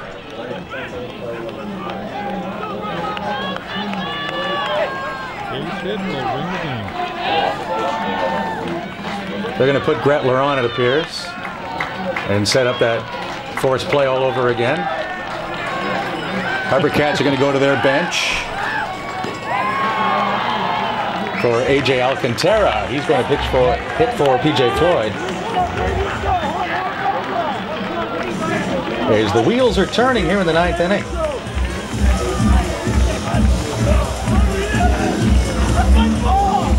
Alcantara not in the lineup tonight until this point. Now batting, number 30, AJ. Had last night off as well. Was 3 for 3 on Tuesday night in Medford. And he's hitting .349 in his 13 games that he's appeared in for the HarbourCats. 5 doubles, a triple, a home run, and 6 runs batted in. He comes off the bench with a chance to be a hero.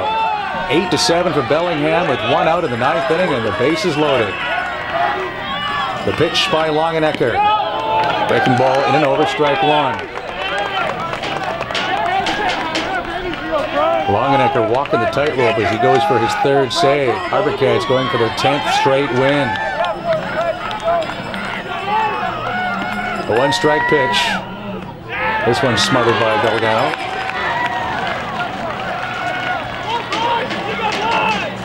It's Gabor at third.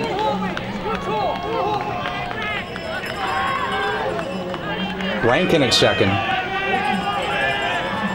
And Gretler at first.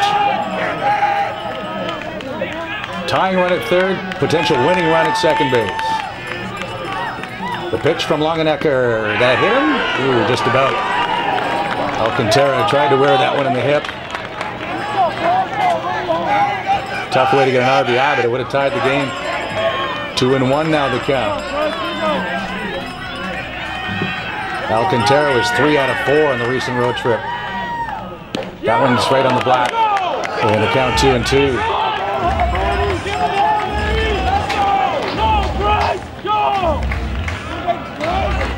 HarbourCats and their fans want a base hit, bloop or a blast, they don't care. Bells want a ground ball for a double play. And that breaking ball, and again, Alcantara looked like he's doing his best to take the pitch, but wear it, but it misses him again. So a full count with no place to put him.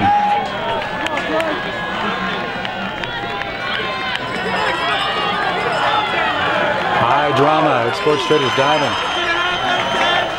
8-7 Bellingham. Bases loaded, the pitch. Swing and a miss. Alcantara strikes out. HarbourCats down to their final out. It's Nick Meyer.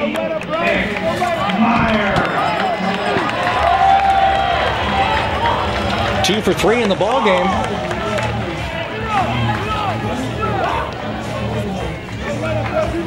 You know, someone in that HarbourCat dugout is calling out to Nick. Right guy, right spot. Right guy, right time. Doubled, singled, and walked, and his one out was a line drive out. The shortstop, Branton, took a base hit away from him, and 2 RBI. 8-7 Bellingham in the 9th inning with 2 men out and the bases loaded. The pitch, strike one.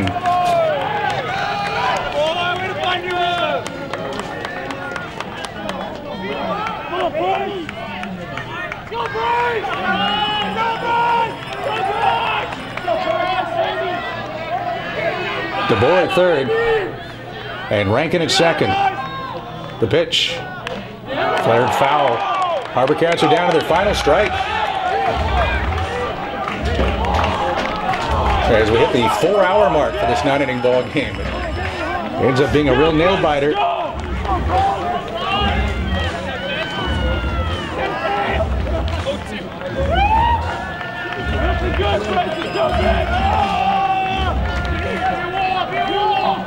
HarbourCats with 3 in the 8th and 2 here in the 9th. They're down by 1. The pitch from Longenecker. And that bounces up to the plate. Galgano with a block. Keeps the potential tying run 90 feet away.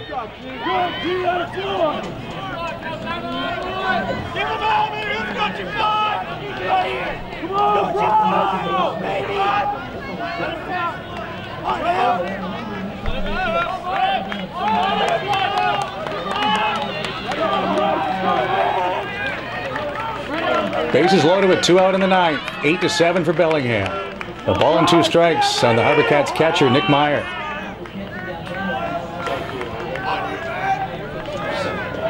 Come on, Bryce, here we go, let's go, man!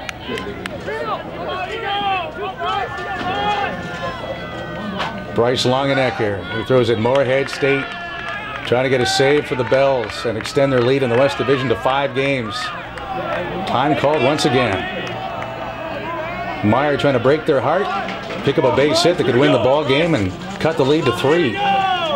Same 2 teams tomorrow. And again Saturday afternoon.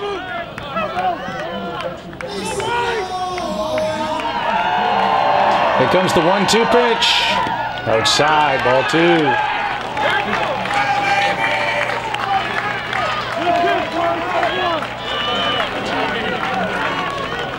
Outfielders are not deep for Meyer. And Longenecker doesn't want to go to 3-2 and give these guys a head start on the bases. So he needs to challenge Meyer right here.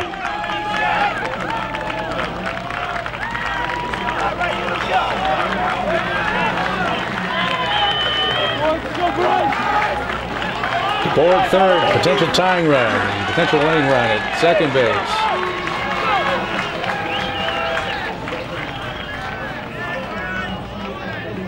Come on, Bryce, here we go, man! With all the shadows, it might be hard for Longenecker to see the signs. So they did it verbally. You're the best, man. Here we go, let's go! Outfield shallow and straight away. With the exception of De La Fera in left field, he's pretty much straight away. And the pitch from Longenecker is bounced towards the middle. Going to be a tough play, but a nice play to the second baseman. As Hewitt backhanded that one and then stepped on the bag. He expected a tricky hop with a lot of English, and that ball just squirted off the glove, and that would have won it for the HarbourCats. But Hewitt with soft hand makes the play, and the ball game is over. Just after 4 hours from whence it started. So a dandy tonight, but it goes the way of the visitors, and they win the ball game 8-7. And more of the same tomorrow night at 6:35 and 1:07 on Saturday. Go to HarbourCats.com/tickets to see how easy it is to get tickets online. 8 runs, 14 hits, 2 errors for Bellingham. 7 runs, 11 hits, 2 errors for the HarbourCats, who took it right down to the wire, trailing twice by 4 runs. And we're just 1 base hit away from stealing a victory over Bellingham. And they'll hope to do it tomorrow night.